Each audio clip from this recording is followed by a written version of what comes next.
Hao chased anxiously. He was a bit annoyed, and also a bit speechless. This was just a stalk of immortal medicine, yet it actually fought with him over the rotten wooden chest, seizing this mysterious chest. Could it be that it knew something, and that was why it led Hao into the vile earth, in the end even taking the advantage to seize his natural luck? If you don't leave behind the chest, when I catch you, I am going to directly stew you, Hao threatened. This long life tree was extremely fast, moving on the surface. It moved through the mist like a streak of flowing light. Extremely fast, completely unstoppable. When it heard this threat, this precious tree became faster, clearly scared badly. At the same time, it also acted to resist Hao's threat.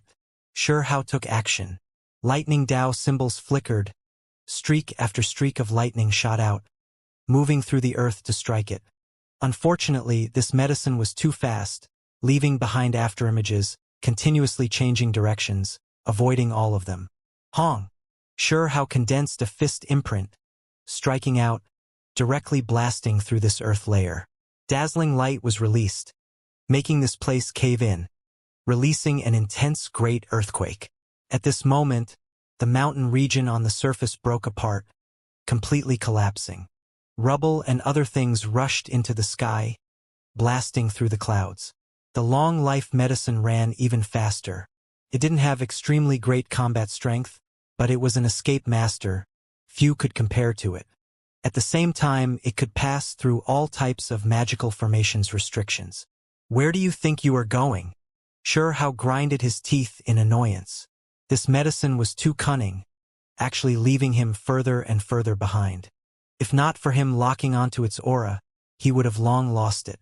Over there, in the sky, Emperor Clan's young expert, Gu Clan's inheritor, and the fearless lion chased over. They saw that this part of the mountain region collapse, smoke rushing into the heavens. Chi! 3 streaks of light shot over, every single one as thick as a mountain peak. They all blasted apart the great earth, making this place rumble. Giant streaks of light entered the depths of the earth, forming a terrifying black-grayed abyss. Hao frowned. He was almost struck. This result was extremely terrible.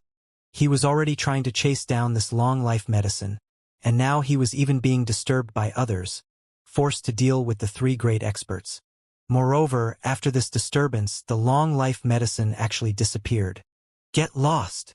Hao was resentful, rushing out from the ground's surface, directly sending several fists out, powerful and domineering. The sky dome immediately collapsed, large amounts of cracks extending in all directions. The 3 great experts dodged, not taking on the blow. They frowned, not wishing to fight against him. Intercepting the immortal medicine was what was most important. They were worried that it would use this opportunity to disappear without a trace. Void ripples. Gu Clan's young expert released a shout, displaying a type of secret method. The space all around him immediately resonated, divine light turning into ripples, spreading in all directions. It's over there. He released a shout, pointing in a direction. Gu Clan grasped the spatial great Tao, extremely sensitive towards the world's void. Just now, he used a type of innate secret method to sense the surrounding creatures, locating the long-life medicine. Hao naturally wouldn't fall behind. He also rushed over. He held a leaf from that medicine, so he also sensed that it was over there. Hong! During the process, Hao wasn't polite at all, taking the initiative to attack the 3 individuals, sending a streak of lightning over. This streak of lightning was extremely unordinary, carrying lightning pool imprints. Great heavenly tribulation was almost guided over on the spot. The main thing was that right now, Hao didn't have enough time to prepare, having no way of producing the most powerful lightning tribulation. However, despite this being the case, the fearless lion was still shocked. When it stared at Hao, it surged with killing intent, deciding that it was going to kill him now that he was outside of Imperial Pass. They fought while chasing after the long-life medicine. Soon afterwards, they separated. Because Hao had the connection from the leaf, he entered the ground alone, chasing after that thief. He saw that tree several times, carrying that wooden chest, fading in and out of existence right before his eyes. It had to be said that its speed really was too shocking. Regardless of whether it was the Foreignside's three great experts or sure how, they were all left behind. It was because it was an immortal medicine, its Earth escape method brought to the point of perfection. The other creatures had no way of comparing to it, not even sure how's powerful strength enough. At the very least, he was inferior to its escape methods. Hong! Suddenly, the immortal medicine rushed out from the ground surface, rushing high up into the sky. It flew in the void, speed astonishing and incomparable. When Sure How rushed over as well, all of the bones in his body released loud and clear sounds, radiance surging outwards. Then, he discovered that his own flesh and blood were reconstructed. In the distance, the three great foreign young experts were also like this, their flesh being reproduced, recovering. When they turned around, they discovered that they were already far from that holy land and vile earth, which was why the abnormalities that happened to their bodies had disappeared without a trace. Did that female undead knight leave? Sure How turned around towards the direction of the Holy Land. He didn't believe the so-called butterfly incarnation this entire time, firmly believing that he wasn't living the dream of another. Unfortunately, he didn't see the female undead knight. This time he couldn't rationalize why. In reality, when he discovered the three skeletons in the vile earth, he already understood why it was like this. It definitely had something to do with that ancient land, and not the butterfly incarnation. Huang, hand over your life. After the flesh and blood regenerated, the fearless lion became more and more resplendent, golden mane hanging down to the ground. Its golden body was massive, hair shining, making it look like a sun. Its voice was extremely great, possessing powerful explosive force. If its cultivation was a bit higher, it could simply make the sun, moon, and stars fall from the heavens. Your hostility against me is that strong? Sure How first gave it a look, and then looked at the immortal medicine that disappeared into the horizon. What a pity, time is pressing. Otherwise, I would immediately wipe out your entire traitorous clan, Sure How said, chasing after it again. I don't need a reason to kill you, the fearless lion said coldly. With a hong sound, a large golden claw slapped outwards, surrounding this part of the sky. The fearless lion's power was something difficult for others to fathom. What it displayed was the kingdom within palm of the past ancient monk bloodline. It formed a world, wishing to make Sure How stay behind, completely refine him. I forgot to tell you that not long ago, I killed 3 golden lions in the vile earth. When I have the time, it will be your turn, Sure How said. The sword core in his hands shone, releasing a world-shaking strike. Before the monk kingdom within the palm closed, the sword hacked open the universe, allowing him to rush out. Hong! The Gu clan expert took action. A time spear flew out, piercing through heaven and earth, aiming at Sure How's lower back. Dang! Sure How didn't turn around. The imperishable scripture appeared on the surface of the sword core, brilliant and intimidating. With a turn of the sword, that astonishing spear was hacked through. Remember, after I seize that rotten wooden chest, I will definitely settle things with you all, Sure How said. He then chased after it again. Suddenly, a wave of icy coldness swept out. This entire region became extremely still and cold. There was a lot of plant life on the ground, also stretching quite tall, but they just gave off a bit of a cold feeling. The trees all looked like they were petrified, not moving at all. Sure How sped along, not willing to stop for rest. Sure enough, he discovered the immortal medicine's traces again. He rushed into this region. Right now, the long-life immortal medicine speed became a bit slower. It continuously cursed out because it was too tired. Even though its innate escape methods were unmatched after being chased down like this, it was still starting to run out of stamina.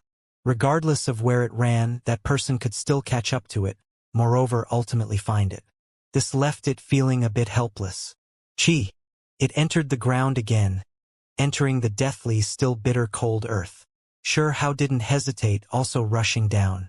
In that instant, he entered the depths of this quiet ancient land, arriving underground, chasing after the immortal medicine. Suddenly, Hao felt as if something wasn't quite right. The gloominess here made his skin produce small goosebumps, as if his soul was even about to be frozen solid, just too cold. Pong! The immortal medicine stumbled as if it was a person, almost falling. Then, it moved past the obstacle in its way before running again. Meanwhile, when Hao passed by this place, a deathly white hand appeared from the darkness, grabbing his arm. That type of icy coldness was enough to make even one's bones freeze. There was a coffin here. Suddenly, a deathly pale palm reached out from the darkness, grabbing his arm. That icy coldness made even one's bone marrow freeze. Hao's fine hairs stood on end, not expecting to encounter this type of strange thing. Fortunately, his reaction was fast enough. Even though his arm made contact, he broke free, not being grabbed. Undead Knight. Hao immediately understood. No wonder there was that gloomy coldness before. He actually accidentally entered a burial land branch vein, entering inside. Oh! A great roar sounded. Black mist surged. The coffin in the back completely split open. A terrifying creature struggling free, chasing after Hao. An undead knight that had been asleep for endless years was alarmed, coming out of the coffin to hunt him down. The only fortunate thing was that even though the undead knight's cultivation realm was higher than his, it wasn't too ridiculously so, unable to immediately lock down this place. Hao didn't have any interest in confronting it, immediately turning around to run, still chasing after that stalk of long-life medicine. There should only be one undead knight, right? Hao said to himself. If he ended up rushing into an undead knight pit, then that would be much more troublesome. However, based on normal reasoning, the creatures here like to remain asleep. If he was a bit more careful and prudent, there shouldn't be too many issues. The immortal medicine ran extremely quickly, fleeing for its life. That undead knight's appearance startled it because just now it was almost caught as well. One had to understand that it came precisely from the very depths of the ancient burial region. It definitely didn't want to enter the hands of that type of creature again. It already lost its trunk, having it refined into a coffin by a burial king. Suddenly, Hao shivered inwardly, because the underground aura here was sinister. Moreover, the temperature became colder and colder, making him more and more worried. Ah!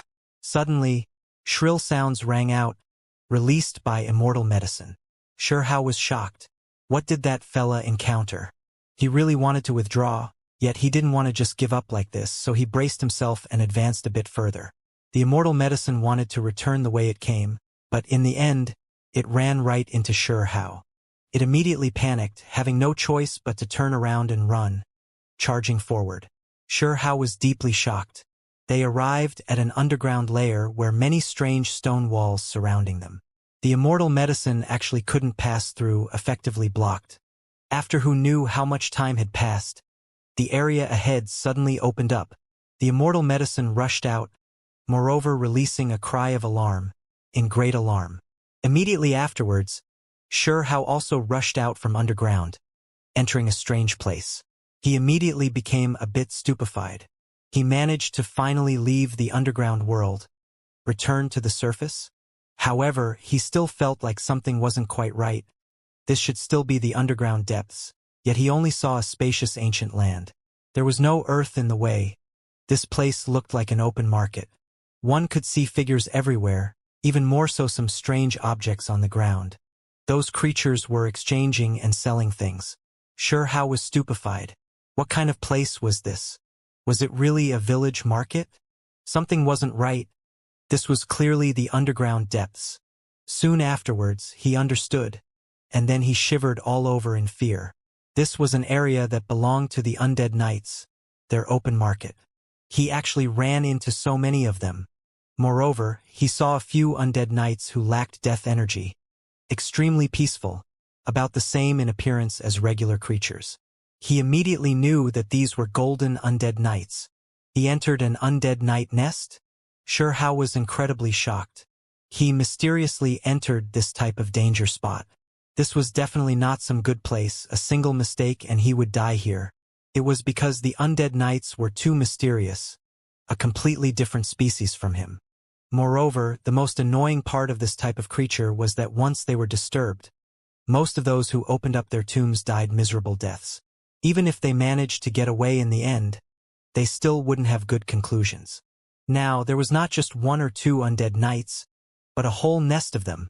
Shao's scalp became numb, his face expressionless. He stood there quietly. That stalk of immortal medicine was also dumbstruck, losing its head out of fear. It had just escaped from the depths of the most ancient burial land. Yet in the end, it entered this den of wolves. A group of undead knights looked over, staring at Shao, and then at the immortal medicine, their eyes all cold and deep, some also extremely empty, lacking life force. This made one feel as if their skin was being pricked, a stinging pain, even more so ice-cold, as if they had been targeted by a group of malicious spirits. Shao felt uneasy. There was already an undead knight leaving, so he couldn't back off now. Moreover, it wasn't an ordinary creature, but rather a monster with 3 heads and 6 arms. Entire body pitch black like ink. Dark light flickered from time to time, death aura spreading over. This undead knight was at least in the self-release realm, strength extremely strong. Shao braced himself, walking forward into this spacious area. He chose a favorable position for himself, at the same time observing if there were others coming out. This was an open market with quite a few undead knights coming and going. It was as if they had set up stalls, quite a few of the items' strange ancient artifacts. Adela Duoa. Up ahead, a person pointed, releasing this type of voice, pointing at the immortal medicine, and then looked towards Shao. What was the meaning of this? Shao didn't understand. He felt a headache. Could it be that bloodshed was inevitable? He looked into the distance. There were a few creatures that were no different from him, lacking death energy, but they were unordinary, possessing heroic appearances. These were golden undead knights. Shao's eyes flickered with light. He decided to take the risk, go for a gamble, pretend to be a golden undead knight. He immediately put on a pretense, coldly looking around, not saying anything. Then he pointed at the immortal medicine, hinting for it to come over. At the same time, he transmitted sound saying, "If you don't want to be planted in a great grave again, it's best if you stay at my side. Stay close to me." The immortal medicine felt extremely speechless. This fella really dared to threaten it even at this point. He really was ridiculously composed. All long-life medicines had their own consciousness, all of them able to speak. Back then, Shao had previously even had a conversation with the white tortoise-carrying immortal. "You are in an even more dangerous situation than me, yet you dare boast shamelessly?" After the immortal medicine calmed down a bit, it secretly transmitted. "We share interests. This is to prevent you from falling into the undead knight's hands, planted in a grave. So accompany me. Pretend that I am a golden undead knight." Shao quickly replied. The immortal medicine was immediately shocked. Then, after a wave of hesitation, it decisively flew over. It felt like this human was too daring. Perhaps this method really might work. "It is best if you play your part. If you harm me, I will definitely expose you. Then, you will definitely die without a proper burial," the old medicine warned. It really couldn't feel at ease, scared that Shao would directly eat it. After all, it was a stalk of long-life medicine, something almost all creatures wanted. "Relax. We are ants on the same thread right now." Shao had it calm down, try its best to play along. Who would have expected these two to cooperate? One man, one medicine. This type of cooperation really was strange, especially since that medicine was an immortal root. Not long ago, these two were like fire and water. You have to understand that once you are exposed, at most, I'll be brought away, brought before an undead king to become its coffin, while you will definitely be ripped apart. No, you'll be refined into a burial slave, truly suffering a fate where it is better to be dead rather than alive. The immortal medicine continued to dawdle about, trying its best to make Shao understand the consequences of harming it, trying to scare him, fearing that Shao might have bad intentions. "Just relax," Shao replied, and then said, "Time is pressing, hurry and reply to them. or teach me the ancient burial language. Make me look more like a golden undead knight. He believed that this old medicine definitely understood the burial language after living in this ancient land for so long. Moreover, its understanding of golden undead knights and other things definitely far surpassed normal people. Mo Sal and I J Luo? The old medicine surprisingly played along, its roots and tender branches becoming less than a foot tall, landing on How's shoulder, immediately speaking a line. It accompanied How, helping him get out of this dangerous situation. However, it still hung onto the chest like its life depended on it, not willing to give it up. Gumi Mu. In the distance, an undead knight walked over, smiling extremely brilliantly. He looked under 30, but his strength was terrifying. He reached the peak of self-release realm. Moreover, he was a golden undead knight. He had a head of long golden hair that was extremely dazzling, fluttering in front of his chest and behind him like a great golden river. This was clearly an undead knight, but he was even more divine than a divine being, precious mist fluttering about him. The old medicine was like a traitor, chattering away with this golden undead knight, its speed of talking extremely fast. It really is strange, golden undead knights are extremely few even in that most ancient burial land. Unless there is an important occasion, there wouldn't be this many gathering. The long life tree conversed with the undead knight while secretly transmitting sound to How. It really was confused. This was extremely strange. Golden undead knights were extremely few in number, heirs of the ancient undead knights with the most powerful bloodlines. Normally speaking, they wouldn't appear in such large numbers. Meanwhile, there were at least several dozen of them here. There were men and women among them, all of them surrounded by immortal mist, divine and auspicious, as if a group of the most powerful deity's heirs had descended into this burial earth. Don't just try to talk to him alone. Hurry and teach me a bit of the ancient burial language. Teach me line by line. I have to talk to them myself, or else our cover will be blown soon, How said. There were so many undead knights around them. It was extremely dangerous.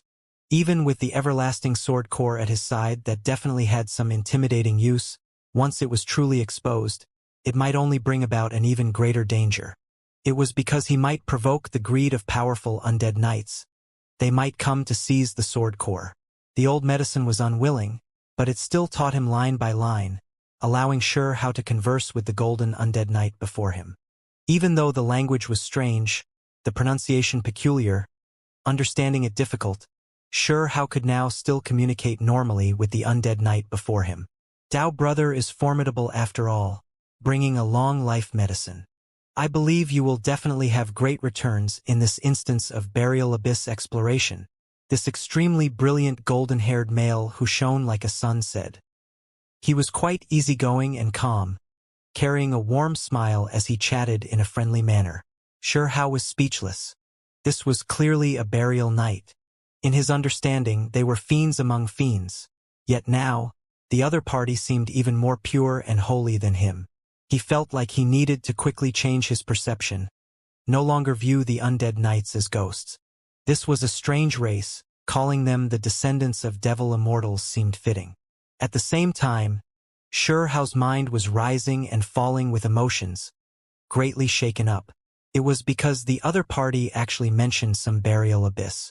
What kind of place was that? Would he be able to obtain things by bringing the long life medicine with him? No wonder the old medicine wasn't willing to teach him the burial language. It seemed like there were hidden secrets inside.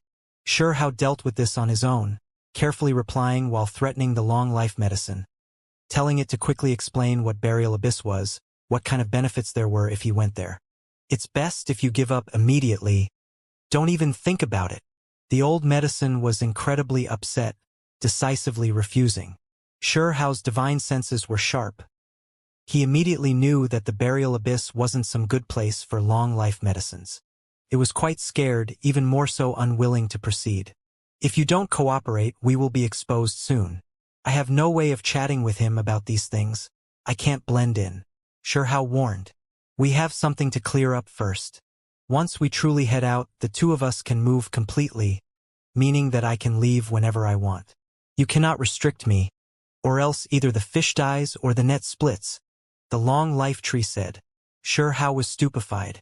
Soon afterwards, he understood that the heading out it spoke of pointed towards going into Burial Abyss. He was stunned. He definitely didn't want to enter some Burial Clan's secret earth.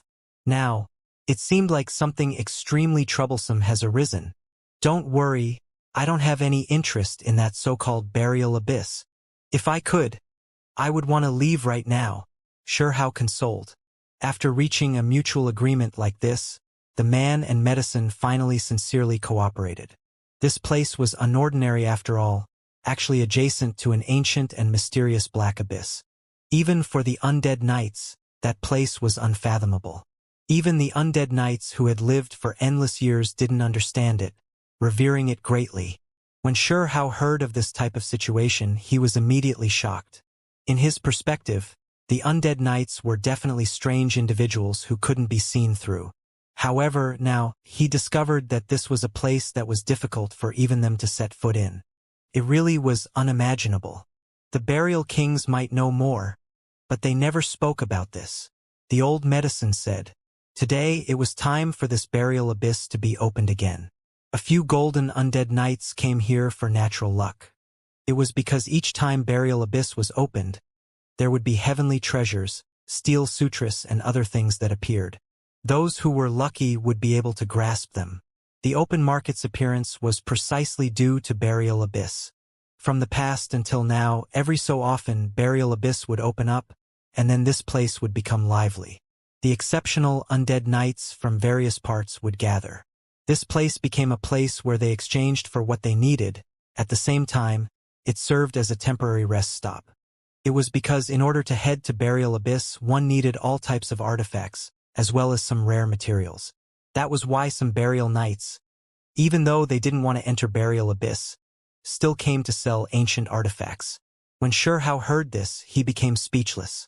In his opinion, undead knights were taciturn, kept low profiles, slept for an endless amount of time, rarely appeared in this world. What city or other things was there to speak of about where they lived? However, now he saw an open market, shattering some of his past thinking. After thinking about it carefully, he became relieved again. The female undead knight had previously told him that undead knights weren't just corpses that gained sentience, but were rather born. Since it was like this, then there would naturally be interaction between them. Even though they usually remained asleep, not emerging in the world for many years, there were still occasionally times of exchange. Of course, perhaps after some undead knights separated, they might only meet again after thousands of generations had passed. It was to the extent where there were acquaintances where, after they separated, the parting was eternal. The behavior and lifestyles of this clan doomed their range and length of activity to be entirely different from everyone else. When will Burial Abyss be opened? Sure Hao secretly asked the immortal medicine, not daring to directly ask the golden undead knight out of fear of leaking something. Based on normal reasoning, it should be soon, perhaps in these next few days. The long life medicine replied extremely unwillingly. Sure Hao nodded. He discovered that this wasn't a clear-cut time so he could interact with the creatures here. He then turned around to ask that undead knight whether or not they deduced the precise time of opening. We are about to move out soon. There are ancient undead knights who deduced that it might be today. Either way, it is soon. Even if it opened up now, it wouldn't interfere with much. The golden undead knight said. He had a head of golden hair that flowed with sunrise multicolored brilliance.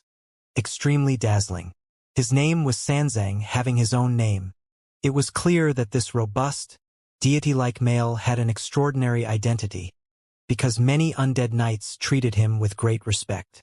He might be an undead king's descendant. The long life tree was shocked, telling Sure Hao that this man wasn't simple, that he had to be careful. Brother Sanzang, are you not going to introduce this new friend to me? Right at this time, a woman walked over, also in human form. Her movements were full of elegance. Even though there were quite a few undead knights here, not all of them were human form.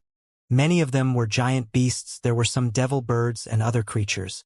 This woman's skin was fair white, eyes full of life, as if they could speak. She had a head of fiery red long hair that fluttered about like flames. Meanwhile, her lips were also bright red, extremely captivating. She wore pure golden armor that flickered with dazzling brilliance. Her entire being was charming, and at the same time, the armor gave her an offbeat type of heroicness, making her draw great attention. Hao really was starting to doubt if he really entered an undead night nest, because this woman had red lips that literally were flaming hot, mist swirling about her, giving her a divine feeling. He really found it hard to associate this with death, underground, coffins, this type of thing. It really was as different as it could be. This Dao brother is Huang, the golden undead knight Sanzang introduced. Hao didn't fear his identity being revealed, because when Huang was spoken in the ancient burial language, it was just a simple syllable and ordinary name. It wouldn't make one develop any associations. Even if those from the other side came, if they heard the name Huang in the ancient burial language, they would still be completely confused, not knowing what it meant. Brother Huang, nice to meet you. I am Shenming. The fiery red-lipped, charming woman smiled as she walked over to greet him. Hao was stunned. He truly suffered a great mental shock today. If he told others, who would believe him? The so-called burial nights were all full of life, even more divine than the creatures of the outside world. Brother Huang could bring over a long life medicine. Really is formidable. Our alliance on this side only brought a stock of medicine, yet Huang could bring one all on his own. You truly are exceptional. Shenming said with a smile, eyes swirling about. Her beauty could topple countries, possessing a type of irresistible charm. Hao truly didn't know whether he should feel shocked or horrified. He once again told himself that this was precisely a type of divine creature. Even though they enjoyed remaining underground in coffins, it was only a result of how their race lived. There was no need to think other thoughts. After getting over this, when Hao faced her again, there was no longer any strange feeling. After all, this was a stunning woman with an extremely beautiful face that was beautiful and moving. He dealt with this while consulting the immortal medicine, asking it what the effects of bringing a stock of long medicine into burial abyss would be. Long life medicines can enter the burial region, able to bring back heavenly treasures and burial valuables. The immortal medicine secretly told him extremely reluctantly. If it wasn't for this cooperation, it definitely wouldn't tell him anything. While Hao felt shock, he wanted to laugh out loudly as well. He told the old medicine that if there was no choice, then it had to do its best. Even if it was just for the sake of escape, it had to bring back some burial treasures as to not rouse suspicion. Of course, if it really had great uses, bringing back heaven-defying steel scriptures and other things, he would naturally keep them. Who knows, this trip into burial earth might bring him great natural luck. That place is definitely not some good place. Even if it is a long life medicine that enters, they will still be greatly affected. Please just let this go. I definitely won't risk my life like this, the old medicine said furiously. Hao continued to interact with the female undead knight Shenming, feeling deeply shocked. The plant they brought was an immortal medicine after all. It swirled with brilliant colors, releasing a great fragrance. Even from far away, they could all feel the immortal Dao aura. There were 9 divine rings around its body, one around the next, forming 9 halos, as if a supreme immortal king was seated here. This was a stalk of purple medicine, purple energy rising, multicolored light overflowing. It was as if a Taoist was seated there, chanting scriptures, cultivating in seclusion. Hao was extremely shocked. This stalk of medicine was strange after all, actually human-shaped. From its appearance, it looked like it had been harvested before as well, still not fully regrown yet. Saliva began to run through his mouth. He really wanted to steal it because this long life medicine was just too enticing for the creatures of the outside world. He saw 2 stalks of immortal medicine in one day. This was simply like a dream. Hao sighed. If he could bring both of them back, then that really would shake up the 9 heavens 10 earths. This might be the medicine owned by that chicken-raising fella. The old medicine on Hao's shoulder secretly said. Hao was first shocked, and then he realized what it meant. The so-called chicken raiser pointed at the powerful giant in the depths of the ancient burial region. It was rumored that he previously found a true phoenix who failed its rebirth, rescuing it. Now its feathers were gone. After being buried in a grave for endless years, it developed intelligence again. It was really like a chicken, roaming by that terrifying existence's entrance. It was clear that Xinming's origins were terrifying. Otherwise, how would she manage to borrow this stock of medicine? Even though these golden undead knights were divided into several groups, with Sanzang and Xinming in the lead, even if others were more powerful than them, they still treated them with great respect. Brother Huang, do you have anything to exchange? You should take a look around to see if there is anything you need. We are going to head out soon. Sanzang said. Understood. Shihao nodded. He put on an act, starting to examine the goods on the ground. In reality, he really couldn't tell what they were. These things were too old. However, he had to at least look the part. What was that? A lump of dried blood? It was actually placed carefully on a piece of purple gold coffin board, displayed like that. It seemed to be extremely precious. Do you know what these things are? Should I grab some? Shihao asked the old medicine. They are all extremely precious, some rarely seen treasures in burial earth. You won't be able to exchange for any of them, the old medicine said. Shihao didn't really believe it. His eyes moved towards the lump of dried blood he saw before. It was dark and swarthy, really not looking all that glamorous. This is definitely the blood of an unmatched great figure. Don't think that it is dried up, lacking vitality. It is still a burial treasure with great uses. If you have something to exchange for it, then you should hurry and try to get it. The long life tree said. Shihao felt some hesitation. He really didn't see what was special about this. Perhaps it was only useful for undead knights, right? He then looked towards the other ancient artifacts, for example, a withered tree branch, a damaged bone hammer, rotting coffin boards, and other things. He didn't detect a bit of divine nature from them. Brat, don't look down on them. For example, let's start with this tattered coffin board. Even though it is rotting, it is a part of a long life tree. Countless years ago, its spiritual nature was terrifyingly great, the old medicine said. When he heard this, Shihao was shocked. He felt like he was underestimating these things. His eyes immediately erupted with light. This open market should have quite a few good things. These are things prepared for those entering burial abyss, so they naturally aren't ordinary goods. Some of them are rare burial treasures. The old medicine reminded him. Then I should exchange for some and bring them back to the outside world. Who knows? They might be heavenly treasures that might shock the world. Shihao said to himself, coming to this type of decision. What do you have to exchange for this? The immortal medicine looked down on him, putting on a look of contempt. It didn't feel like Shihao had anything worth bringing out. Long life medicine leaf, would they want it? Shihao asked. The old medicine immediately became nervous, saying, You dare set you eyes on me? I'm going to stake it all against you. Don't think you are the only one with immortal medicine leaves. I also have them, Shihao said calmly. You have some too? The old medicine was stunned. Shihao loosened his hand. Sure enough, there was a leaf that was sparkling and replete with moisture, essence energy rising in spirals from it. It carried a strong fragrance that penetrated deeply into one's mind. I want to kill you. If the old medicine had a face right now, it would definitely be black.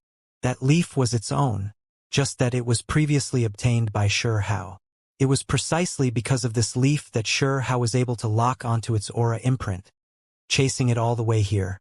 Dao brother, are there any artifacts that catch your eye? Sanzang walked over. I am currently looking. Shihao communicated with the long life medicine. Today's experiences really were bizarre. He was actually associating with undead knights in the underground world. Do you feel like I have anything on me that can be used to exchange for these things? Shihao asked the long life tree. He secretly explained the appearances of some things with his divine will. They are all magical artifacts. They can't be compared to undead artifacts. The difference in strength too great. The old medicine said. This left Shihao greatly shocked. Just now, he showed it some of his weapons through his divine consciousness. Yet in the end, this immortal medicine said this. The undead knight's weapons were far greater than the magical artifacts of the creatures on the surface. There were some things that Hao wouldn't show to avoid exposing himself, for example, the everlasting sword core. However, he really wanted to exchange for some things, so what could he bring out in exchange? Soon afterwards, he was moved. He produced a small handful of sand that was sparkling, releasing auspicious brilliance. He was sure that he wouldn't draw suspicion even if he exposed this. This was all life earth. When he was in Divine Medicine Mountain Range, even the female undead knight's eyes previously shone, desiring this. This thing, give it to me. If the immortal medicine had eyes right now, they would definitely already be red. The so-called all-life earth, the female undead knight had said, was one of Burial Earth's greatest treasures. It came from Burial region. Normal people could forget about obtaining it, not even able to personally witness it. Can this thing be used in exchange? Hao asked. Of course it can. This is something that belongs to the Burial Kings. The old medicine replied. If a plant like it took root in all life earth, it could quickly grow. The benefits were tremendous. Hao discovered with shock that this all-life earth was even more precious than he had imagined. Just a handful of it able to exchange for that lump of dried-up blood. We've struck it rich. Don't think that this blood looks like it lacks spirituality. It has wondrous uses. This vendor has never seen the surface. So when it saw the earth that belongs to Burial Kings, he immediately lost his reasoning. Willing to do anything to exchange with you, the old medicine said. In its opinion, this dark blood was much more precious than that handful of all-life earth. It was a rare burial treasure. In the eyes of the immortal medicine, even those golden undead knights didn't truly discover the value of the black blood. Hao could be considered to have had a great lucky stroke. Not too far out, when those undead knights saw Hao bring out all-life earth, a few of them revealed strange expressions. Those who were still a bit doubtful all became relieved. How could outsiders have this type of thing? Only Burial Kings could possess it.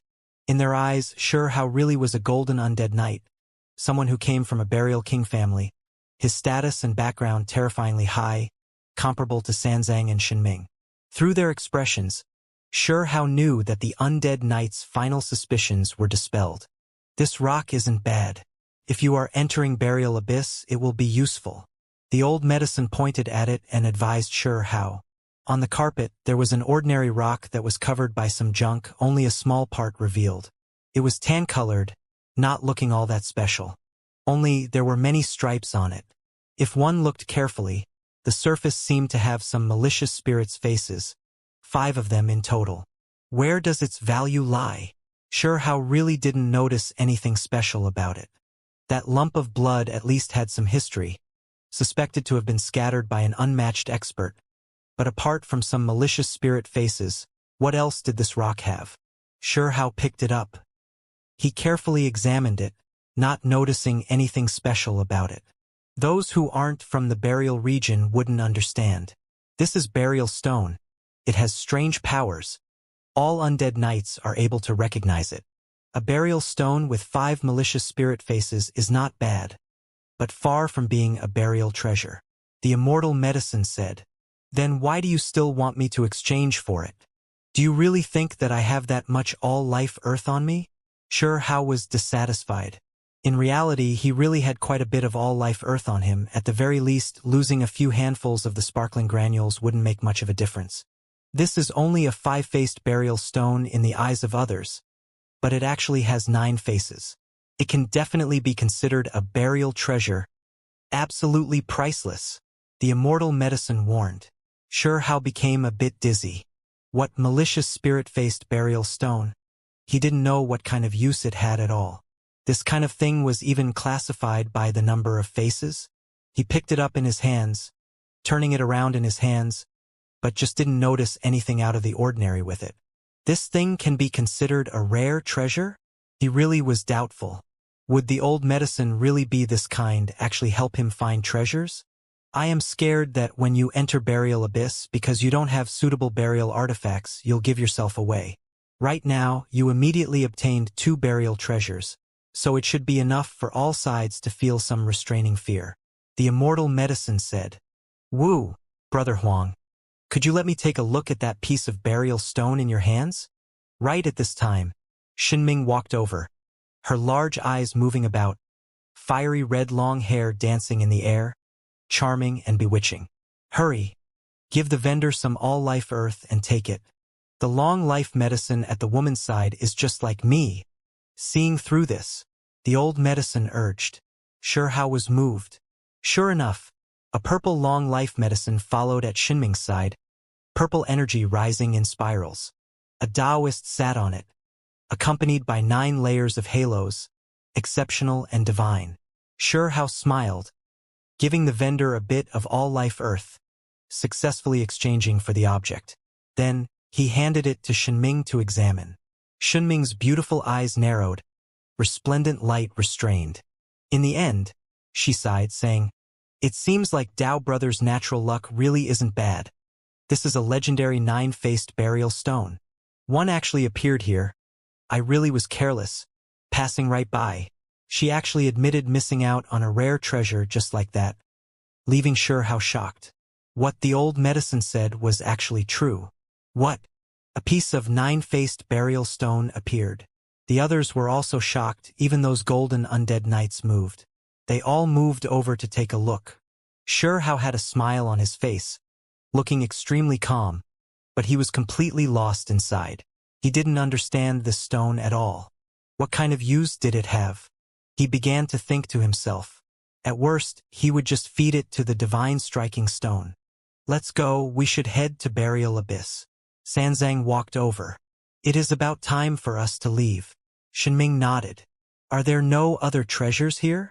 Sure Hao secretly asked the long-life medicine. That rotten coffin board isn't bad either. The old medicine replied. Then, forget it, Sure Hao said. A group of people left, some of them staying behind, remaining in the open market, not planning to go at all. They only came here to exchange burial artifacts. Sure enough, the so-called burial abyss really wasn't far. Perhaps it could be said to be extremely close. It was less than 500 li away. Comparatively speaking, for this level of cultivators, it could be considered extremely close. There was a tunnel underneath this place that led straight there. Soon afterwards, they were already approaching it. Even though they were underground, the world ahead was extremely spacious. Apart from a black abyss, primal chaos surged, surrounding the vast underground world, as if he had arrived at the limits of the world. Up ahead was a large black abyss. It was extremely huge. After approaching this place, there was a suffocating pressure. He felt like his soul was about to leave his body and enter the black great abyss. It is about to start, be careful. The burial artifacts and other things that come out will all be extremely terrifying, Sanzang reminded. Everyone stopped, no longer approaching, instead watching carefully. What allows you to enter burial abyss? Sure Hao secretly asked the long life tree. One had to understand that immortal medicines lacked fighting strength. So how did they enter such a terrifying great abyss? Just based on feeling alone, he knew that this ancient land had a great past. The world below was definitely extremely terrifying. The long life temporal cycle immortal medicines can produce. Forget it. Even if I talk about it, you won't be able to understand. It was actually looking down on him. Sure Hao really was speechless. He was looked down on by this medicine again and again today. He grinded his teeth, saying, I really am considering whether I should steam you or roast you in the future. You dare set you eyes on me? The old medicine shivered. Right, I think you should just let me hold on to that rotten wooden chest for now. You'll have to head into burial abyss soon, so it won't be good if it's lost. While speaking, Sure Hao extremely naturally and decisively took the rotten wooden chest from its hands. The old medicine was extremely unwilling, really wanting to act out.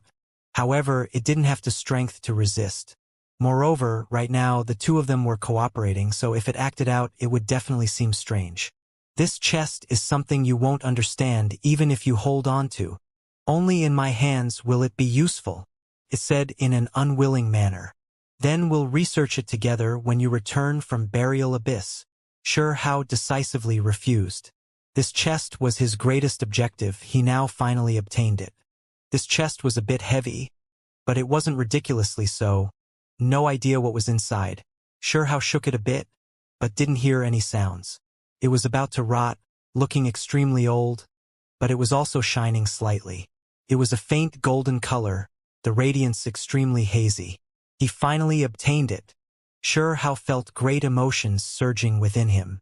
It was because he came precisely for this wooden chest, seizing it from the long life tree's hands. This thing was something even Shuchuo and Anlin had their eyes on, always sending people over, but in the end, they all failed. Now it actually landed in his hands. Why can't I open it? Even studying it for a while, he discovered that this chest was extremely strange, sealed tightly shut. There was no way to open it at all. There was no cover, nor was there a lock. It was just one body. Upon closer inspection, it seemed even more like a solid block with a few ancient patterns carved onto it. It gave off an extremely ancient feeling. The faint golden radiance was released precisely by these patterns. There was a type of mysterious feeling, as if the creatures from endless time ago were passing on some type of information onto those of later generations. Sure Hao extended his divine will, trying to examine its contents, but in the end, his perception was cut off, completely unable to pry into the chest's mysteries. He exerted a bit of force, supporting his right hand with the imperishable scripture, trying with brute force. However, this rotten wooden chest didn't budge in the slightest, remaining ridiculously tough. Sure Hao fiercely activated the essence blood in his body. The strength of his palms and fingers terrifyingly great, but in the end, he still couldn't damage the wooden chest at all. It still released the hazy golden radiance, not even a mark left on its surface. It was about to rot already, so why was it still this hard? Sure Hao's pupils were like spears, stabbing at this thing. Was there really no way to open this wooden chest? He really found this hard to accept. Don't waste your energy anymore. If it was that easy to destroy, it would have long rotted in that grave. Would it have waited for you to open it? The old medicine took joy in his disaster. It did everything it could. Obtaining that chest as an immortal medicine really wasn't easy. Yet now it lost it, so it was naturally furious. What kind of mysteries do you know? Hurry and tell me. It's not good to keep everything to yourself. Sure Hao said shamelessly. I've never seen a human with skin as thick as yours. The immortal medicine was furious.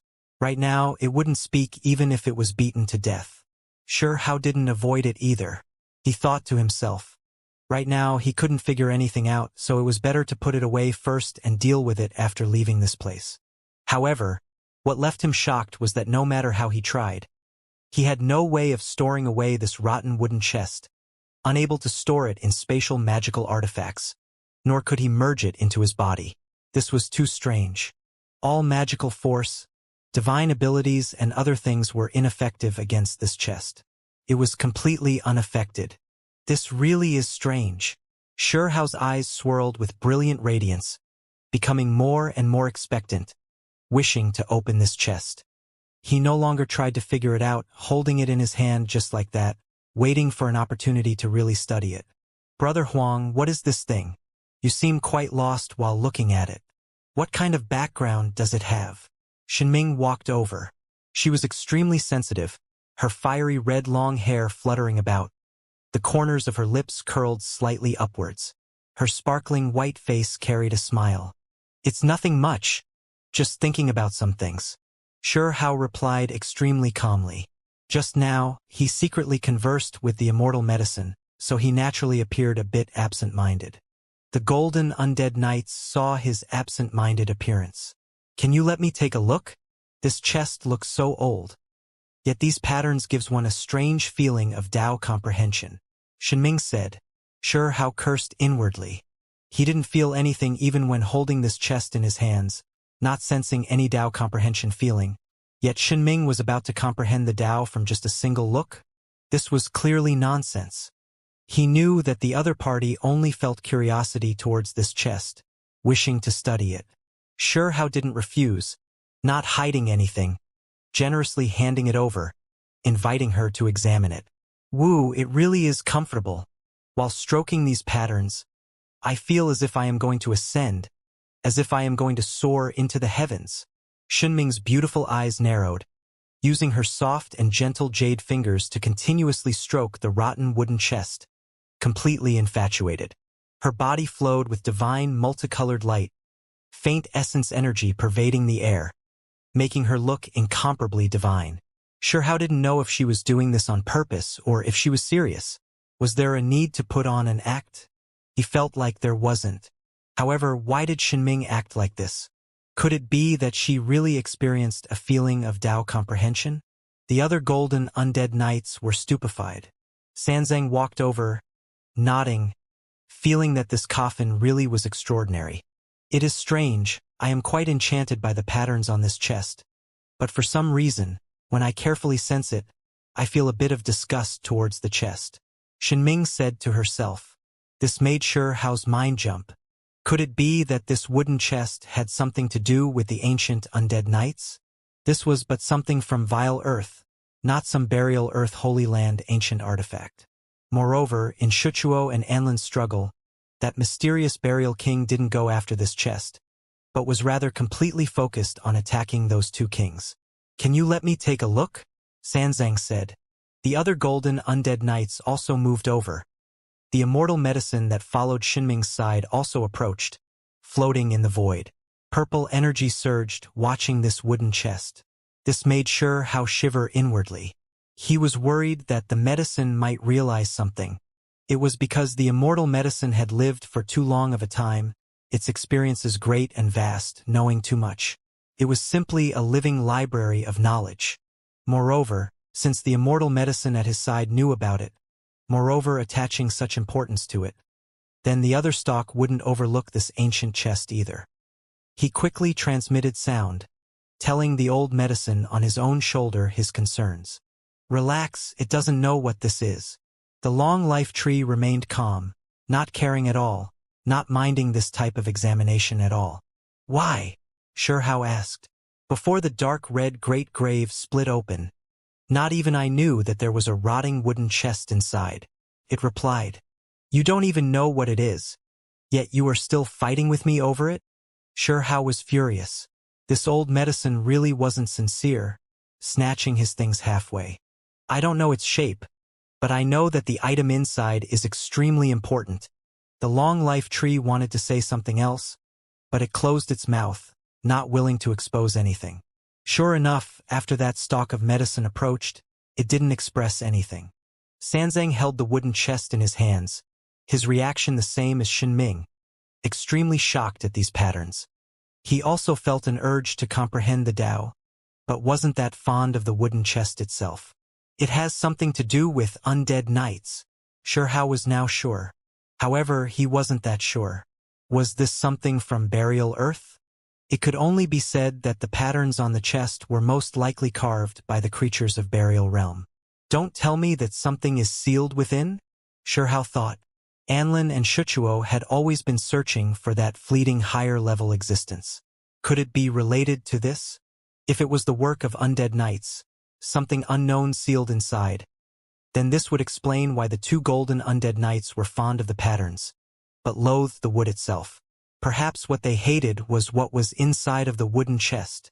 Tao brother is formidable after all, actually having this type of treasure. Sanzang said with a sigh, clearly jealous. Hao smiled, but didn't say anything, because he really didn't know what to say. If he was asked about this chest's secrets, it would be hard for him to explain anything.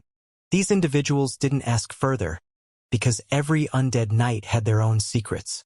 At the same time, they felt a bit of restraining fear towards Hao, feeling like he was definitely the descendant of some burial king. Let's prepare to fish up the undead artifacts. At this time, someone spoke up, informing everyone that there was an abnormal change to Burial Abyss. Sure enough, chaotic energy surged, mist spreading. Waves of strange fluctuations were transmitted, releasing sinister radiance. Burial Abyss has been opened. Everyone be careful, someone shouted loudly. This seemed to be an extremely serious matter. Many people brought out burial artifacts, starting to be on guard. The great black abyss was incomparably vast, as if it linked up to the limits of the world. It released a deafening noise. Large amounts of multicolored light surged from the depths of the black abyss. It was extremely holy and divine, extremely boundless, as if an ancient realm had been opened.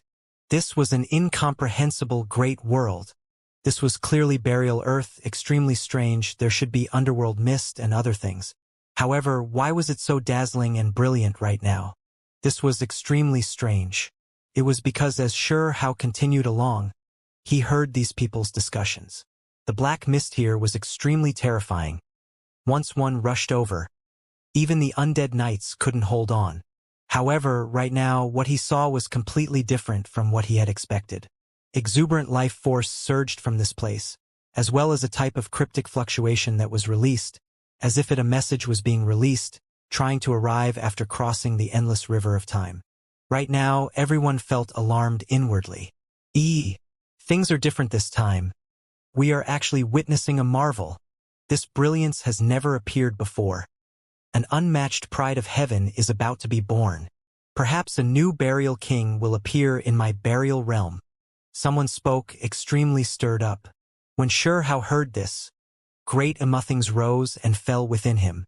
There were some burial kings who weren't creatures of burial earth, but rather came from this place. Forget about Hao, even the fearless lion as well as Gu clan's inheritor trembled, turning pale with fright. How could it be like this? Shuchuo, Anlin, these two unmatched experts came? However, how was this possible? Those were unsurpassed, undying kings. It was too difficult for them to enter desolate border. They were stopped by heaven abyss.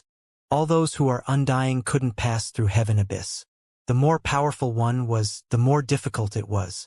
They would be rejected by the Tao laws of that place, the two not compatible.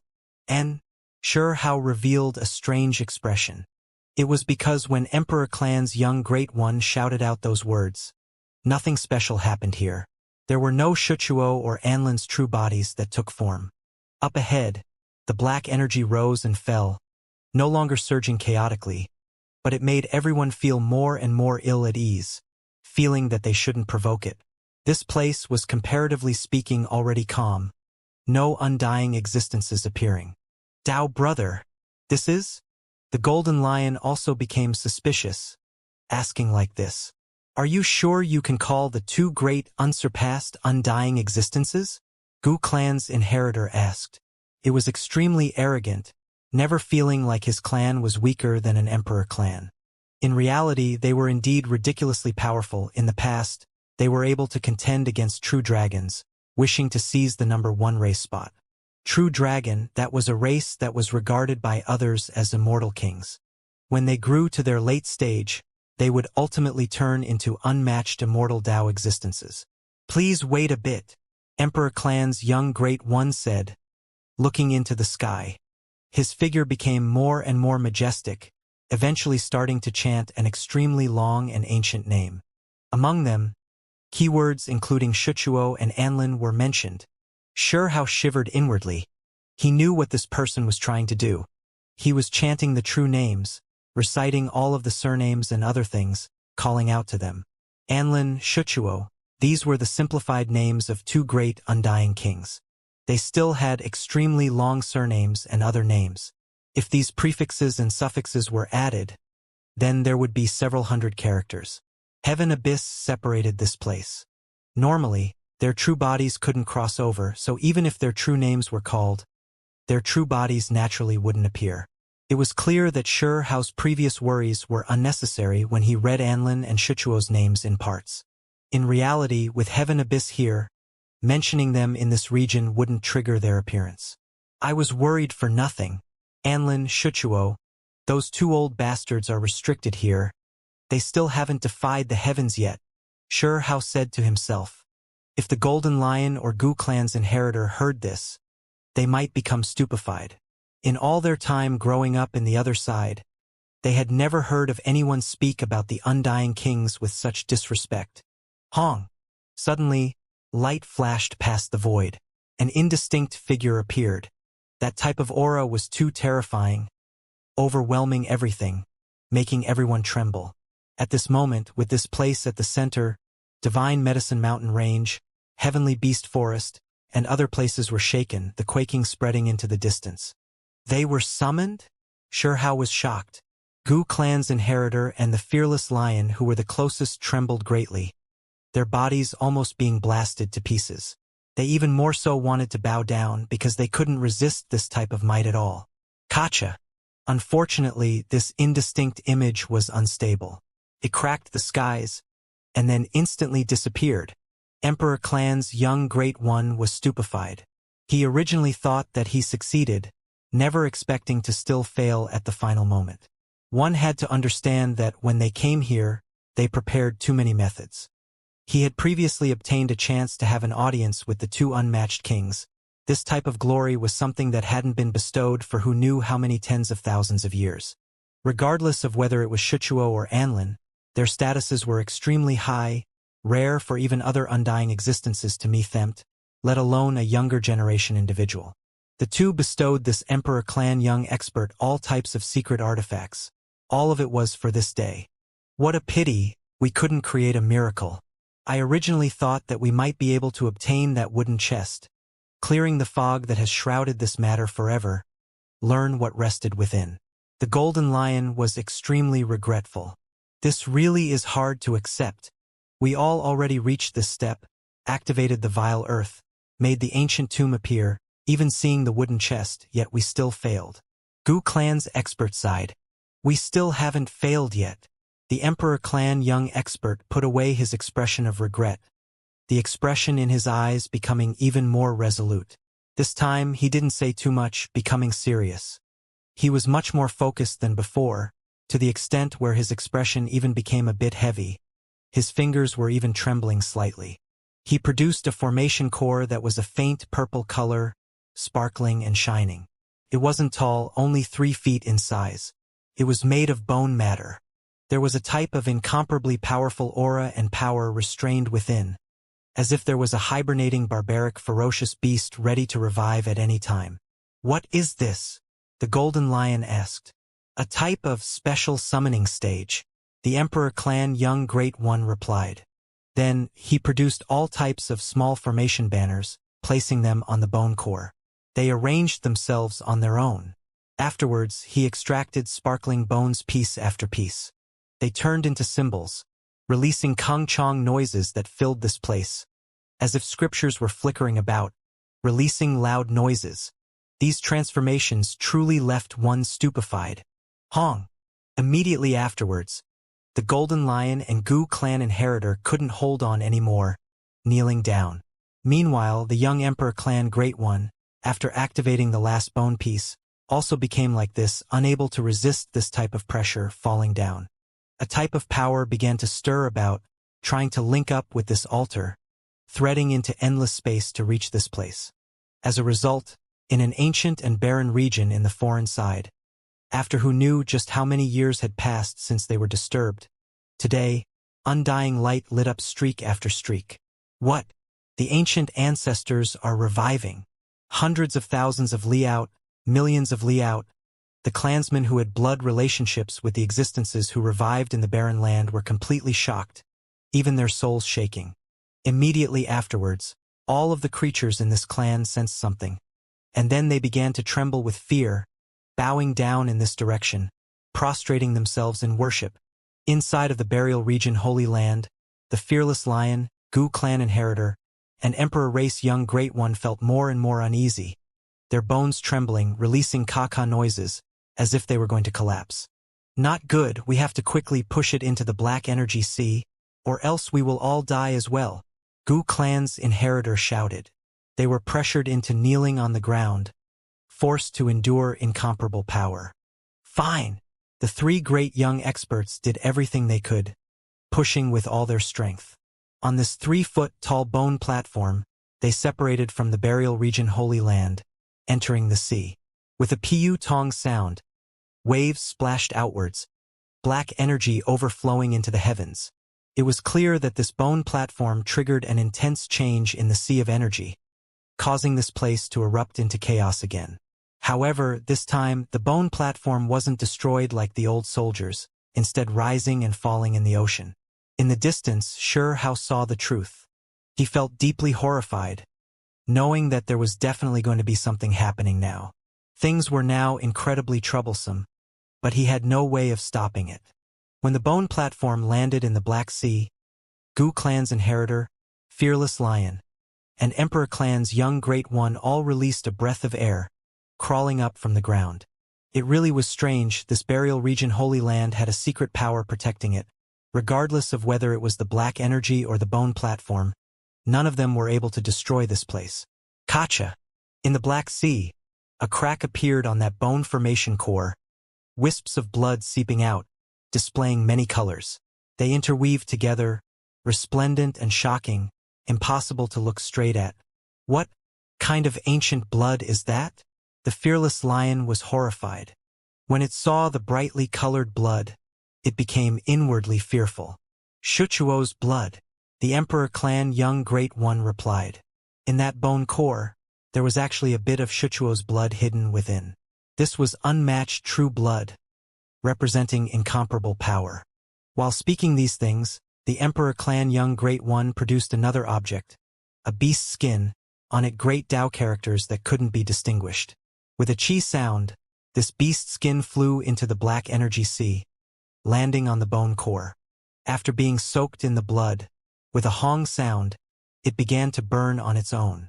This was an expanse of scriptures, great Tao characters that summoned undying kings. Right now, deafening scripture sounds were released, speaking Shuchuo's entire name several times. True scripture summoning. Was this a summoning scripture piece written by the undying king himself? Gu Clan's inheritor's expression changed greatly. Success or failure, this is it. Even though those two great ones prepared for many years, using up endless heavenly materials, paying an unimaginable price, they can still only pass through heaven abyss for an instant. The Emperor Clan young Great One said. With a wong noise, an extremely muffled noise sounded. That bone core shone, its surroundings distorting. In addition, it quickly became dim, heaven and earth becoming pitch black. Then, it rushed into the sky from the sea, ripping apart the entire sky dome, opening up a gate, welcoming the undying king's descent. In that instant, heaven and earth trembled greatly, the world about to be overturned. That type of power was too terrifying. One could vaguely see a large hand slowly reach out from the pitch-black heavens, truly descending.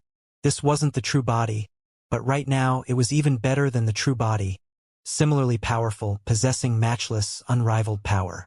It was because for the sake of this moment, the undying kings had prepared for who knew how many tens of thousands of years. This was his most powerful magical projection.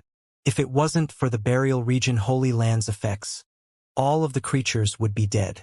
The instant the great hand reached out, that aura would make the sun, moon, mountains and rivers all collapse. One could see it slowly appear from midair.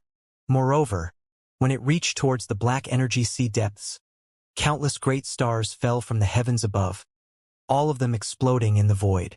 Later on, when the great hand descended, approaching that rotting wooden chest, a sea of stars poured down like a waterfall.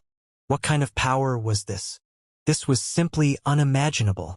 A hand actually caused a sea of stars to fall, simply able to destroy the starry sky with a raise of a hand. Is this the power of great ancestor Shuchuo? He's too powerful. No matter who he faces, they would all explode on the spot, the fearless lion said in horror. They stood in the burial region, protected by the Holy Land. Otherwise, even if they were 100 times stronger, their bodies and spirits would still be destroyed, crushed by that wave of energy. He succeeded, Emperor Clan's young Great One said with pleasant surprise. It was because that large hand was going to grab the rotting wooden chest. He really wanted to know what was inside of that chest. It was because for the sake of this moment, Shuchuo paid an extremely great price, using up endless time. Just what kind of thing was it that was worth him exhausting so much over? Hong! Suddenly, a terrifying vibration transmitted over. There was even more so a wave of terrifying aura that spread from the distance. It was as if a giant was reviving, about to come into being. Ancient burial land. Gu Clan's young inheritor turned pale with fright. It was because the ancient burial region he spoke of was not the place before his eyes, but rather a more distant region, the burial grounds country, the place Shuchuo and Anlin had previously excavated. There is something in the ancient burial land that is about to come out. Emperor Clan's young Great One was incredibly shocked. his emotions rising and falling intensely. Even the ancient burial region was disturbed. Creatures about to emerge. Were they going to oppose the unmatched Shuchuo? The golden light disappeared. The summoning scripture sound drifted into the distance. It couldn't be heard anymore. They followed the burial region branch vein into the deepest ancient region, restoring peace to this place. There were no sounds even after a long time had passed. No words spoken. The events just now were too strange. A living being actually rushing over, an incomparably powerful primordial spirit. Where is its flesh? What era was it lost? Just where did it come from exactly? Finally, a golden undead knight spoke, its voice trembling. Burial Abyss was a danger spot everyone believed definitely didn't have life. Even undead knights would die if they went inside. After remaining quiet for endless generations, there was actually a primordial spirit that struggled free. This made everyone couldn't help but feel a wave of chilliness. There are some rumors that aren't necessarily fake. This place is extremely strange. Things related to the birth of burial kings are worth thinking about. A golden undead knight said quietly. In reality, if one was talking about the degree of shock, who could compare to Sure How? He understood even better than everyone here where that primordial spirit really came from. Black Prison, this ancient name was almost completely covered under dust. Who would have expected that it would appear today? Moreover, a living being struggling free from it? Just what kind of place was this? Prisons appeared one after another along the ancient river of time. Drifting about, just how were they produced? I hate these types of strange things the most.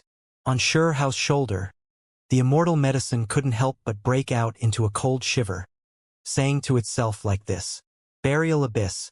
This place was completely dark, temporarily recovering its peace, becoming quiet. There was actually no one who was willing to go down to search for treasures right now. Nor did anyone say anything else. They were all absent-minded from the scene they saw just now. Suddenly, the black abyss released ripples again, multicolored light flickering about, spreading towards the surface. Don't tell me there'll be another primordial spirit that rushes out? The silence was shattered. No, this time, these are the ripples that should have appeared. Burial treasure is about to appear, Shenming said. In addition, she took action, the first one to walk towards the great abyss. When the others saw this, they quickly moved as well. This time, they came for opportunities and natural luck, so they naturally didn't want to fall behind others. Brother Huang, please, Sanzang called out, moving together with Sure How. They stood at the edge of the abyss, looking down through the primal chaos mist. Everyone opened their heavenly eyes, looking towards the great abyss, wishing to completely see through this place. The ripples were brilliant, extremely divine, overflowing from time to time, gentle like the ripples produced by a spring breeze.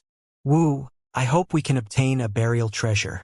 When the time comes, we can bring it up to the outside world and temper ourselves, Sanzang said to himself. The other golden undead knights didn't show any reactions, but Sure How was greatly shaken inside. The undead knights were going to take the initiative to head to the outside world? This was different from his understanding. Did he misunderstand? Didn't the underground creatures always like sleeping? Then, the words of one of the undead knights proved that this wasn't just empty words. Sure How's understanding wasn't mistaken. Do you want to enter that large city? Or that place outside the pass? Wu will decide when the time comes. After sleeping for endless time, those places should have already become a bit lively, Sanzang said. This made Sure How's mind rise and fall greatly. Waves surge intensely within him. Weren't the undead knights usually deathly still? They were actually going to participate in these things? This really left him in disbelief. It was clear that the large city they talked about referred to Imperial Pass, while the place outside the pass was the foreign side. AI, what a pity. I don't know what the burial kings are thinking. Remaining asleep for endless time, never leaving the ancient burial region. Otherwise, burial land would be even more vast and boundless. The words a golden undead knight said left Sure How with a strange feeling. Could it be that wherever the burial king passed, that land would become burial land?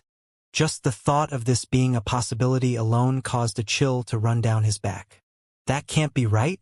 There will definitely be great chaos in the future. Sure, Hao was given a fright, because just now, just a random association already made him feel like the future would be a world of darkness. The other side's invasion could already wipe out the 9 heavens 10 earths. If Burial Land revived, then he really wouldn't dare imagine the consequences. Sure, Hao was stupefied. When he thought of the conversation between the fat Taoist and his disciple before the great river of time, he began to wonder to himself, were things really going to be verified step after step? When the time comes, what they had to face would be unimaginable.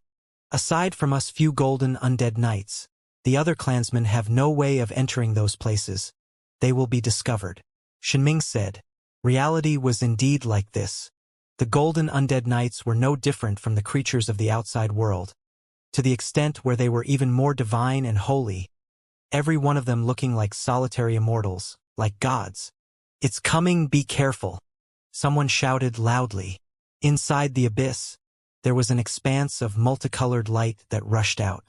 All of the golden undead knights took action together. They all displayed their own methods, starting to capture it.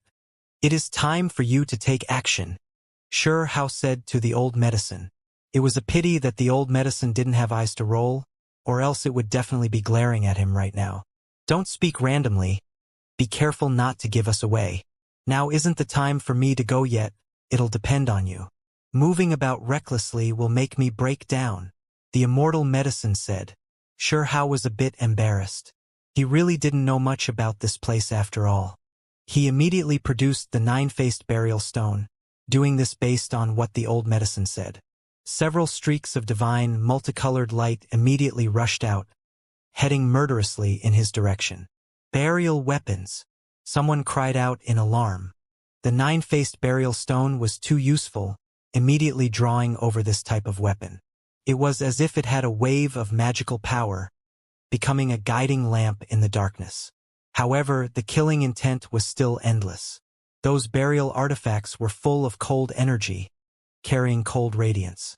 One could see a few extremely ancient weapons. There were some that carried mottled traces, some that were cracking apart, some that were extremely damaged.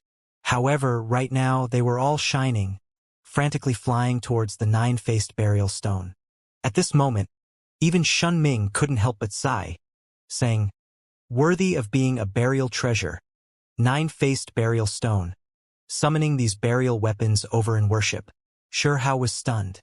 This stone was even more precious than he had imagined, actually having this type of use.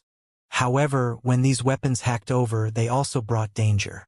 Cold radiance flickered about, killing intent overflowing into the heavens. A single mistake and he would be chopped into pieces. He produced that lump of blood. The hardened blood was as tough as rock, lacking the slightest fluctuation. It didn't have any powerful magical force either. However, something that left everyone stupefied happened. Some of the weapons that flew over fell, dropping back into burial abyss, some releasing caca noises, the cracks seemingly becoming bigger. Not a single one of the weapons came. They either fled or dropped into the abyss, none of them ultimately approaching. When it saw Sure Hao's shocked appearance, the immortal medicine had a complacent look on its face, saying, "How can items that are called burial treasures be ordinary?" According to what it said, regardless of whether it was the 9-faced burial stone or that lump of dried-up blood, they were both burial treasures in the real meaning, absolutely priceless. Sure Hao's face darkened. Do you realize that the burial weapons that rushed over all escaped? I didn't obtain anything. It was all because of this piece of blood. It's fine. With the appearance of these 2 burial treasures, especially this blood's strange force, those things are just small tricks. By forcing away these weapons, once a weapon really dares to come over, then that will definitely be a burial treasure, something that's even better. The immortal medicine said. Burial treasures were rare, all of them priceless objects. In the surroundings, the faces of a group of people became dark, because the burial artifacts that rushed at them also changed directions, all of them either fleeing or falling back into the abyss. Brother Huang, this won't do. Unless they are the most powerful burial treasures, none of the other artifacts will be willing to come over. It will be hard for us to obtain anything. A golden undead knight said. Brother Huang, please put it away for now. In a bit, when we enter deeper into the abyss towards that burial palace, we can use these two treasures. Sanzang said. They were going deeper into the abyss? Shihao was immediately shocked. This was different from what he understood. There was a palace down there? What kind of history did it have? You all are going to enter that legendary palace? The others were shocked, clearly feeling incredible fear towards that place. After endless time passed, not many people have entered. It is too dangerous. There was a golden undead knight who said this. It's fine. We now have 2 stalks of immortal medicines, and together with our burial treasures, it should be worth a shot. Shenming also spoke up. She also wanted to take part in this. All right. Shihao nodded, putting the 2 burial treasures away. Shenming was extremely jealous. These 2 items were both discovered from the open market, yet she missed out on them, filling her with regret. Brother Huang, do you have any other burial artifacts? Sanzang asked, revealing a strange expression. It was because after Shihao put the 2 burial treasures away, he didn't hold any other magical artifacts in his hands. One had to understand that this place was extremely dangerous.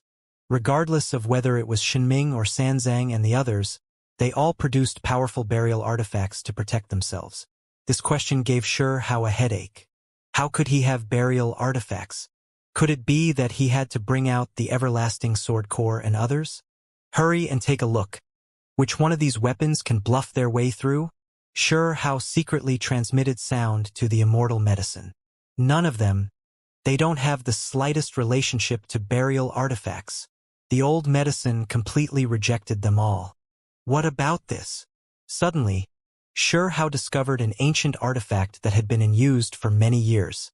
The immortal medicine gasped. It didn't see the real thing, only deducing through the imprint Shihao produced that this thing was formidable. This is it.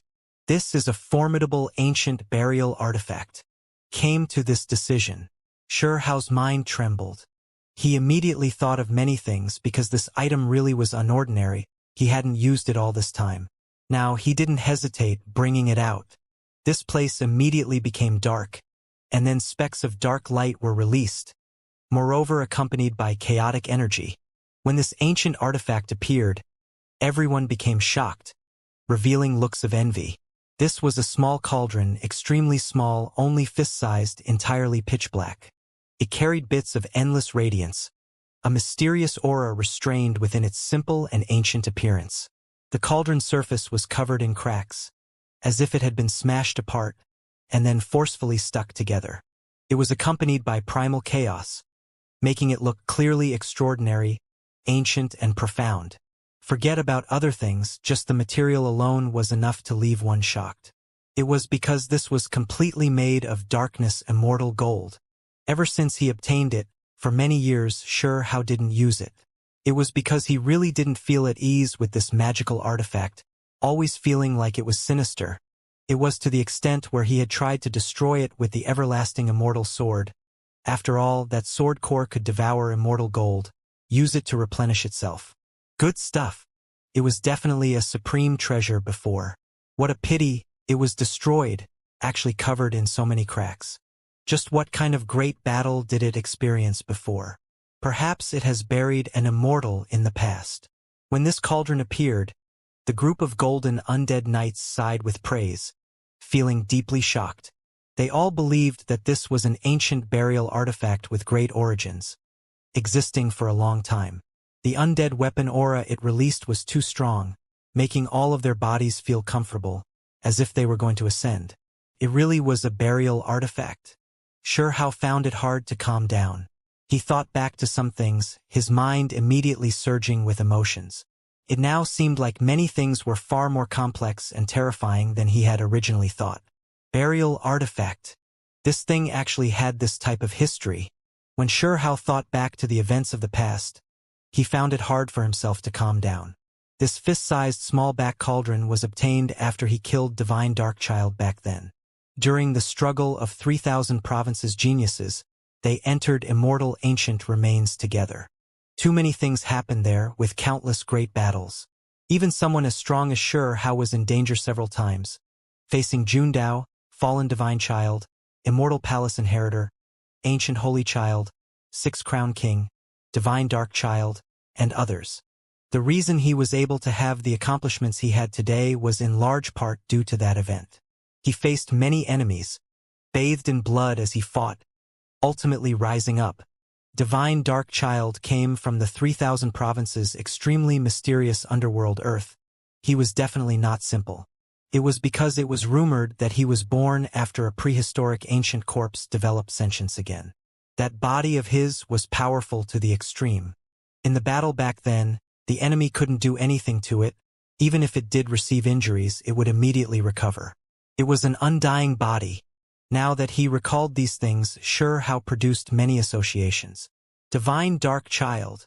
Could he have been an undead knight? He suspected inwardly. Otherwise, how could he have a cauldron like this?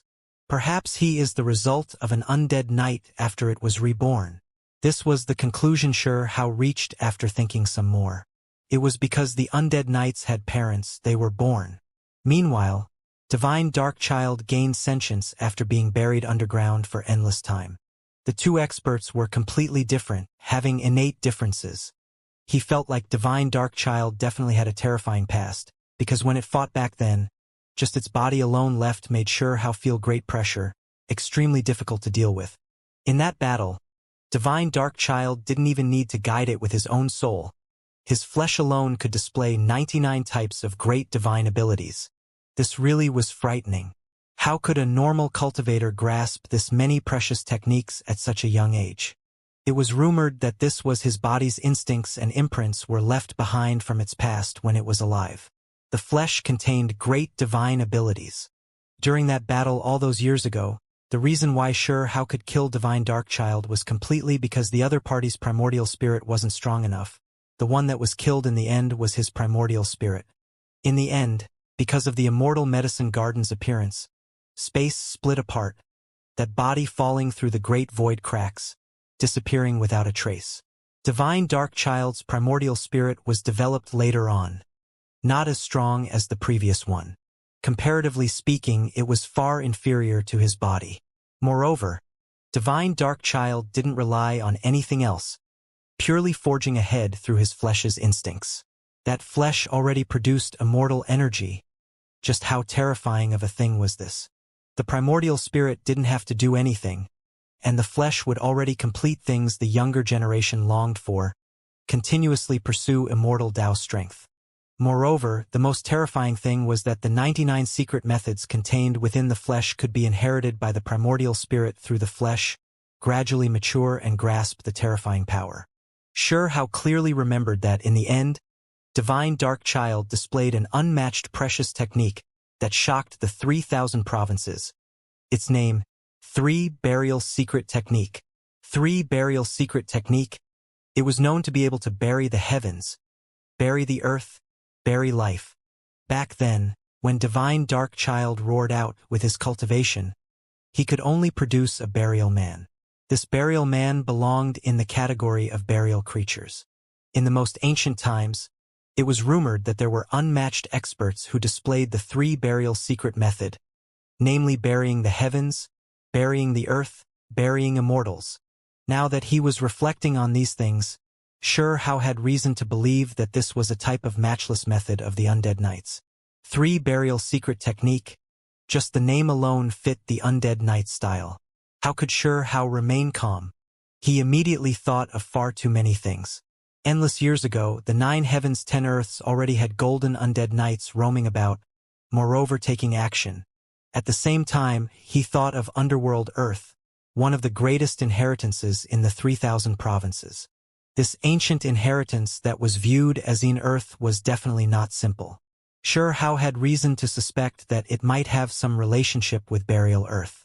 Of course, as the years went by, that type of relationship might have long become faint, to the extent where it was even cut off.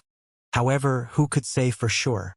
Once the golden undead knights appeared again, would they go to underworld Earth? Would they truly carry out a close cooperation?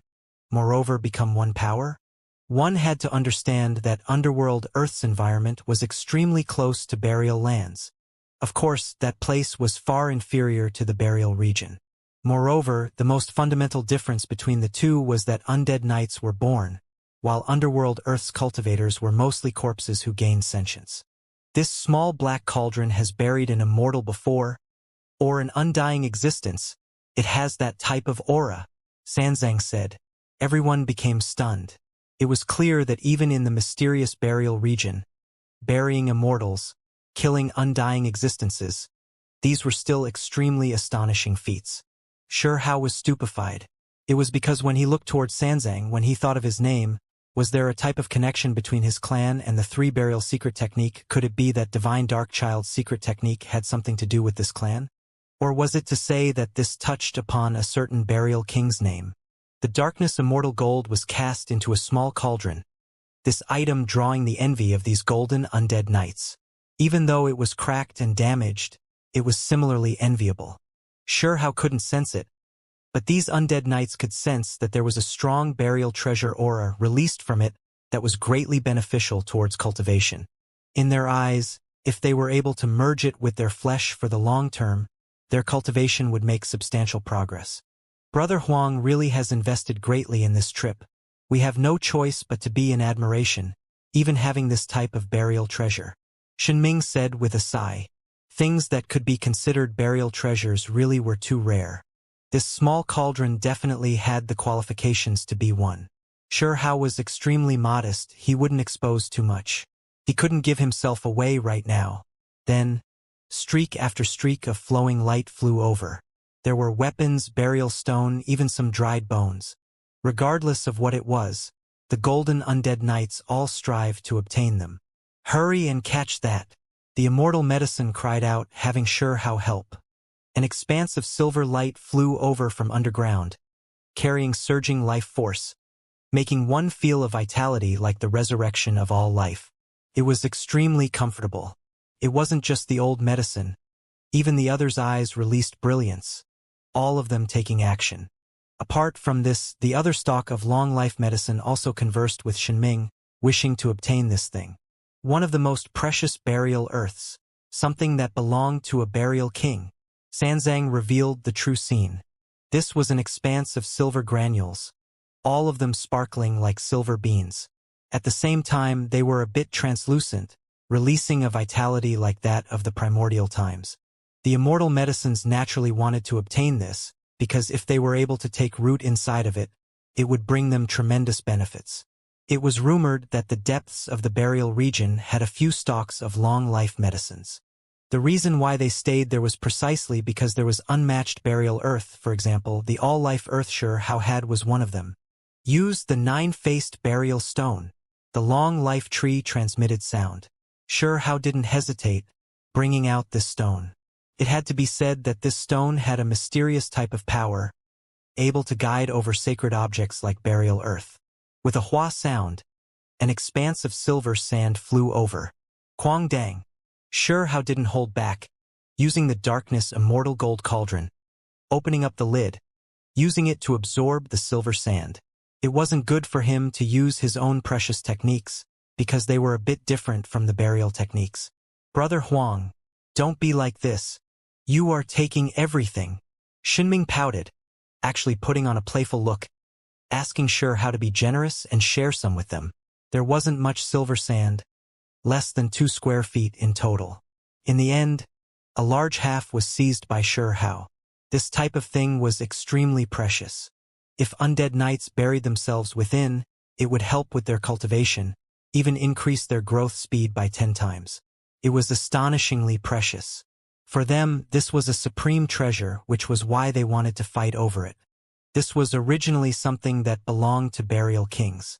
After collecting a larger half of it, he closed the cauldron lid, not offending anyone. This type of thing could only be used to plant flowers and plants, temporarily not having much use for him. Give it to me, the long-life tree said quietly. If you follow me, forget about this square-foot silver sand. Even the 1 square zhang all-life earth can be yours to take root in. Sure Hao transmitted sound. You have a square zhang of it? The long-life tree didn't really believe him. What a pity, is 1 square zhang a lot? I saw a white tortoise carrying Immortal, who occupied several zhang of this earth. Shihao said, if I go into the outside world, leave the burial kings, where would I be able to find earth like this? That white tortoise carrying Immortal you were talking about, I recognize it. That shameless fella, the long life medicine mumbled. Shihao was speechless. Even immortal medicines knew about each other? Could it be that there were all types of hidden secrets? Chi. Waves were transmitted from below, accompanied by earth, rocks, and chaotic mist. Large amounts of steels rushed out from underground, all of them extremely damaged, and also extremely ancient cracks covering their surface. Burial abyss fluctuations are becoming more intense. Some of the steels from deep underground have appeared. Hurry up and seize this opportunity. They might contain matchless methods, a golden undead knight said, stirring everyone up.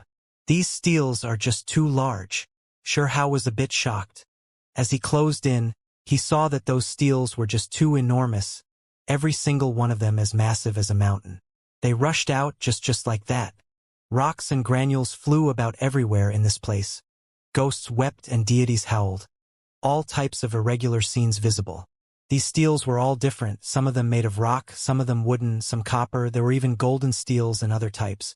It was rumored that before the last great era, there was a golden undead knight who obtained unmatched scriptures from this place, ultimately becoming a burial king as a result. Hurry, translate them for me. Shihao had the immortal medicine help him examine them. It was because his eyes were completely blacked out, unable to recognize a single burial character.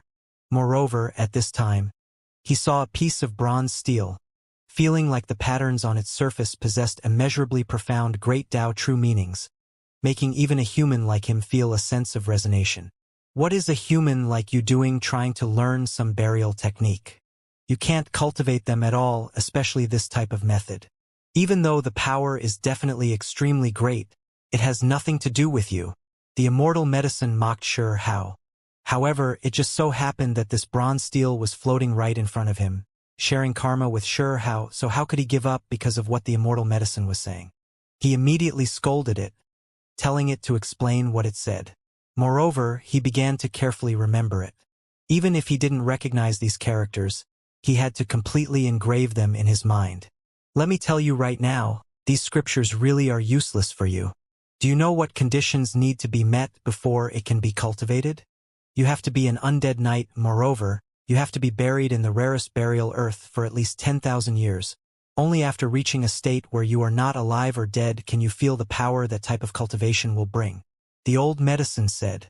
When Shihao heard this, he had no choice but to sigh. Seems simple, but forget about the fact that he wasn't an undead knight. Even if he was, how could he possibly wait 10,000 years? For him, even decades and centuries were too long. He needed to break through quickly, become stronger in the shortest amount of time possible. In the surroundings, the golden undead knight's eyes all became red, all of them doing everything they could to study the steel inscriptions. Not every single golden undead knight was able to obtain these steel scriptures, because these steels had a mysterious power covering them. The characters on them extremely blurry. Some of them couldn't be differentiated. The reason why Shihao could see the bronze steel was because of the 9-faced burial stone's effects. However, encountering a mountain of treasures, yet not able to use one for himself left Shihao feeling that it was extremely unfair. There were so many steels, there were definitely burial king-level scriptures among them. After silently recording the text on the copper steel, Shihao stood where he was, no longer setting his heart on this. Hong! Suddenly, a tremendous wave of power transmitted from below, starting to swallow the primal chaos, absorb the essence of heaven and earth. One could see that the dense energy would all be sucked down. It was as if an eye of the storm appeared in the middle of a sea, forming a vortex. It was incomparably terrifying, swallowing up everything. Ah no! There was a golden undead knight who cried out, because he was sucked down from the edge of the cliff, entering the vortex. With a pu noise, he immediately turned into a bloody paste. Apart from this, all of the giant steels sunk, dragged down by the mysterious power. Save me! There were golden undead knights who cried out. There were a few more people who fell.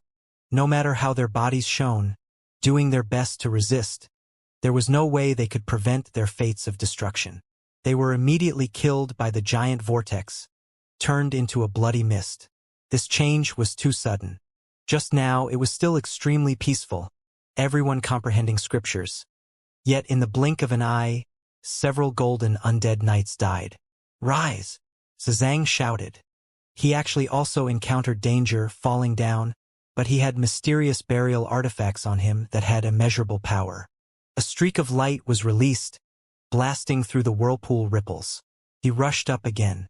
However, his face was a bit pale. It really was too dangerous, his body and soul almost erased just then.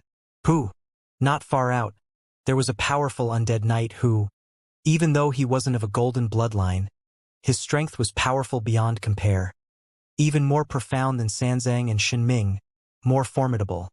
Yet he still couldn't escape disaster. This vortex came quickly, but it also left quickly. In the blink of an eye, peace was returned to Burial Abyss. More than 10 undead knights with powerful potential died. This really is too unfortunate. I had just made contact with a golden steel just now, yet it already sunk. You should just be happy that you kept your life. This place was noisy. There were some people who were a bit unwilling to see the steels go. Some people who still had lingering fears, rejoicing that they were still alive. It's that cave that opened, seizing our natural luck, a few people said with resentment. Normally, after steel inscriptions and burial artifacts appeared, it would last for quite some time, allowing them to calmly obtain the natural luck. However, this time it was actually this short. Wu, Shenming, you can send the long life medicine in. We'll wait for it to bring back some natural luck, Sanzang said. At the same time, a few people looked in Shihao's direction. It's time for you to go too, Shihao said. The two stalks of immortal medicine were both rather unwilling, including Shenming's. It was because if they went down, they would have to face a type of death radiance not even an undead knight could endure. In a flash, it could deprive one of their life imprints. It was extremely terrifying. Because immortal medicines could withstand time, exist with heaven and earth, the long lifetime ring produced within them would allow them to live through that type of light. The long life tree on Shihao's shoulder really didn't want to enter, because even if it didn't die, withstanding that type of light would still force it to pay a corresponding price. The other immortal medicine dropped down. It carried purple radiance, appearance like a seated Taoist, releasing 9 layers of radiance, incredibly divine. It entered the abyss. At first, it could still release hazy light, but as it went in deeper, the radiance was swallowed up, no longer visible. One could imagine just how deep the abyss was. You should go now, or else we'll be exposed, Shihao urged. The long life tree didn't want to, but in the end, it still went on its way, entering Burial Abyss. Suddenly, a miserable scream sounded underground. This was Shenming's immortal medicine. It was clear that something bad happened. Ah! A sphere of light flew out, landing on Shihao's shoulder. It was precisely that long life tree. After just heading down, it immediately rushed back up, looking beyond frightened. What happened? All of the golden undead knights looked over, carrying shocked expressions. I heard the cry of that companion below and was scared. That's why, the long life tree said. Everyone became speechless. They had all thought that it encountered something. Turns out it was just chicken-hearted.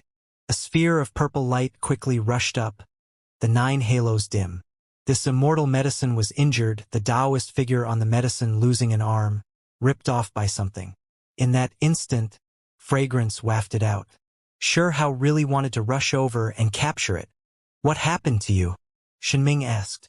Moreover, she quickly produced the most precious burial king earth, the silver sand, letting it take root in it to recover. There is an ancient cave that is releasing multicolored light. It ripped me apart. The immortal medicine replied. There was something strange after all. Why are that ancient cave's ripples that strong? This shouldn't be the case. Sanzang frowned. Let's go. There isn't much great natural luck left. We should go back. There were golden undead knights who said with a sigh. The others nodded, all of them feeling helpless. Sure Hao looked forward to ending this early so he could leave. Otherwise, mixing together with this group of undead knights for a long time would definitely result in being exposed. Brother Huang, did you forget? We have to join hands and enter that ancient cave. Legend has it that there is a secret palace with unmatched natural luck inside. Shenming said, "This is too dangerous. From the past until now, not many people were able to return alive. Sure Hao didn't want to go. This time, our preparations were ample, all of us having burial treasures that can withstand the inauspicious. We can enter that ancient palace," Sanzang said. He also persisted with this. "That place has the secrets related to burial kings," Shenming secretly transmitted, telling Sure Hao. This left him shaken. He desired power greatly. The so-called burial kings were on the same level as Anlin and Shichuo, representing the peak level of power in this world. There were secrets of this level in the ancient cave below the abyss. Sure Hao still believed firmly that cultivation was interconnected. Even if they were different species, cultivation systems different, there would still be similarities that could be used as a reference, able to inspire enlightenment. That was why right now he was moved. "Relax, we don't want to die either. We won't throw our lives away," Sanzang said. They needed Sure Hao to join them. It was because Sure Hao had at least 3 burial treasures on him. This type of thing was too valuable in burial region, able to protect against dangers, allow them to pass through danger spots. Shenming said, "Our burial treasures are all extraordinary. With so many together, now that there is a 9-faced burial stone, powerful burial treasure auras can be released to protect us." In the end, Sure Hao was convinced, following them. "You all are just throwing your lives away. Don't act recklessly. This is too dangerous. If you all do this, none of you will be able to return. You have to think things through." The other golden undead knights all revealed shocked expressions, all of them advising against this. It was because it wasn't like no one went down there before, but they all died miserably below. "We know when to advance and when to stop," Sanzang said.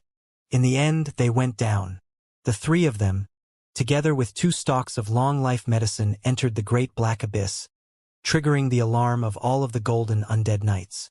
They all stood on the surface, waiting nervously. Sure Hao and the other speeds were extremely fast, immediately rushing out several thousand zhang. This place really was unimaginable. Just how deep was it? It was because they were still far from reaching its end. Sure enough, another powerful devouring force appeared, wishing to tear them apart. Quang Dang. Sure Hao produced the black cauldron, enlarging it to surround their group, using this burial treasure. Then, with this type of speed, they continued for quite some time. Not long afterwards, a sphere of light appeared, hazy and indistinct, just below them.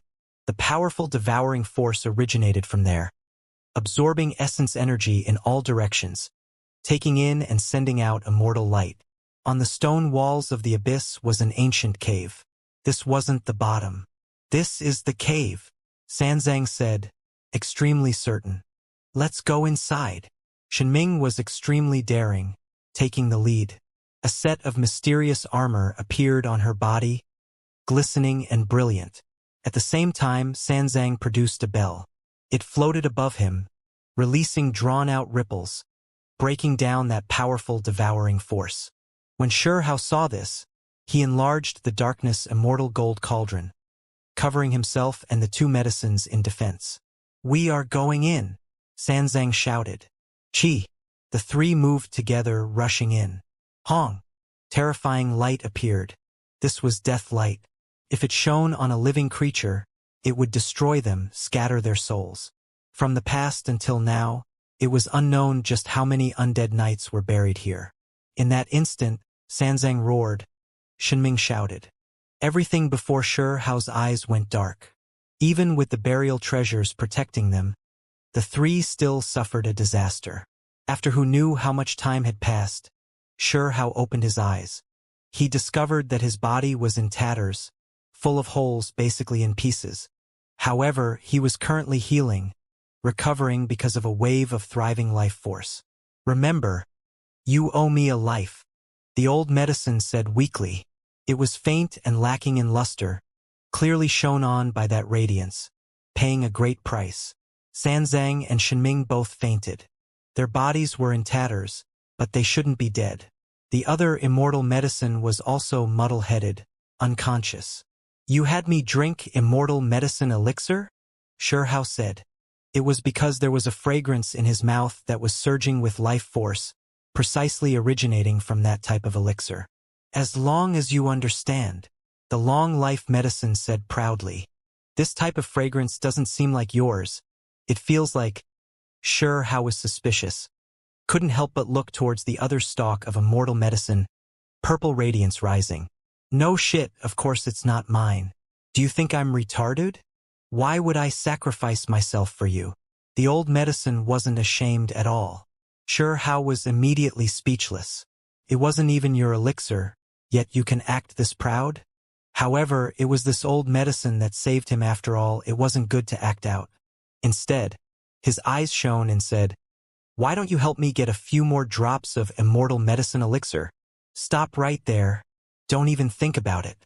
I took the risk and got a drop for you to drink. This is already extreme benevolence, saving your life.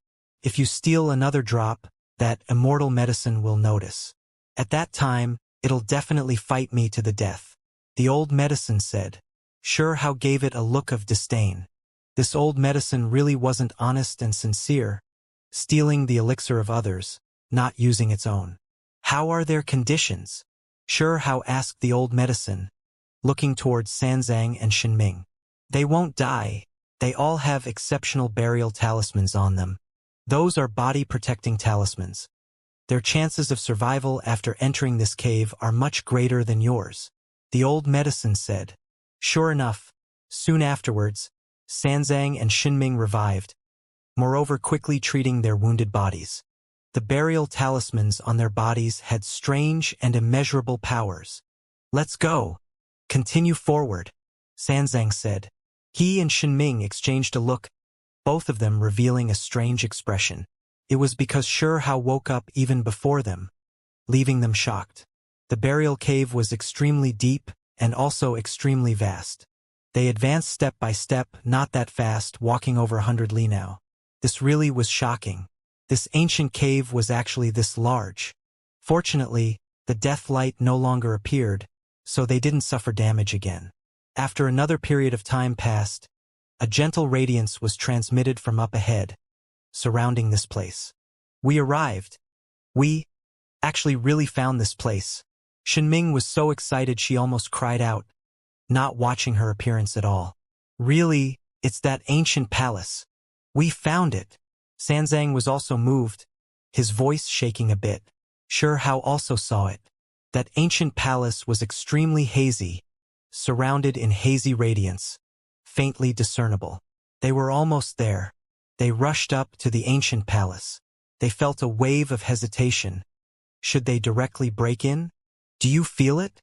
It's origin energy, Sanzang said with a trembling voice. It is. I can sense it. Those are origin fluctuations, that type of unmatched aura. Shenming was also like this, her beautiful eyes full of shock and excitement. Shihao frowned. This was the land of origin? He really didn't understand. This place really is special. It is most likely really the land of origin. The long life tree secretly told Shihao. Land of origin? Shihao didn't understand. Just what was it that originated from this place?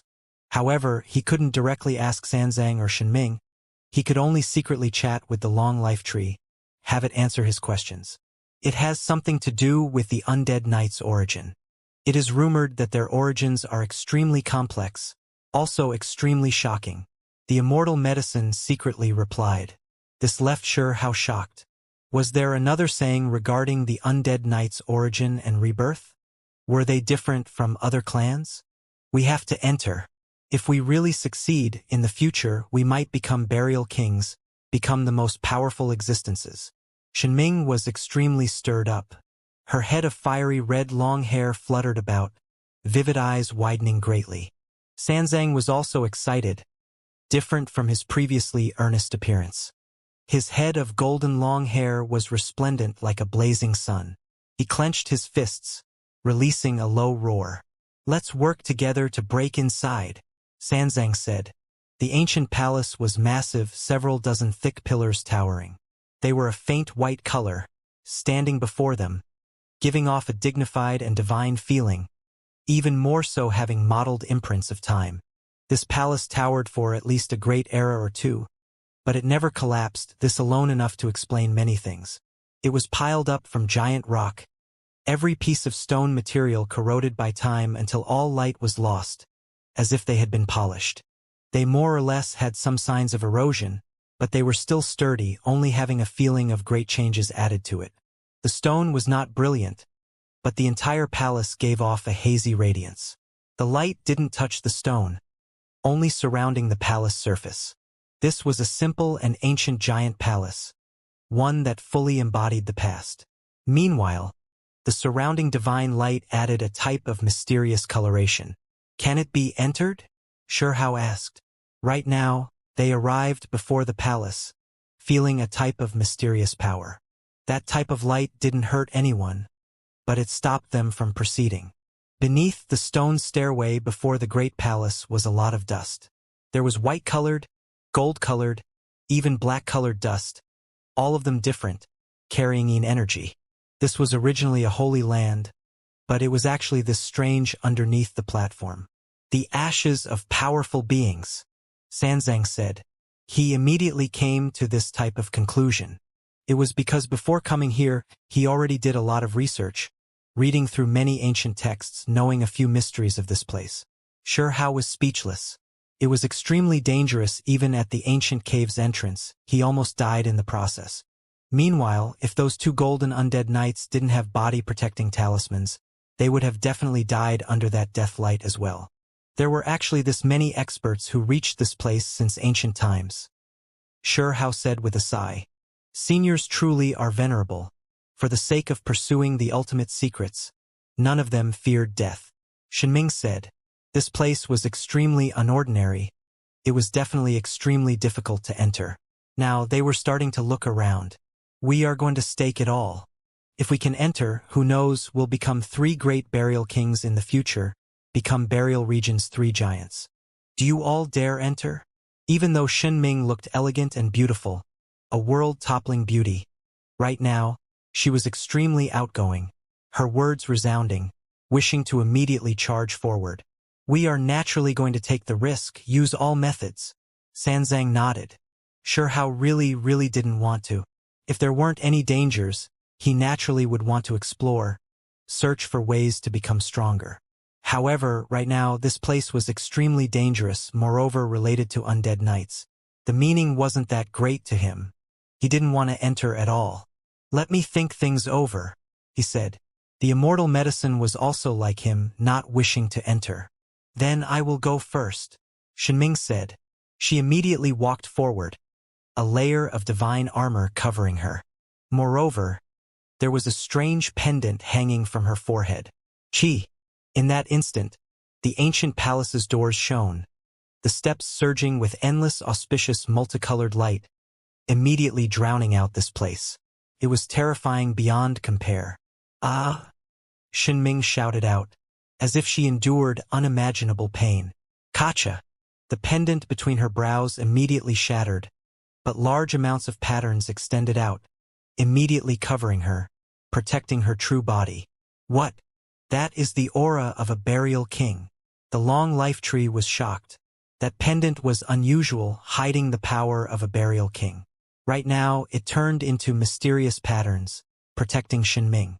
She staggered, but in the end, she rushed into that ancient palace. At the same time, Xianxia felt something wrong. The fluctuations in this place were too intense, as if the entire ancient palace was a huge monster that was reviving. "I am going as well." Xianxia turned around. He smiled towards Xianxia, extremely gentle, but also a bit strange. They were already this far in, yet they could still smile? Xianxia was even more direct, producing a magical decree. It was extremely terrifying. The aura released unimaginable. Tens of thousands of symbols released kungxiang noises, as if blades were resonating. Burial King Decree. The long-life medicine was shocked. Moreover, it believed that this was a great Tao magical decree inscribed seriously by that Burial King. Hong! The multicolored light on the platform was blasted apart. A crack appeared over there. Sanzang rushed in. Even though his body shook, blood gushing out from his body, he still successfully entered. Those two both had their preparations, having powerful Burial Kings supporting them. The long life tree said. Sure Hao turned around to leave. He definitely didn't want to participate. Those two individuals both had Burial King's secret treasures on them, able to protect themselves. If he rashly entered, he would undoubtedly die. However, things exceeded his expectations. The ancient palace's fluctuations became increasingly intense. Auspicious light was released in endless streaks from the stairs, and then it actually began to spin about, turning into a golden vortex, swallowing everything. Not good. Sure Hao released a strange cry. Even though he was doing everything he could, he was still surrounded by the golden vortex, swept in. If he fell inside, without the magical artifacts Burial Kings bestowed, he would definitely die. Sure Hao finally knew why Xinming and Sanzang smiled. The smile so strange. It was because the two of them long foresaw that he would definitely be forced in.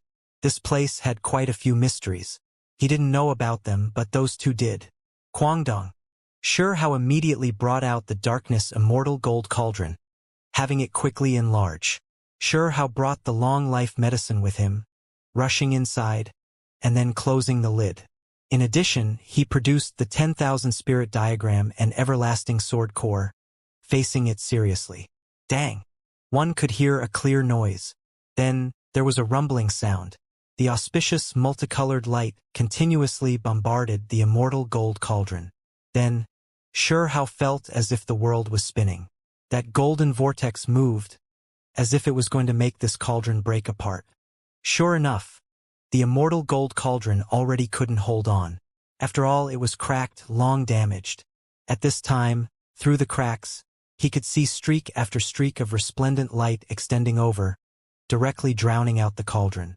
Sure Hao did everything he could, displaying all of his precious techniques, resisting with full force. However, this was meaningless. This wasn't a confrontation at the same level of power. As soon as he made contact, the bones in his body released pi-pa sounds, several dozen of them broken. Moreover, his flesh was badly mangled, about to explode.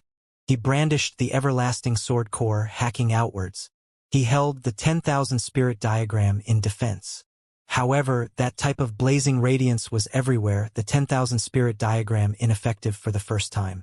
It was because this wasn't a frontal attack, but rather one coming from everywhere.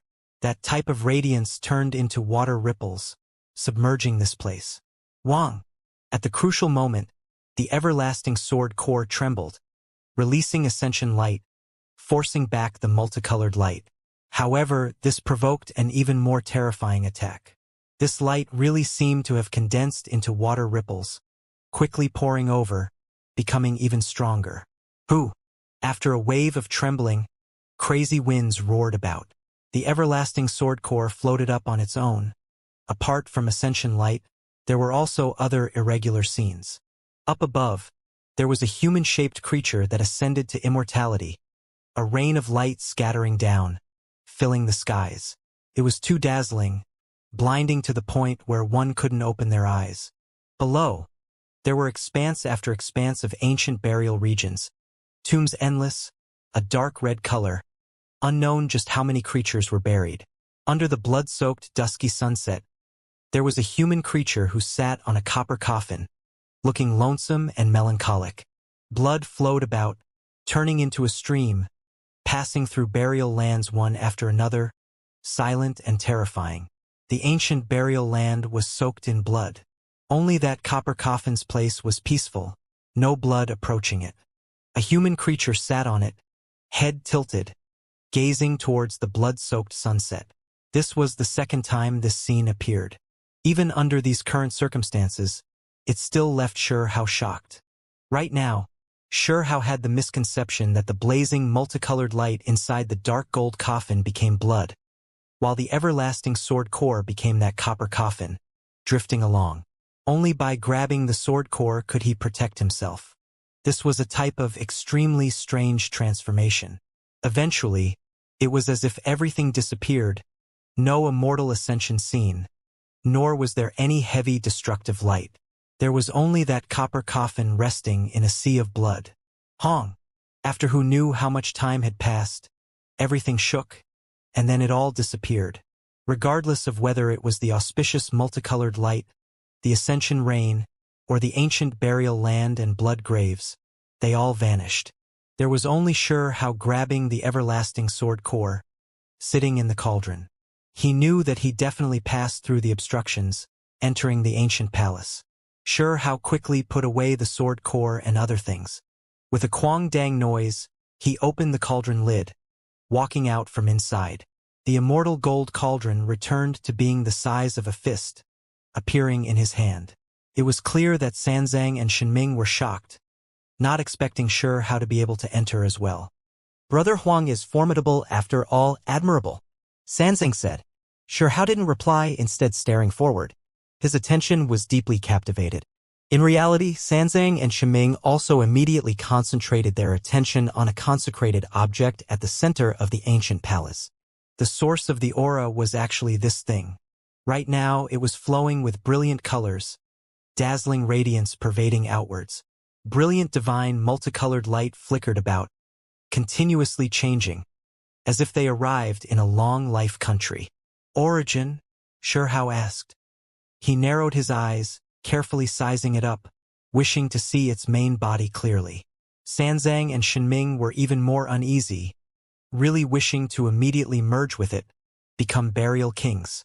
This thing was too blinding, dazzling to the point of several dozen suns condensed together, creating a source of brilliance. The three great experts all experienced a corresponding process, their eyes bleeding. Even those as powerful as them needed a long time to adapt in order to clearly see what that was. Even heavenly eyes were burning with scorching pain. This was a chest. The hall was ancient, at the center a sacrificial platform. It wasn't tall, not even as large as a mature person. On it this thing. This was the object of origin? Sure how began to suspect whether the source was connected to the chest. Sanzang and Shenming were obsessed, as if they were going to sink inside. It was because they were shone on by the auspicious light. They felt as if their undead night bodies were changing. Even though it was slow, they were now in this process. Soon afterwards, Sure how developed a type of strange feeling as well. His body's abnormality was one thing. What made him feel even more fear and trepidation was that there was a wave of mysterious aura that attacked at his skull. The brilliance the chest released wanted to enter his primordial spirit. He was immediately shocked. This was the place where the soul rested. How could he allow it to invade?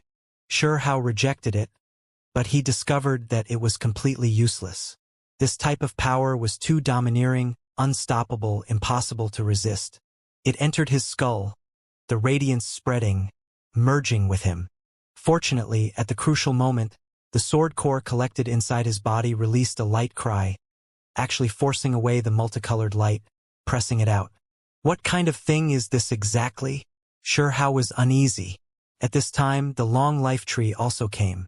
Not long ago, it hid in his body. When it saw this scene, it was shocked as well. How terrifying. My long lifetime ring is actually shaken, about to be corroded. It began to panic a bit. The long life medicine was special. Otherwise, the undead knights wouldn't have brought them in, have them search for natural luck. Could still hold on for a short amount of time. It really is comfortable. I am going to become a burial king. It was as if Shenming was dreaming. I am the most powerful, Sanzang roared. The two of them seemed to have become possessed, forgetting everything, completely immersed in a type of state that was extremely difficult for outsiders to imagine. Sure how didn't move recklessly, instead taking a few steps back, carefully sizing this place up. What do you think? Have those two noticed that I am different? Sure how asked the old medicine. Otherwise, why were the smiles of those two before so strange? When the ancient palace shone, forming a vortex, swallowing him inside. If he didn't have the everlasting sword core, he would have died for sure. Could be said that those two seemed to be deliberately plotting against him. How even wanted to take action here. Suppress these two. Eliminate future problems ahead of time. However, after considering how they were deep and unfathomable, moreover having items bestowed by burial kings on them, he decided not to act rashly. It's also a chest? How looked at the object on the sacrificial platform, and then at the rotten wooden chest in his hands. From the outer appearance, his chest really was too lacking compared to the other one. That one surged with radiance, gushing with auspicious splendor, obviously an important divine object. Meanwhile, the one in his hands was about to rot already, just a tattered wooden chest. Moreover, the one on the platform was related to Origin, possessing unimaginable power, making all undead knights go crazy. As for the wooden chest in his hands, even now, How didn't know what kind of use it had. How carefully sized it up. That chest was only a foot tall. It flickered with 9-colored brilliance, as if it was made of 9 types of immortal gold. Of course, it was closest to the legendary 7-colored immortal gold. However, upon closer inspection, How felt like it wasn't like immortal gold, but a bit like jade. It is most likely carved from the branch of an immortal tree. The long life tree said. This was its opinion. Seemed like metal yet wasn't, like stone yet wasn't, like wood yet wasn't wood. It was difficult to say what kind of material it was. Extremely strange. In the end, Xinming and Sanzang woke up, no longer bewildered. They looked at it carefully, continuously sighing with praise, finding it hard to hide their excitement. It had patterns on its surface that looked extremely complicated, as if there were life imprints coming to life one after another. This thing seemed to be alive. I feel like it isn't a chest, but rather solid, an Origin ancient artifact itself, Xinming said, not thinking that it was a chest with something inside. I feel the same way, Sanzang said. How was moved. What these two said made sense. Perhaps this thing was the source object itself. There were no cracks on its surface, as if it was completely solid. Will we be able to turn into burial kings? Xinming said with great excitement. At this moment, she reached out her hand, about to grab towards that Origin object. Hong! However, immediately afterwards, she was struck flying, coughing out large amounts of blood, her body almost blasted apart. Meanwhile, this was still because she had the protection of the patterns bestowed by a burial king. Otherwise, her body and soul would have definitely been wiped out. How was completely stupefied as he watched. This thing was terrifying after all, it couldn't be lightly touched. Let me try, Sanzang said. His hands held the magical decree, walking forward, extremely fast. The scripture sounds there were great, starting to sound. Symbols surged one after another, rushing forward. Hong! However, he also suffered a rebound. One could actually see flames burning the powerful decree, burning a corner. Sanzang released a great cry, half his body scorched black, blood flowing out from the corner of his lips, also flying out, unable to approach that Origin ancient artifact. This, we have no way of touching it. Will we still be able to turn into burial kings? Xinming and Sanzang both felt extremely helpless, a bit dispirited. It was because they came full of hope, moreover truly successfully entering the ancient palace. Yet in the end, they couldn't touch this ancient artifact. You have to understand that even though the ancient cave is here, this artifact might not appear for billions of years. If we miss out on this chance, we might never be able to encounter it again. Sanzang found this hard to accept. I am going to continue trying, Xinming said. This thing was this important? How became suspicious. It was actually this formidable. Wasn't it enough if burial kings just took action themselves? Why did it have to be this troublesome? How had many questions. He asked the long life tree, asking it for an explanation. What kind of place do you think this is? The fact that you are able to arrive here really is tremendous luck. Just how many were able to come here since ancient times? The old medicine said. Even I can enter, so burial kings definitely shouldn't have any problems. Can't they just directly take action and help their heirs out? Sure Hao wasn't convinced. Anyone can come, it is just burial kings themselves who can't. Otherwise, there will definitely be great problems. The long-life medicines rejected this thought of his. Why? Sure Hao was shocked. There were rumors that the appearance of the burial kings has something to do with this object. According to the legends this old medicine spoke of, that was an extremely strange phenomenon, one that was hard to believe. Burial king's appearance was precisely related to this origin ancient artifact. Moreover, the ancient artifact could only be seen once in a lifetime. Otherwise, if they met again, there will likely be a great problem. It was to the extent where there were even sayings where, after seeing the origin ancient artifact, everything would change, including oneself. In short, the burial kings couldn't appear, see it a second time. Otherwise, the burial kings would change. There are some things where you can try to imply from Xinming and Sanzang. These things that I am talking about are all legends. I don't know the truth. The immortal medicine said. Are you not scared of us being exposed? Sure Hao said. It doesn't matter. Regarding these things, 90% of undead knights have no idea. Only the golden undead knights knowing some more hidden rumors. The old medicine said like this. The burial kings really can't come themselves? Sure Hao decisively asked. If burial kings come, there will be terrifying things that will appear, Xinming said. She actually spoke about some secrets to Sure Hao's surprise. Do you all still remember that existence in Heaven Valley? That is burial king. But because he made contact with this place, he then disappeared. Xinming said. But after he disappeared, another burial king appeared from the depths of burial land. One who looks completely identical to him, Sanzang said. It is precisely because it is like this that it is terrifying. The two burial kings had the exact same outer appearances, but their natures were completely different, regarded as two different people. Xinming said. This left Sure Hao shocked. This origin ancient artifact was not simple after all. It is rumored that all objects that had something to do with the origin ancient artifact would be regarded with utmost importance by burial kings. My burial region's 3 great burial kings subdued one object. No one allowed near it. Sanzang said. There was one object buried in the great tomb, a seal established by the 3 great burial kings. No one was allowed near that place. This made Sure Hao feel the importance of this place once more. This thing was too extraordinary. Burial earth was this sinister? Sure Hao began to think to himself. By relying on it, one can become burial kings. However, what do you two plan on doing? There is no way of approaching it at all right now, Sure Hao said. He really was confused. How could the item on the platform be this magical? Could it really hold such great power? Sure Hao's thoughts were all over the place. Through his conversations with Xinming and Sanzang, the more he understood, the more he feared that ancient artifact on the sacrificial platform. What exactly is this? Even burial kings had to maintain a respectful distance. This really was too freakish.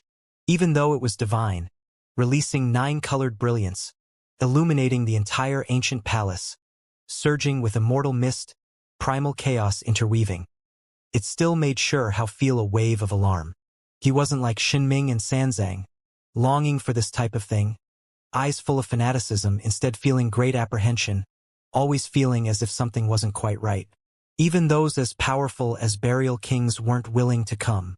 This chest really was too heaven-defying. Sure Hao thought of many things, every thought making him shiver all over. He felt like he should leave as soon as possible. Best if he left this thing alone. It was to the extent where he had reason to suspect that regardless of whether it was Sanzang or Xinming, even if there were burial kings supporting them, their intentions might still not be pure.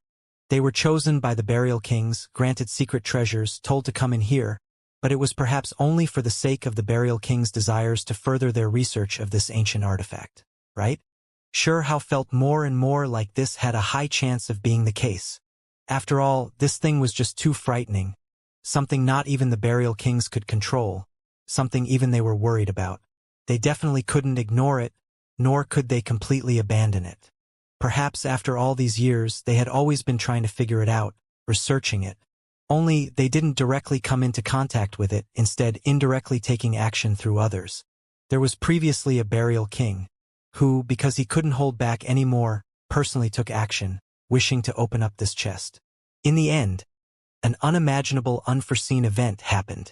According to what Xianming said, after that night, the burial king in Heaven Valley seemed to have his soul leave him, becoming completely different from before. Just how terrifying of a thing was this? Sure, Hao didn't know whether the two burial kings behind Xianming and Sanzang investigated what exactly happened to that existence in Heaven Valley, if they knew what kind of strange change happened.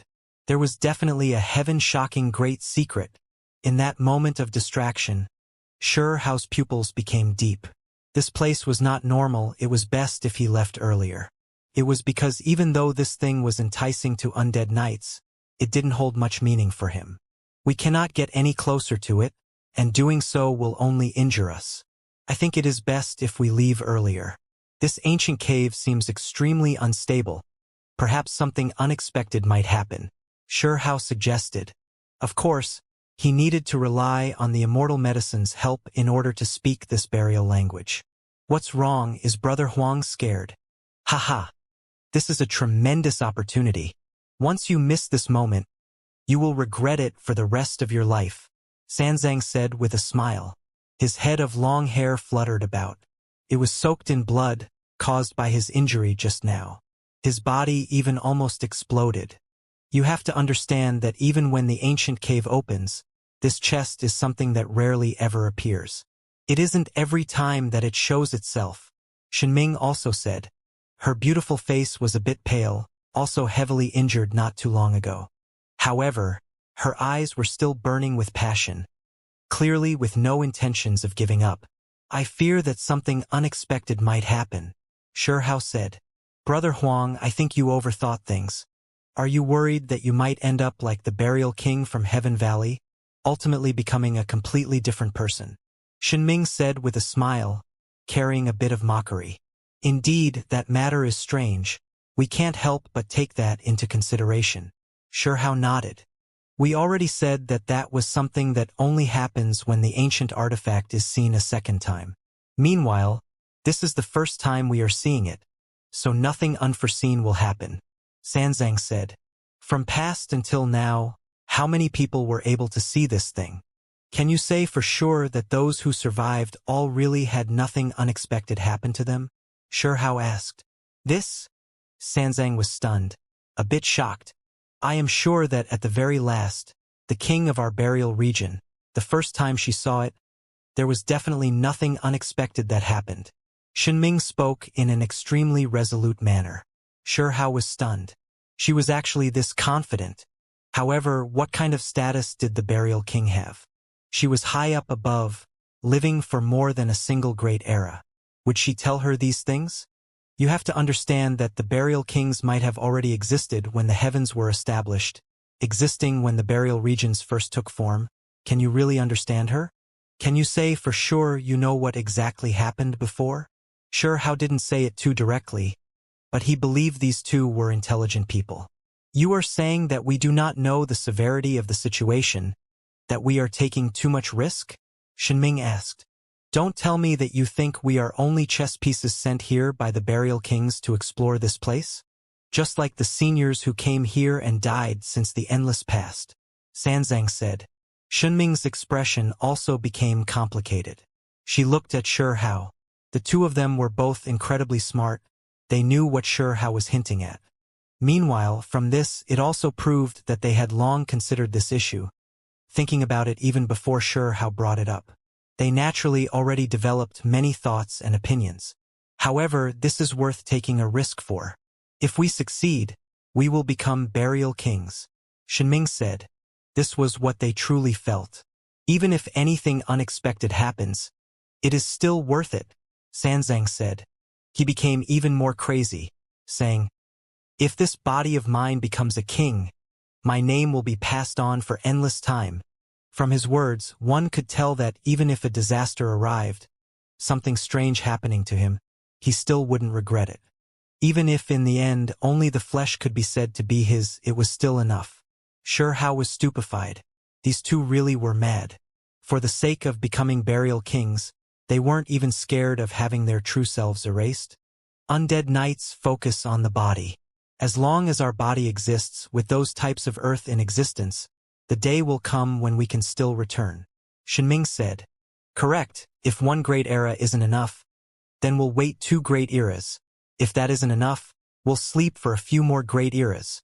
Sanzang's eyes burned like flames, extremely fervent, his head of long golden hair like suns. At this moment, Shurhao opened his mouth, but what could he still say? He was greatly shaken. He recalled the all-life earth. This thing was a rare precious earth in burial region after all.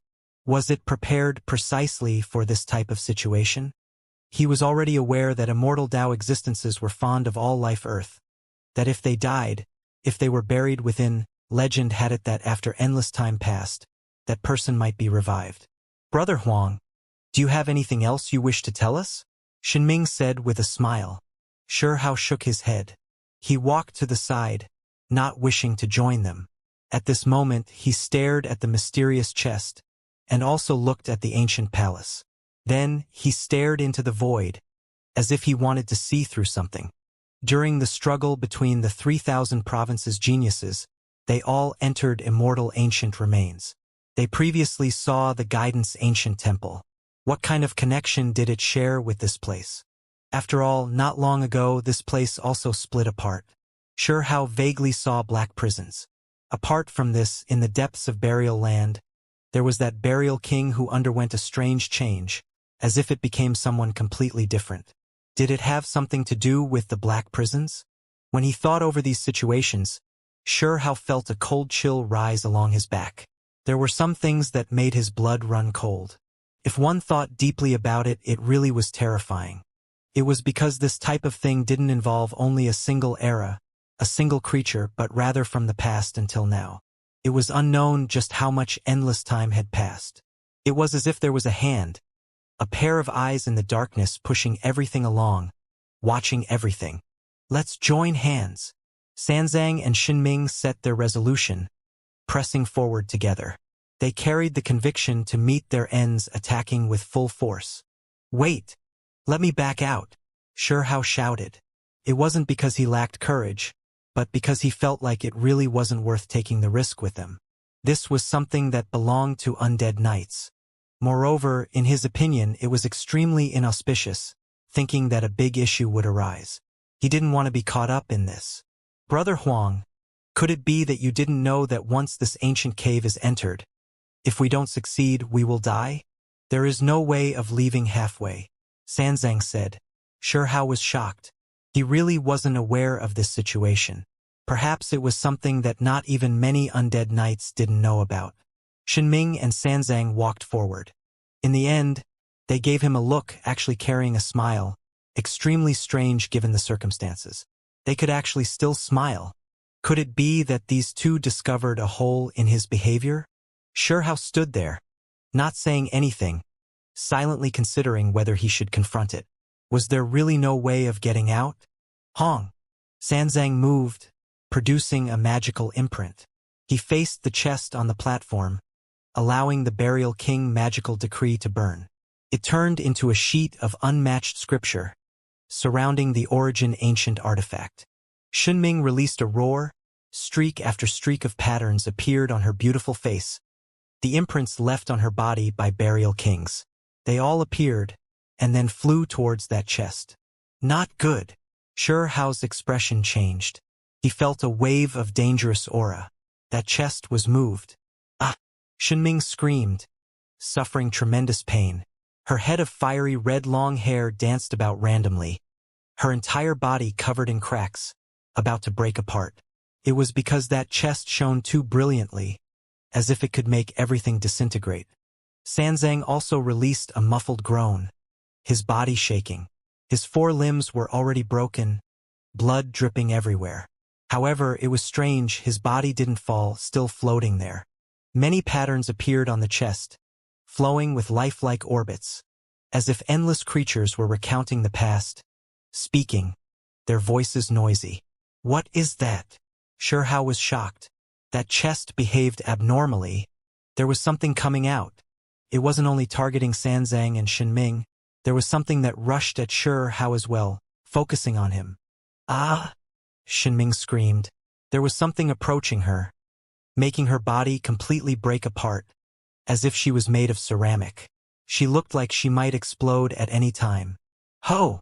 Sanzang released a roar. His entire body was in intense pain, limbs separated from his body, inner organs about to break apart as well. A sphere of light flew towards Shinming, wishing to enter her body. At the same time, another sphere of light rushed at Sanming, making his body's bones release gabbing noises, continuously shatter. In the distance, Hao was horrified. At this moment, he didn't care about anything anymore. He no longer feared the other two knowing his secret. With a chong noise, he drew the everlasting sword core. Of course, he believed that the two didn't have time to pay attention to this place, because they were long occupied with their own issues, having no extra attention to direct this way. Guangdong. At the same time, Hao activated the darkness immortal gold cauldron, covering himself inside. As for the immortal medicine, it was even more slippery, long hiding inside. Qi. Before it approached the sealed cauldron cover, Hao hacked his sword outwards, stopping that object from approaching. That was also a sphere of light. He didn't know what was inside, but he definitely didn't want it to get close to himself. It hurts so much. Shinming screamed out, her beautiful face distorted, body split, cracking apart, finally breaking down. Meanwhile, Sanzang was also like this, basically being dismembered. There were many parts of his body that came off, blood dripping everywhere, the scene a bit cruel. At this time, a shocking change happened. The lights directly rushed at the space between their brows. There was no way for them to stop these lights. They immediately rushed in. Hong! Their frontal bones shone, and then afterwards, the radiance extended to every part of their body, shining on them like a sun, lighting up every part of their body. Loud noises of joints grinding sounded. The two great golden undead knights' originally broken bodies began to heal at this time, the bones connected. This was extremely strange. That chest released light, tearing their bodies apart. But now, there was a sphere of light that entered their skull, actually about to heal them. So comfortable. Sanzang released a soft groan. For them, the ice and fire experience was too great of a change, this change taking place too quickly and abruptly. Hurry! Do as the burial kings say. Separate the primordial spirit from the body. Shinming released a low shout, stopping his train of thought. This type of comfortable feeling left the golden undead knights completely engrossed, unable to free themselves. This wasn't only a joy from the body relaxing, there was also a type of loosening from the soul. Sanzang became clear-headed. He immediately struggled free, breaking out into cold sweat. In that instant, his body was being restored, flesh healing. His broken limbs and other parts long grew back. Qi! Qi! Two streaks of light rushed out one after another. These were Shinming and Sanzang's souls.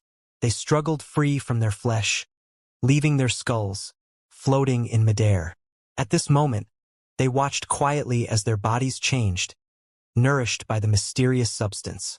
If this continued for a long time, it would definitely undergo rebirth, become an unbreaking body.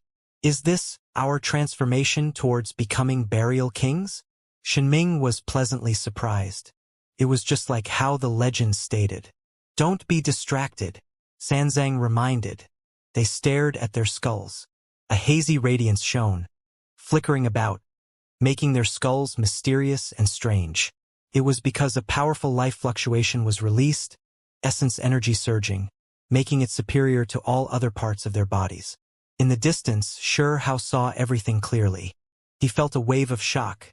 Could it be that there really was a strange change that was about to happen? However, at this time he couldn't bother with all of this because he had his own problems. That sphere of light was approaching, about to smash into his body. Previously, that slash he released didn't do anything. That light rushed into the cauldron, so covering the cauldron lid now wouldn't do anything. What was different was that his flesh wasn't injured, never breaking apart. Those two individuals were injured because they were too close to the ancient artifact, their bodies collapsing because of this. What kind of thing was this? Hao hacked at it. With a chi sound, it struck that sphere of light. This time it was successful, it immediately broke in half. However, what left Shihao shocked was that it quickly merged together, moreover rushing at Shihao's forehead, wishing to enter his skull. Hong! Shihao was furious. His entire body surged with multicolored light, displaying all types of precious techniques, overlaying them, sending all of them at this sphere of light. However, what left him shocked was that this sphere of light was scattered. After it became several hundred strands, it still didn't give up, continuing to rush at his head. Pong! Shihao brandished his other arm, using that rotten wooden chest to smash at those fragmented spheres of light, immediately scattering them. However, in the end, they once again quickly gathered, rushing at his skull again. What kind of strange thing was this? It was immune to all of these methods? It wasn't that it was useless, but in the end, it would always gather again, as if it had an undying body. Cold sweat poured down from Shihao's forehead. He knew that he had to stop it, or else the most terrifying result would happen. If the abnormal change took place, who would he end up becoming? He did everything he could to resist. Even if he couldn't get rid of this light, he still had to try. He continuously made it break apart, stopping it from attacking him. At the same time, Shihao looked into the distance. Just what kind of actions did those two adopt exactly? Xinming and Sanzang's primordial spirits left their bodies, floating in midair, watching as their own skulls became resplendent. This left Shihao shocked. Could it be that they were using this to avoid the abnormal transformation? Our bodies are becoming stronger. This was Xinming's voice. Not good. I am being restricted by a wave of power, about to be dragged back into the skull. Sanzang cried out in alarm. In the end, the two golden undead knights' primordial spirits were both pulled at, about to enter their skulls again. This was a shocking change, making both of them shiver in fear. It was because they were on guard, fearing that something unexpected might happen. They wanted to borrow the origin ancient artifact to strengthen their bodies, allowing them to improve a step further while their primordial spirits remained uninvolved. However, now it seemed like this wouldn't work at all. This was even done because of the Burial King's guidance, having them first separate themselves, observe just what kind of change happened to their bodies. The result was now clear: they failed. If we enter our skulls like this, will there really be some abnormal transformation? Xinming's expression was pale. Impossible. This is the first time we've seen the ancient artifact. Nothing inauspicious will happen. Sanzang shook his head, trying to stir himself up. Chi. Immediately afterwards, they rushed towards their skulls. This process was beyond their control. They were immediately pulled inside. Shihao shivered inwardly, personally seeing this scene. He felt like this result was extremely terrifying. Were the two of them still there? Were they still alive? The two golden undead knights closed their eyes, actually sitting down. Their bodies shone, nurtured by a wave of powerful life force. They were wrapped within, becoming like cocoons. Get lost! Shihao roared. He put away the cauldron and sword because these were useless. No matter how he attacked, this thing would still recombine together. He had previously thought about activating the sword core, making the being on the copper coffin appear, as well the ancient burial ground scene flowing with blood, but he failed. Just now, only the Ascension Immortal light appeared. The sword core was brilliant, but couldn't stop this from happening. Chi. In the end, the divine multicolored light that had turned into hundreds of strands rushed into Shihao's body, quickly heading towards his skull, forming a sphere of light there, wishing to attach itself to his primordial spirit. Even now, he didn't know what kind of blasted thing this was. Shihao resisted with everything he had, but this thing was extremely strange. It turned into ripple-like flowing light, wishing to nourish and reach into his primordial spirit. Get lost! This was the first time Shihao ever felt this nervous. Even his scalp felt like it was becoming numb. Even though he wasn't injured, he still felt like he had to stop this, that he couldn't allow this type of situation to happen. However, he felt a bit powerless, unable to stop this sphere of light. It was clearly about to merge with his primordial spirit. At the same time, he saw Xinming and Sanzang in the distance suddenly open their eyes, nodding towards him. This really was strange. One had to understand that just now, the two of them were still resisting, yet now they completely relaxed. Moreover, they now had peaceful smiles, as if they were bathing in autumn winds. However, in Shurehao's opinion, there was nothing more frightening than this. Then, those two closed their eyes again, as if entering seclusion, experiencing something. What land of origin? Shurehao wanted to roar out. This place was too sinister. Could it be that burial kings were born just like this? Ah! Shurehao cried out, doing everything he could. His entire body's essence energy erupted, and then 3 streaks of immortal energy bloomed, emerging above his head. 3 great Tao flowers blossomed. There were small figures seated within 2 of them. Right now, they both suddenly opened their eyes, raising their heads and roaring into the heavens. Of the 2 supreme little figures, one of them seemed to be living in the distant past, but it had tremendous power, making that sphere of light actually tremble. There was another one that lived in the present, also extremely powerful. It was as if cold electrical light flickered about in its eyes, staring at that sphere of light.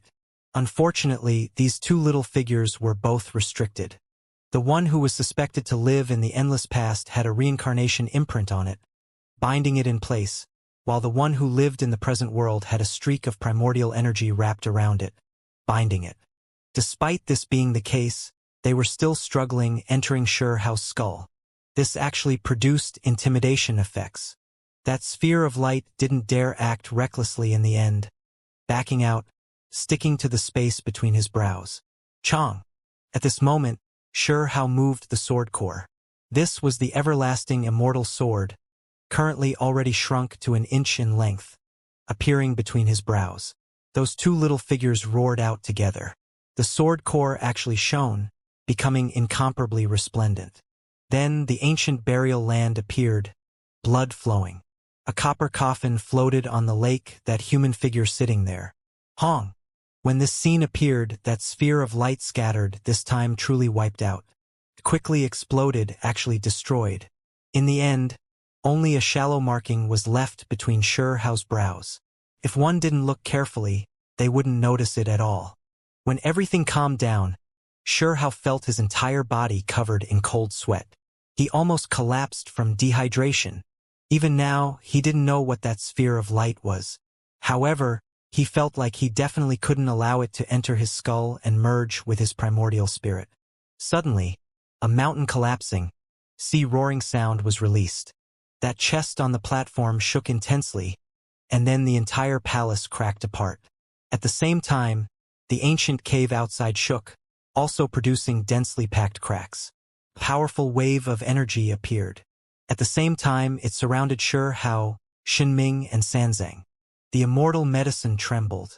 It hid inside Shurehao's body, clearly seeing everything. It associated this with some of the rumors it heard throughout its endless life, making it shiver deep down from its very soul. Xinming, Sanzang, are you 2 all right? Shurehao asked. The 2 didn't reply, their eyes tightly shut. Hong! Suddenly, a streak of light rushed out from the chest, tearing apart the void, opening up a brilliant tunnel, moreover sending them into it. This streak of light opened up a passage that tore through the void, linking up to the outside world. They directly disappeared from this ancient palace just like that, leaving Burial Abyss. During this process, the void continuously exploded, overflowing with color, extremely dangerous. This passage was extremely unstable, great void cracks hacking down from time to time. If these landed on an ordinary person's body, then they would be directly hacked apart. Shurehao hid in the darkness immortal gold cauldron, treating this situation seriously, on guard. Those 2 individuals' eyes were still closed, not waking up, but they were fortunate. Not a single void crack touched them, remaining unaffected this entire time. Hong! A loud noise sounded. They were sent out of the passage, triggering cries of alarm.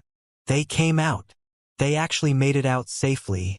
This really is a tremendous opportunity. Could it be that they have a chance of becoming burial kings? It was clear that they arrived above Burial Abyss. A group of golden undead knights still didn't leave. When they saw their individuals struggle free, They were all stupefied, revealing great shock. However, the passage that was opened up was too extraordinary. It was accompanied by the leftover radiance of the ancient palace, blasting through this place and extending straight to the surface. One had to understand that this underground cave's rocks were extremely special, incomparably tough, difficult for even long-life medicines to use Earth to escape, or else it wouldn't have been trapped here. However, now it was easily blasted through by that radiance. So, a streak of light flickered. The long-life medicine fled, leaving Xiao's body, escaping in the smoke and dust. All of this happened too quickly. It was because just now, Xiao was still in the ancient cave, still standing in the palace, facing a life and death threat, trying to think of a way to deal with it. Who would have expected that he would have instantly escaped from that dangerous place? He quickly chased after it. Even though he obtained the rotten wooden chest, that long life tree was also one of his objectives. If he could obtain it, it might solve Great Elder Meng Tianjing's greatest problem. A stalk of long-life medicine could definitely create a true immortal, even if the environment changed, no longer permitting immortal ascension. However, he was extremely unfortunate. The immortal medicine was too slippery. It had lived for an endless amount of time, long become sentient. The moment it escaped the ancient palace, it chose to run, seizing the only chance it had to run. Xiao rushed to the surface from the underground burial vein. He saw lush plants of all different types, just didn't see the old medicine. This filled him with incomparable regret. He was just that close. The old medicine was originally even at his side, yet he still let it go. Sunlight scattered down, warm as it scattered down on one's body. Xiao lowered his head to give the underground world a look. That place was a bit cold and gloomy. Even though his time underground was short, it was as if he was in a whole different world, the dark burial abyss like hell itself. The underground is the undead knight's world, Xiao said to himself. Then he quickly left, turning into a streak of flowing light, vanishing from this place. When he had just left, a few undead knights rushed to the surface. Meanwhile, Xinming and Sanzang woke up, staring into the distant mountain range. What do you think? Is he really my race's golden undead knight? Xinming asked. I don't think so. We will meet him again. Heh. Sanzang carried a smile, his head of long golden hair fluttering about. What are your plans? Xinming asked. To see the outside world. Since someone can enter my burial earth, then I naturally can enter their world as well, Sanzang said. When the other undead knights looked at these two, they all felt like they changed. There was an indescribable feeling about them. Could it be because they obtained natural luck in Burial Abyss? It is as if I returned to the world of Yang from the nether world. Xiao walked in the divine mountains, saying to himself. Interacting with undead knights really took quite a toll on him. Just what kind of species were they? Most of them were like ancient corpses, buried in underground coffins. A few of them like those from the outside world. Some even more divine, impossible to differentiate. Burial region was too mysterious. No one willing to head into its depths. Even less people daring to truly dig up the graves. This thing is too troublesome. I don't have any way of putting it away. Xiao felt a bit helpless. He held the rotten wooden chest in his hands. There was no way of storing it inside of him at all, nor could he place it in any spatial magical artifacts. If he continued to carry it in his hands like this, it would be too conspicuous. Once the foreign creatures saw him, they definitely wouldn't hesitate to chase him across hundreds of thousands of li. Of course, if Anlin and Shuchuo knew, then they would likely cross realms to kill him and seize this rotten wooden chest. Xiao felt a headache. He felt like things weren't too good.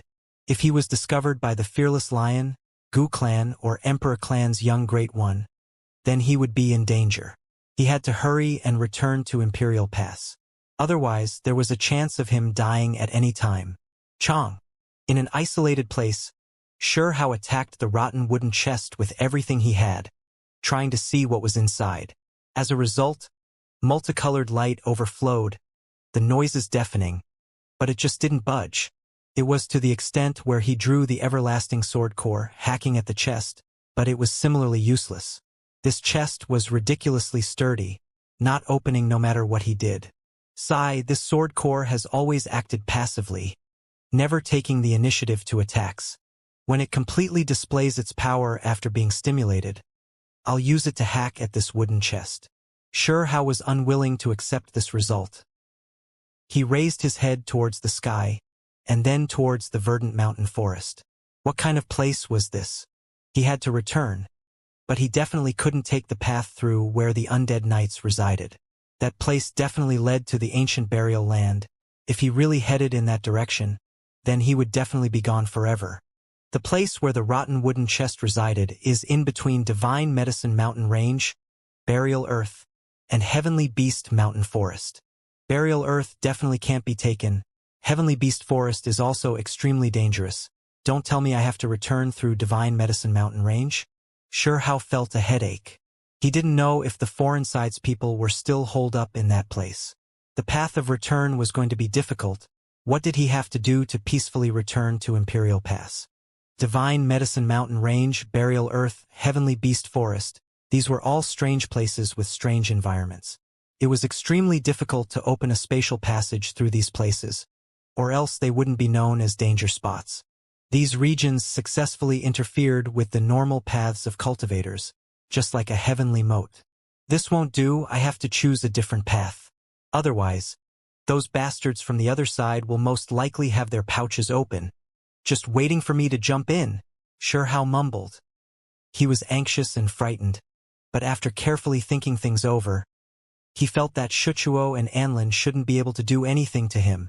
It was because they had prepared for many years, and only then did they display that realm-crossing strike. However, in the end, they still failed, stopped by a burial king. If they wanted to take action again, the degree of difficulty would most likely be unimaginable, and they had to wait for a long time.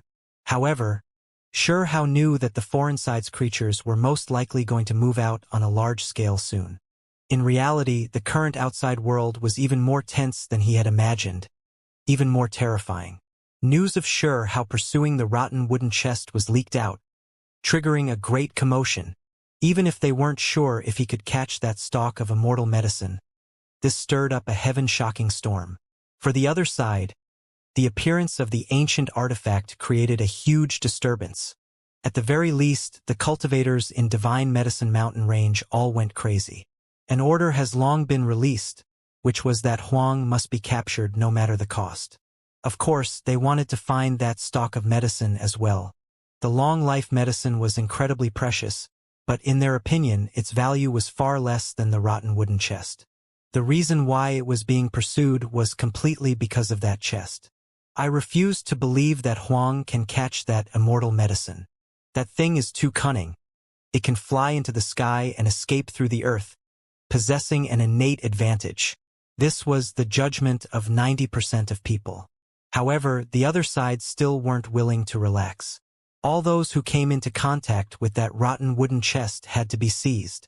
This was especially the case right now with Huang chasing after that stalk of immortal medicine. They just feared that he might obtain it. If that happened, then things would be much more troublesome. Damn it! Isn't that a stalk of medicine? Why did it end up getting involved? Someone from the Foreign Side cursed. Many experts were speechless. This was just a stalk of old medicine, yet it was this crazy, competing with them over the chest. They really didn't know what to say about this. This matter was even more serious than what How imagined. The Foreign Sides creatures simply went crazy, large numbers of men rushing over, about to overturn this place. Why aren't we asking Anlin and Shuchuo ancient ancestors for their opinion? They can definitely find where the rotten wooden chest is right now. Someone suggested. Do you think we need you to tell us? However, there is no way of deducing the whereabouts of that chest. There won't be any results. When it is the target of divination, only an expanse of primal chaos can be seen.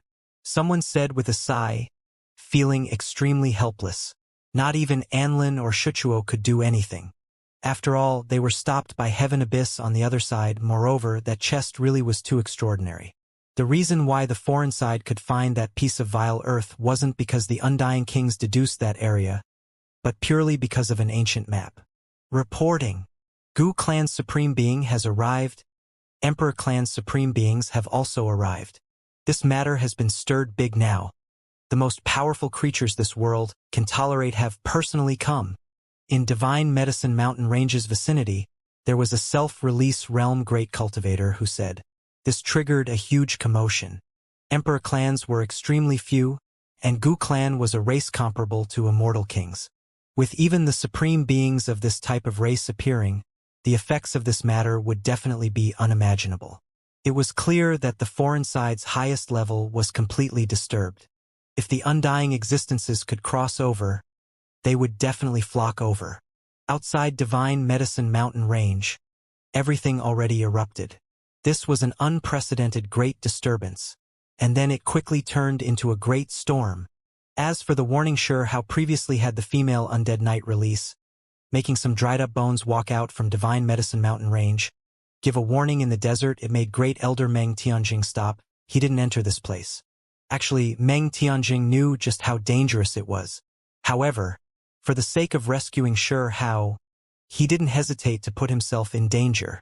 When Great Elder learned that Sure Hao wasn't in danger inside Divine Medicine Mountain Range, using a different method to declare his safety, moreover give him a warning instead, he temporarily calmed down, staying far away from this trap.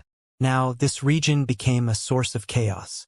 It already exceeded the anticipation of both sides in the beginning. All of this because of the appearance of the rotten wooden chest. Huang might have obtained that thing? This won't do. Hurry and move out. Seize that wooden chest. It wasn't just the other side. Even Imperial Pass found it hard to calm down, producing great waves. Huang, your life really is quite persistent. Not only did you not die, you even seem to have obtained that ancient object. However, it doesn't belong to you. Sure Hao never would have expected that the little butterfly that was himself, with just a slight flap of its wings, would stir up a storm in both sides. Great waves surged, a great storm approaching. It really is unexpected. Huang's life really is tenacious, escaping from disaster even after running into Divine Medicine Mountain Range. In the end, he even entered that legendary place while holding that ruined diagram, obtaining great natural luck. In Imperial Pass, there were many people who were discussing this matter. It was because the news they received from Desolate Border was too shocking. The other side's great army gathered in Divine Medicine Mountain Range, converging in Burial Earth's underground vein. It was to the extent where they even dared enter Heavenly Beast Forest.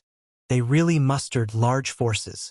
They already obtained definite information that many experts from the other side moved out, swarming towards that hornet's nest. All of them went crazy searching for Huang. This triggered great commotion in Imperial Pass, none of them expecting a Void Dao Realm young expert to have actually smashed through the heavens. We must save him. There is no need to think too much about it. Huang definitely obtained something that has made the other side's eyes red.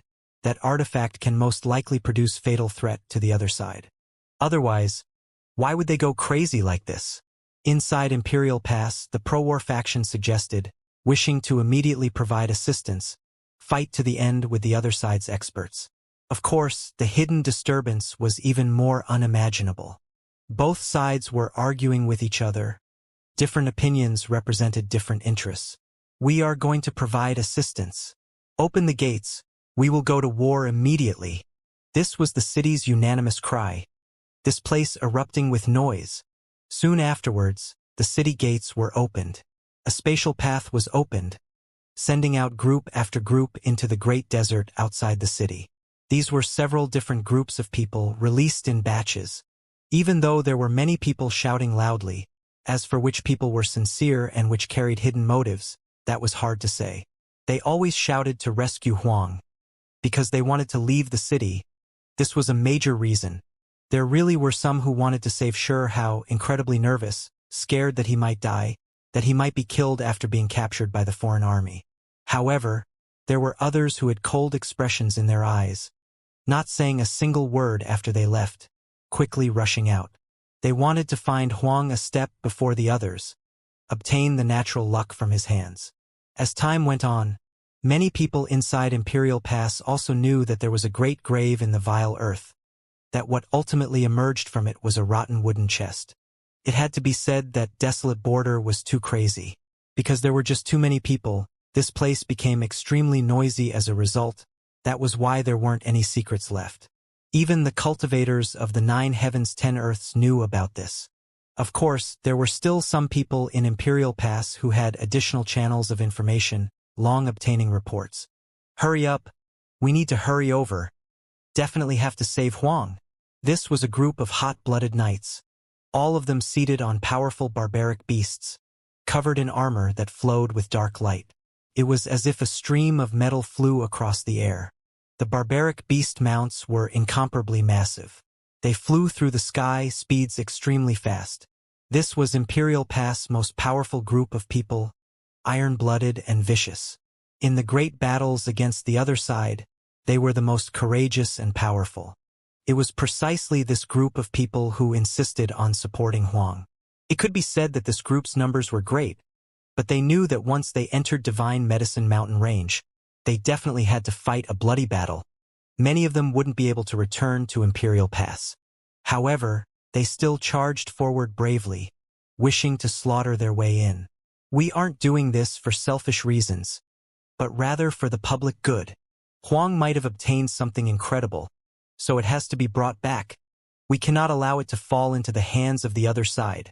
There were powerful individuals who roared out, boosting everyone's morale. In reality, there was no need for any encouragement. Everyone had already set their resolutions to fight to the death. This wave of steel stream rushed through the sky, absolutely deafening, killing intent overflowing into the heavens. However, they were intercepted along the way. This was a single youngster covered in golden armor, aura matchless. He stood there, stopping everyone. Great Elder Meng Tianjing. Someone cried out in alarm, recognizing him. Return, do not throw away your lives. There are many foreign supreme beings there. It is useless no matter how many head there. Great Elder stopped them, not allowing them to throw away their lives. But Huang is inside there. Even if we don't save him, that thing can't be lost. Someone said, this is something that I will think about.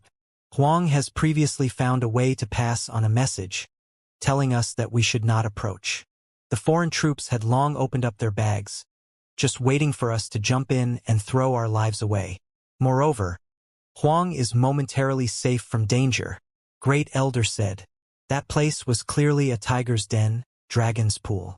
The foreign side's people have all gone crazy, all of them searching for sure how even an Emperor clan's supreme being came. It was incomparably dangerous. Great Elder understood that it wouldn't change much no matter how many people went out to rescue him, that they would only be throwing their lives away. This was the reason why he left alone before, not bringing any troops with him. Great Elder had already seen that sure how definitely carried similar worries. He was willing to take on everything alone, not wishing to drag down Imperial Pass men with him, not wishing for them to throw away their lives. Great Elder Meng Tianjing decisively stopped these people.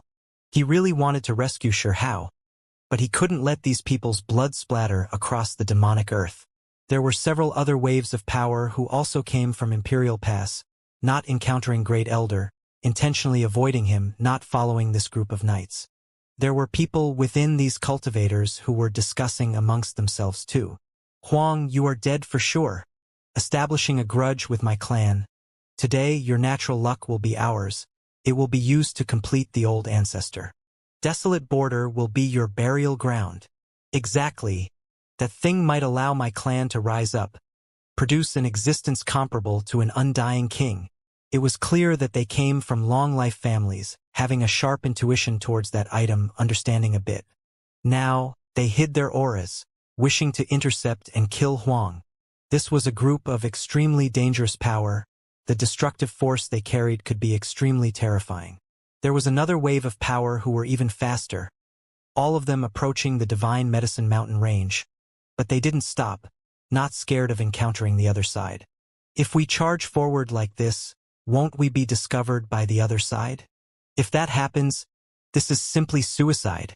There were people in this group who were worried. It's fine, we aren't truly getting close, but rather moving around. Moreover, I have a bone tile here that can ensure that we won't be attacked. What? Those from the other side will let us go if they see this tile. The faces of the youngsters in this group went pale. They understood clearly what this meant.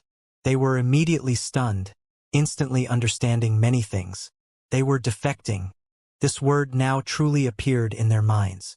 Could it be that their clan was going to betray Imperial Pass, collude with the foreign side? The recent commotions about matters of betrayal actually had to do with their own families. This made these youngsters shiver inwardly, the mental shock too great. There's no need to think too much about it. I know all of you are intelligent. The reason why you all were chosen to leave the pass is because of our trust in you all. An elder said. He was the leader. In reality, there weren't that many youngsters, most of them top-level experts in the clan. Otherwise, their uses here wouldn't be that great. It doesn't matter even if we tell you all. This isn't only true for our clan in Imperial Pass, at the very least, we know there is another clan that has renounced the dark to seek the light, making considerations for their own clan's fate, making considerations for leaving behind a path of life. The elder said. His words left a few people shocked, difficult for them to say anything. Forget it. Before returning to Imperial Pass, I will remove this piece of memory from your minds to avoid things being leaked out. There definitely must not be any mistake. Remember, we have to move fast. Be the first to find Huang. Move even faster than the other long life clans in Imperial Pass. We have to be the first one to receive him, the elder shouted. According to what he said, this was related to their clan's fate. This was a moment of great contribution. Are we really betraying Imperial Pass or not? Are we going to provide support for Huang? A youngster was confused. Fool, we are obviously providing support from the surface, or else how could we guide out Huang? This is what the other side's experts asked us to do. The elder shouted. If Shurhao was here, a chill would definitely be running through his back. The men who were providing him with reinforcements were extremely terrifying, staring at him like venomous snakes, wishing to draw him out, and then act viciously.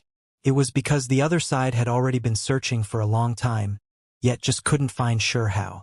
They believed that he went into hiding inside of the burial land or heavenly beast forest and other places. Meanwhile, if Imperial Pass people came, then he would definitely show himself. This was something that couldn't be guarded against. Once Shurhao appeared, he would suffer a disaster. A vicious storm was stirring about. Desolate border was noisier than ever before. Experts emerging forth in large numbers. All of them looking for Huang. Open. This was Shurhao's voice. Along the way, he really didn't want to give up, continuously trying, wishing to open up this rotten wooden chest. It was extremely regretful. He had this thing on him, yet didn't know how to use it, unable to open it. His speed was extremely fast, not reduced. Even when he was researching the rotten wooden chest, he was still like lightning, traveling through the mountain ridges, rushing straight through, heading towards the distant Great Earth. This region was extremely vast. The amount of land Divine Medicine Mountain Range, Burial Land, and Heavenly Beast Forest covered seemed endless, stretching as far as the eye can see. Shurhao sped along. Ancient trees towered in the mountains. There were all types of dangerous places, but he was more scared than hurt, not encountering anything too dangerous. He headed for Heavenly Beast Forest. Of course, he didn't run straight there, but rather remained close to the Divine Medicine Mountain Range side. He planned to pass through this way. It was because burial land was directly rejected by him. There were countless graves there, every one of them possibly burying a powerful expert. There was no way for him to safely move through it at all. If he really rushed in, only heaven knew just what level of existence he would run into. It wouldn't be too strange even if he ended up seeing the burial king who raised a phoenix as a chicken. As for Divine Medicine Mountain Range, he definitely couldn't move through that place now. He knew even without thinking about it that there were troops everywhere. The foreign army was definitely wandering about that place. As a result, there was only one direction left: Heavenly Beast Forest. Before that, Shurhao didn't see this as an option at all, because this place was too terrifying. There were powerful heavenly beasts whistling past above the mountain forest. Once he encountered one, it would definitely be extremely dangerous. However, Shurhao had no choice. If he didn't go this way, the other two paths could both be considered paths of inevitable death. He arrived after who knew how much time had passed. Sure how approached Heavenly Beast Forest, passing through the boundless mountainous regions, actually really hurrying here. He was extremely shocked. One had to understand that the area Divine Medicine Mountain Range, Burial Land, and Heavenly Beast Forest encompassed was extremely terrifying. A single mistake and there was a risk of dying. However, he was more scared than hurt. The journey could still be considered rather smooth. He arrived at Heavenly Beast Mountain. There were actually no creatures who attacked me along the way? Sure how said to himself, feeling like things were a bit strange. Things went way too smoothly. Up ahead, the forest was lush, trees incredibly large and tall, many reaching over 1,000 zhang in height, to the extent where there were even ancient trees that were several zhang tall, even more grand than mountain peaks. Sure how sighed. This was worthy of being Heavenly Beast Forest. He felt a bit of hesitation. He walked forward, making it through this place. Ow! A loud roar sounded, shaking up all of the ancient trees until they swayed back and forth, leaves falling, even heaven and earth shaking. Just how terrifying of an ancient beast was this? It could release this type of matchless force even from an endless distance away. Sure how rose up, gazing into the distance. Moreover, he opened his heavenly eyes, seeing a shocking scene. There was an ancient beast that was incredibly large. A rusted giant war spear was impaled in its skull, passing right through the other side of it. That war spear carried faint immortal energy. This is... Sure how was incredibly shaken. Just how powerful was this ancient beast? It was unimaginable. He thought of a legend. It was rumored that Heavenly Beast Forest had an ancient beast that didn't have its own consciousness, because in the last great era, its skull was impaled by a war spear. However, it just didn't die, living in this ancient forest. He actually encountered it. Even though Sure how felt some hesitation, in the end, he still rushed into this forest. It was precisely because there was this ancient beast that there was a chance of stopping the foreign great army. Heavenly Beast Forest was incredibly vast. There were giant trees everywhere, every single one over 10,000 years old, incredibly large and thick. According to normal reasoning, this type of ancient tree should have long developed intelligence. However, just like Burial Earth and Divine Medicine Mountain Range, no matter how long these plants lived for, it was still difficult for them to develop intelligence. Moreover, even if there were some ancient trees who were powerful, their wills were still indistinct, as if they lacked souls. This was a type of extremely strange phenomenon. This region seemed to restrict the intelligence of creatures. Voila! Right at this time, a dark green long vine moved about, sweeping towards Sure how like a great python, making even the surface rupture. This mountainous vine was extremely thick, as wide as a house. If one didn't look carefully, it really did look like a young dragon. The dark green color carried a bold and strong feeling. With a pung noise, it directly pierced through Sure how's body. He dodged, quickly escaping. That mountainous vine withdrew into the distance, becoming still again, wrapping around a mountain peak. A jade flood dragon vine, a powerful species. As long as it reaches the thickness of an arm, it can activate the imprints passed down by its ancestors, begin cultivation. Yet this vine's consciousness is also blurry. Sure how was shocked. This was originally a type of divine vine. Oh! Tiger roars echoed through the forest. The mountain region trembled. A black tiger charged out, its size as tall as a mountain peak, carrying a terrifying aura. It rushed past. When its four claws landed on the ground, the great earth collapsed, ancient trees snapping. One could see that there was an area here that was completely barren, clearly the result of its roaming. Fortunately, Heavenly Beast Forest was vast, otherwise, how could a normal mountain forest be able to tolerate its existence? It was incredibly massive, able to easily ruin large areas of land. Sure how shivered inwardly. This was definitely a heavenly beast. It was massive, strength powerful, at the peak of the self-release realm. The so-called heavenly beasts normally referred to giant ancient beasts who had lived for an endless amount of time, moreover with strength at the self-release realm, some even at the supreme being realm. Otherwise, why would they be called heavenly beasts? This black tiger's eyes were scarlet red, carrying a malevolent aura. as well as an ancient feeling. It had lived for too many years. Xianxia had long went into hiding. His entire being was like a dead tree, without the slightest bit of activity. He sighed inwardly, feeling like he really was unlucky. He encountered a heavenly beast right when he entered this forest. However, he was a bit curious as well. This black tiger's condition seemed a bit off. Even though its eyes were scarlet red, a bit sinister, they lacked intelligence, a bit sluggish. Ho! In the distance, another beast roar sounded, as if released in provocation, also as if it was issuing a challenge to fight. This entire mountain range began to tremble because of these sound waves. The blood radiance in the black tiger's eyes burned brighter. It raised its head, roaring out in response.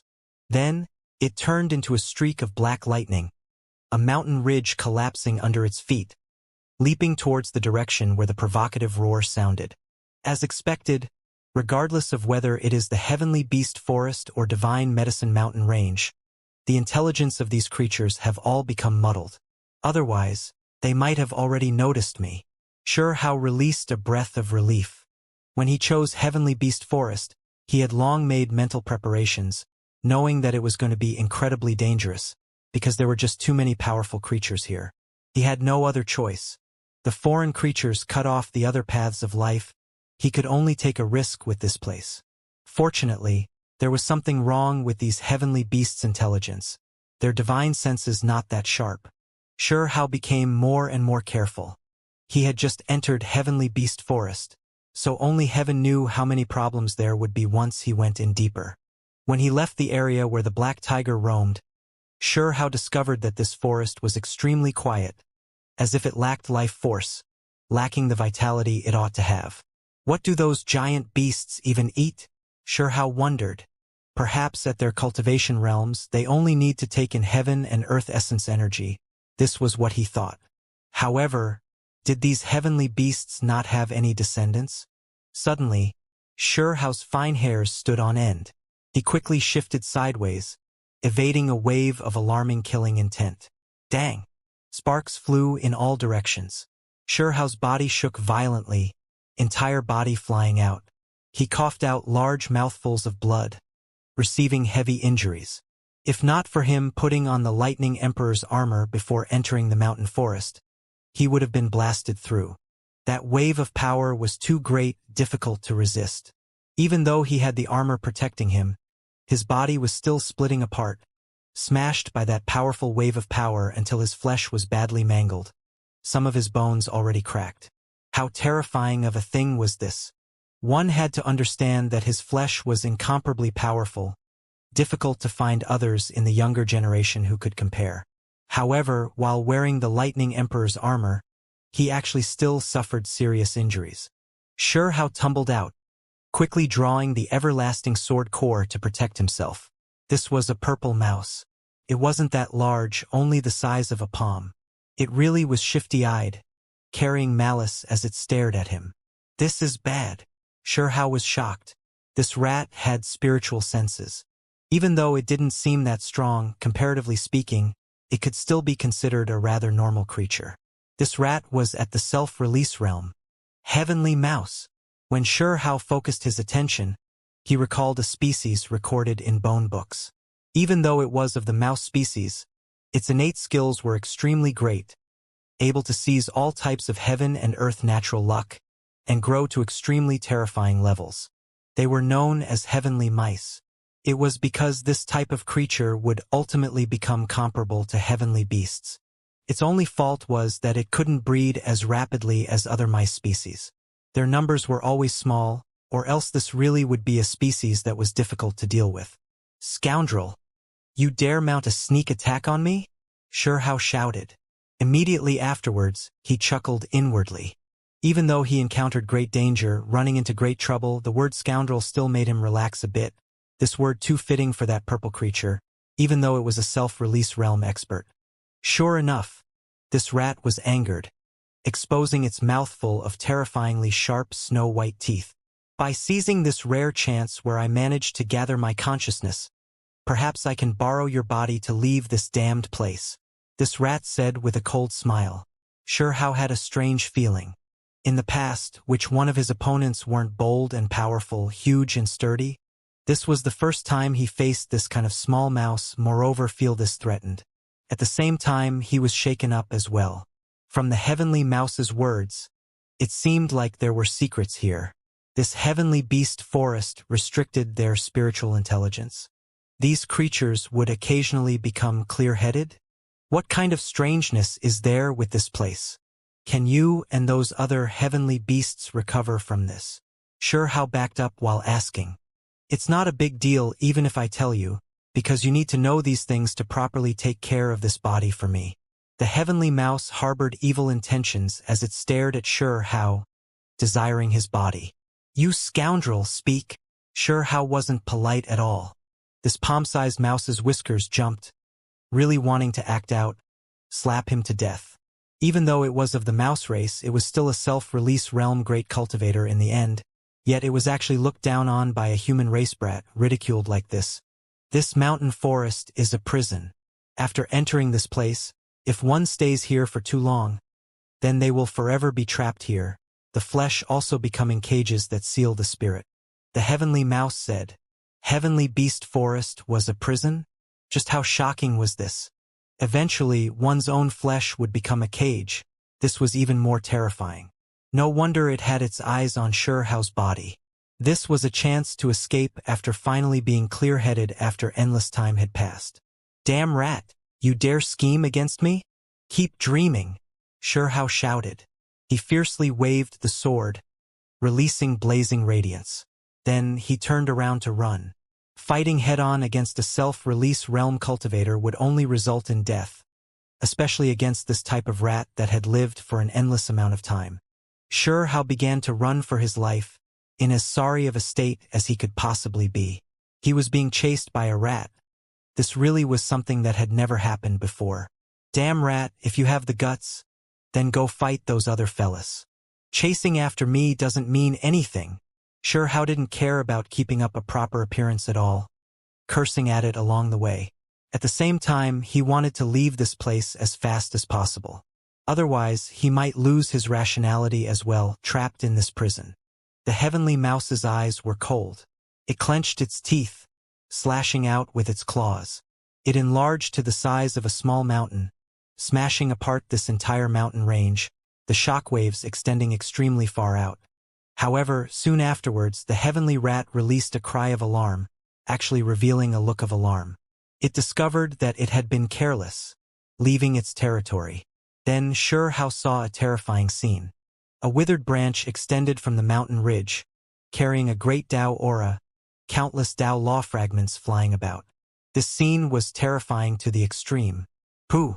The heavenly mouse was extremely powerful, speed also extremely fast, but it just couldn't escape. It was directly impaled by that withered branch, blood splashing everywhere. It screamed miserably. A heavenly beast was struck down just like that? Hao was shocked. Do you guys hear that? Something is going on over there. Voices sounded from the distance. Several dozen figures moved through the air like streaks of lightning, quickly landing in this mountain forest. Huang, you really are bold. You really did flee into heavenly beast forest. You can't escape. Someone roared with laughter from the other side. One of them raised a banner carrying foreign symbols. The most terrible situation happened. However, Hao didn't run. He frowned, not saying anything. There is also a dead rat. Haha. Huang, you really are interesting. Don't tell me you had to go all out against a rat? You truly disappoint us. A youngster ridiculed, laughing loudly. Shut up, an old woman shouted. She felt that something was strange, becoming a bit nervous. She felt like after entering this place, something really wasn't quite right. This group arrived extremely quickly. They were only a group of the large army, taking the risk and entering Heavenly Beast Forest. They never expected that they would really run into Huang here. From this aspect, one could see just how much importance the other side attached to this rotten wooden chest, not hesitating to have these people risk their lives, enter this vicious place. This group was extremely lucky, actually running straight into Huang after entering. Even though the old woman felt uneasy, berating that youngster. When she saw the rotten wooden chest in Xiao's hands, she also became stirred up, her breathing hurried. The mountain forest was full of thistles and thorns. At first, these would have stopped these people, but now everyone saw what was in Xiao's hands. Haha! All of our efforts weren't in vain, what we seek if right here. A young King Clan individual laughed in an extremely brash manner. Even the old woman and other older generation figures couldn't remain calm, all of them crying out in alarm. I really never thought that Huang would actually succeed. Obtain this unmatched ancient artifact. Heavenly luck is on our side. Imperial Pass is destined to be broken through. Haha. The group of people were all excited, incredibly moved. This was definitely going to be incomparable merit. They all felt like they were too fortunate. The foreign side sent out so many people, yet they were the ones who ended up running into Huang. Everyone stared at Huang, the expression in their eyes fervent. This already became the only thing in their view. Right, I heard that this chest previously fell into the hands of a long life tree. Where is the immortal medicine? Huang, if you don't want to suffer anymore, then just hand it over, a youngster shouted. They moved quickly, surrounding this place to prevent Xiao from escaping. Haha! The heavens are on our side. Just how joyous of an occasion is this? Huang actually obtained the rotten wooden chest, doing all the work for us. Right now, even a middle-aged man roared with laughter, losing his composure. There weren't many youngsters in this group, most of them middle-aged and older individuals. It was because they knew that Huang's talents were too great. If they sent out the younger generation, the losses would be too disastrous, and they wouldn't even be able to stop him. That was why this time, the ones who moved out were all great experts. Go, capture him, and bring him back earlier. Just avoid Dao Realm brat. Yet he has created such a disturbance, actually making my side send out such a great army for no reason, a middle-aged man said. He rushed forward, wanting to immediately capture Xiao. Wait! The old woman who spoke out suddenly calmed down, because the feeling of uneasiness became even stronger. She was at the peak of self-release realm. Not only was she the #1 expert in this group, she was also the #1 expert among all the individuals who entered Heavenly Beast Forest. What is there to be worried about? A youngster muttered. Senior, what's wrong? Another middle-aged man asked. This rat isn't quite right. It seems to be a powerful individual. Also, this withered branch gives me a bad feeling. The old woman's expression was grave. Right now, the heavenly mouse was extremely weak at its last grasp. It was impaled by that withered tree branch, blood flowing out, already about to die. It long lacked the aura of an expert, the cultivation of a self-release realm cultivator nowhere to be seen. That withered branch was the same, returning to its dried-up appearance. No great Tao natural law fragments around it. Just a dead rat, what is there to be scared of? Even if it's a powerful expert, just kill it all the same with a single slap, a youngster said, completely unconvinced. Who cares about all of this? Huang is real. That rotten wooden chest is also real. I'll just bring both back, a middle-aged man said, decisively taking action. He reached out a large hand, grabbing forward, wishing to seize the rotten wooden chest from Xiao's hand. Regardless of whether there was anything strange about this place, seizing that thing and quickly bringing it back was the most important. Even though the others also became much more careful, they definitely didn't expect disaster to erupt this abruptly. Chi! From the depths of the old forest, a withered branch rushed over. It was just too fast, too hard to evade. Ah! The middle-aged man who took action was the first one to release a miserable scream. A branch penetrated his body, nailing him in place, blood splashing everywhere. What kind of blasted thing is this? Kill! Someone shouted. As a result, when they frantically attacked, magical energy surged. A disaster descended. This time, more than 30 withered branches shot out. All of them rumbled with noise, carrying great Tao fragments and natural law divine light, as if hundreds of war chariots roared past, crushing the heavens. This power was too many times greater than before. Idiots, you all actually dare attack, actually take action here. The heavenly mouse opened its eyes. Even though it was extremely weak, it was waiting for an opportunity, wishing to escape. Pu. Large amounts of bloody light splashed out in this place. All those who attacked were pierced through. It wasn't that they weren't strong, but rather that the dried branches were too astonishing, like imperishable spears, piercing through their bodies. This place was immediately dyed in blood. This type of disaster naturally produced an intense struggle and retaliation. All of the creatures from the other side took action. The result was that all of them were stabbed through, impaled. This included that old woman, her body stabbed by the thickest dried branch. She struggled about, but as time went on, she became weaker and weaker. Even her primordial spirit trapped in her body. No way of freeing herself. In this place, only Shihao remained. He wore the Lightning Emperor armor, brought out the 10,000 spirit diagram, but didn't attack, everything only a passive defense. He was the only one who escaped disaster. This result really was hard to accept. The foreign cultivators experienced great joy to great grief. The difference was just too great. The group of people simply didn't dare believe that their hot blood was still surging just now. Incredibly excited, yet now they were close to death, vitality slipping away. I am willing to be forever imprisoned in Heavenly Beast Forest. Obey orders. Return to Reincarnation. Suddenly, it was as if that heavenly mouse was bewitched.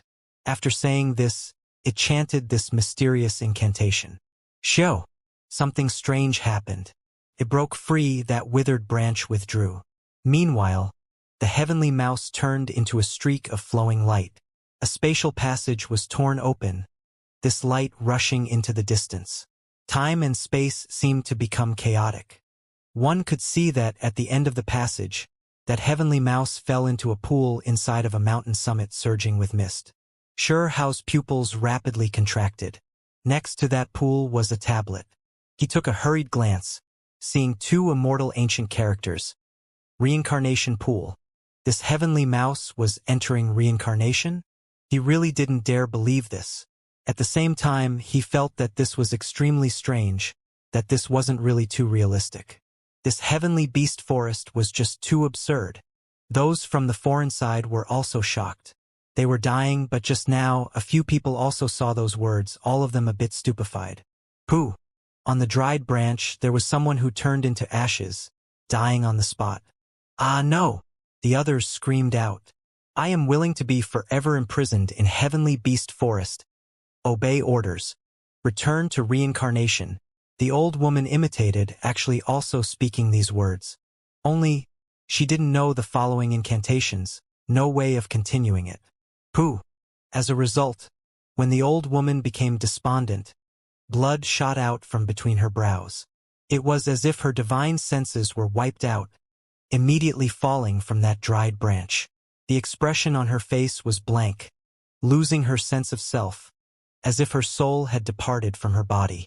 Meanwhile, she directly walked towards a certain direction in Heavenly Beast Forest, moreover kowtowing with each step. Everyone became stupefied. What was going on? Only Shihao vaguely guessed that the experts gathered in Heavenly Beast Forest, for example, those heavenly beasts and others, most likely all originated in this way. When he thought of this, Shihao felt a wave of bone-chilling cold. This really was a bit ridiculous, quite horrifying. Ah! One of them couldn't hold on anymore, crying out in horror. It was because the old woman was their #1 expert, yet in the end she still ended up like this, losing herself, even kowtowing with each step, as if she was making a pilgrimage, as if she was having an audience with someone. Pooh! Then, some of them exploded, and then turned to ashes, dying extremely miserably. Show! Suddenly, someone raised their hand, releasing a streak of resplendent divine light. This was a magical artifact. It rushed into the heavens, as if entering outer space, and then it exploded, the brilliance extremely dazzling. This was a bizarre magical artifact, its purpose to pass on some type of message. The information it released was that Huang was right there. This was something they had arranged beforehand. Whenever anyone saw Shihao or the rotten wooden chest, they had to release this type of signal so that large numbers of experts could rush over. Only it was a bit special this time. This place was too strange. If there were large numbers of cultivators who rushed over, they might end up encountering things that were quite abnormal. Pooh! Immediately afterwards, the creatures on the dried branches all screamed in alarm, most of them dying. Meanwhile, the ones who survived were all in the self-release realm. In the end, their eyes all became vacant, falling onto the ground, also heading in the direction where the old woman went, kowtowing with each step. It really was just that strange. Xianxia stood there, not acting rashly. He watched all of this happen right before his eyes, chills running down his entire body. His fine hairs were all standing on end, cold sweat continuously pouring out. This heavenly beast forest was many times more dangerous than he had imagined. Could he even go through this place? Outside, many groups saw the brilliant radiance in the skies. They immediately knew that Huang was in heavenly beast forest, even the direction ascertained. Report to the higher-ups. Have them dispatch men over and surround heavenly beast forest. We are already sure that Huang obtained that chest. News spread, triggering a great commotion. Soon afterwards, large numbers of men hurried over from Divine Medicine Mountain Range, gathering towards heavenly beast forest. Powers from Imperial Pass were included among them. They also appeared nearby. An enormous army was charging into this dangerous place. This was the reality. The foreign great army charged into heavenly beast forest, preparing to surround some important areas. From these movements, it seemed like they were extremely nervous, wishing to immediately find Xianxia and seize the rotten wooden chest. More than 10 groups rushed out separately, already rushing into the forest before the army.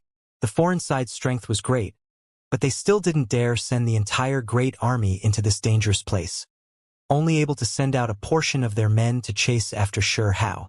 It was because just in case something unexpected happened, they wouldn't be able to bear the consequences. Even though the other side was strong, it still wasn't to the point where a single hand could cover the skies. Otherwise, why would Burial Land, Heavenly Beast Forest, Sea of Loss and Immortal Earth remains be treated as restricted areas, not places where they could move about freely? In the past, there were those from the other side who behaved recklessly, sending large groups of experts into some dangerous lands. In the end, they never returned after leaving. These were things everyone knew about. Of course, this was also because the undying existences couldn't cross over. Inside Heavenly Beast Forest, Xianxia stood in place for a long time. He carefully looked around, observing his surroundings. He really was frightened. Just what kind of ancient tree was that? The branches were all dried up, yet they actually had this type of power. The Heavenly Mouse, Old Woman, which one of them weren't self-release realm powerful cultivators. Yet in the end, they were easily pierced through. It was a bit horrifying. Most of them all died. Only self-release realm cultivators' bodies remaining, kowtowing with each step, gradually disappearing into the forest depths. What exactly is that reincarnation pool? Is this heavenly beast forest really a prison? Xianxia frowned. There really were too many unknown things here, just too dangerous. Xianxia gave the forest before him a deep look, just feeling like it was extremely blurry, difficult to see clearly. Was that where the withered tree was rooted? He took a deep breath and then walked forward. He wanted to see everything more clearly. However, as he advanced, he didn't sense a hint of abnormality. This region was too calm, to the extent where Xianxia didn't see any withered tree even after traveling several hundred li. What was going on? Where was the ancient tree that could impale the heavenly mouse to death? He already advanced so far, why couldn't he sense its aura yet? Xianxia calmed down. He stood in place, releasing his divine senses, carefully perceiving his surroundings. He wanted to find where that tree was. It was because he knew that this tree definitely noticed him a long time ago. It was this powerful, even able to kill the heavenly mouse with a single strike, this alone enough to prove how extraordinary it was. He wanted to try and communicate with it. And Xianxia shivered inwardly. It was useless even when he concentrated on sensing it. Only when that withered branch's appearance appeared in his mind first, and he then tried to sense it was there something different. Heavens, could it be like Anlin and Shuchuo? When their names are called, or when their appearance is pictured, their divine might would be displayed? Xianxia's expression became serious. At this moment, His heart began to pound, his chest tight, even his soul feeling like it was going to leave his body. This was definitely serious. He was already a Void Dao realm cultivator, yet in the end, when he tried to sense the ancient tree, there was this type of reaction. It really was a bit terrifying. In the end, Sure Hao gradually rose into the air, quietly watching from the distance. He felt like he saw a tree quietly taking root several hundred li out. Sure Hao turned around, immediately leaving, not staying for even a moment longer. It was because in that instant, an extremely uncomfortable feeling emerged from within him. His expression immediately became overcast. He couldn't come into contact with that withered tree, or else there would be a great disaster. Sure Hao headed into the distance, changing directions. That ancient tree was too dangerous. He felt like there was no way of communicating with it. If he accidentally ran into it, it would definitely be a fatal disaster. In the following 2 days, Sure Hao's expression remained extremely unpleasant. He could sense a great danger arriving. He continuously ran into foreign troops, resulting in bloody battles, each time only managing to escape with great difficulty. This was still because he encountered many self-severing realm cultivators, these cultivators' cultivation levels only a level higher than his. The foreign creatures knew that his natural talents were exceptional. Even though he was young, his strength was outstanding. If normal cultivators were sent in, they weren't his opponent, but if they sent in self-release realm cultivators, it might result in tremendous losses. It was because this was Heavenly Beast Forest. There was a chance of death no matter who entered, a possibility of never being able to return. That was why the ones sent out were carefully chosen. Their strength was great, but definitely not ridiculously so. Void Dao realm cultivators were support, self-severing realm cultivators were the main force, the few self-release realm cultivators were the leaders. Sure Hao experienced several bloody battles, his body covered in injuries, fleeing for his life. He felt like his situation was becoming worse and worse. He continuously broke out of enclosures, discovering that there were people who entered from all the major directions of Heavenly Beast Forest, practically setting up an inescapable net. Even though this forest was incredibly vast, the other side still set their resolution to seal up this forest. This place is too dangerous. I should go back into hiding. Escape from Divine Medicine Mountain Range's side, Sure Hao said to himself. He already experienced a great battle, fighting a bloody battle against some self-severing realm cultivators. Then, before self-release realm cultivators hurried over, he quickly escaped again. This place is blocked. Sure Hao hid in the forest. He took a deep breath, feeling a bit helpless. There were already no safe paths leading to Divine Medicine Mountain Range. There were too many people from the other side, that entire region sealed up. Since you guys are all crazy, sending over this many experts, then I'll play around with you all, Sure Hao said coldly. He completely went for broke, running towards a certain direction. It was because he already noticed that every time he exposed himself, the dozen or so groups scattered throughout Heavenly Beast Forest would also change directions to outflank him. Those people had strange magical artifacts that resonated with each other, able to immediately inform their companions where Huang fled towards. Bastard! Outside Heavenly Beast Forest, a few foreign elders were furious, extremely angry. It was because they just received reports that a group of elite soldiers were lost during these past few days. The first group was completely wiped out, not a single one alive because they couldn't be contacted at all anymore. They had no idea that they were killed by the withered tree. It's definitely not because of that brat. They probably encountered some terrifying heavenly beast. Then there were more news. There were a few important figures among the Void Dao realm cultivators who were killed. Self-severing realm experts also attacked, their losses not light. The 9-headed Qi clan's prince has been killed, cut down by Huang within 10 moves. All 9 heads smashed apart. Not even 9 lives enough to save him, an elder said. This was an extremely serious matter. The 9-headed Qi clan's prince had great potential, his status extremely noble, but because he started late, he didn't have time to compete, challenge others, and enter the rank of experts. However, there were people who believed that as long as he was given time, his name would definitely spread throughout the foreign side. In the end, this youngster with endless potential was killed by Huang just like that. Who let the 9-headed Qi clan's descendant in? Didn't everyone already say that Huang is extremely dangerous? An elder roared with anger. The death of this type of genius really was a tremendous loss. He had been regarded as one of the seeds for becoming a future undying existence.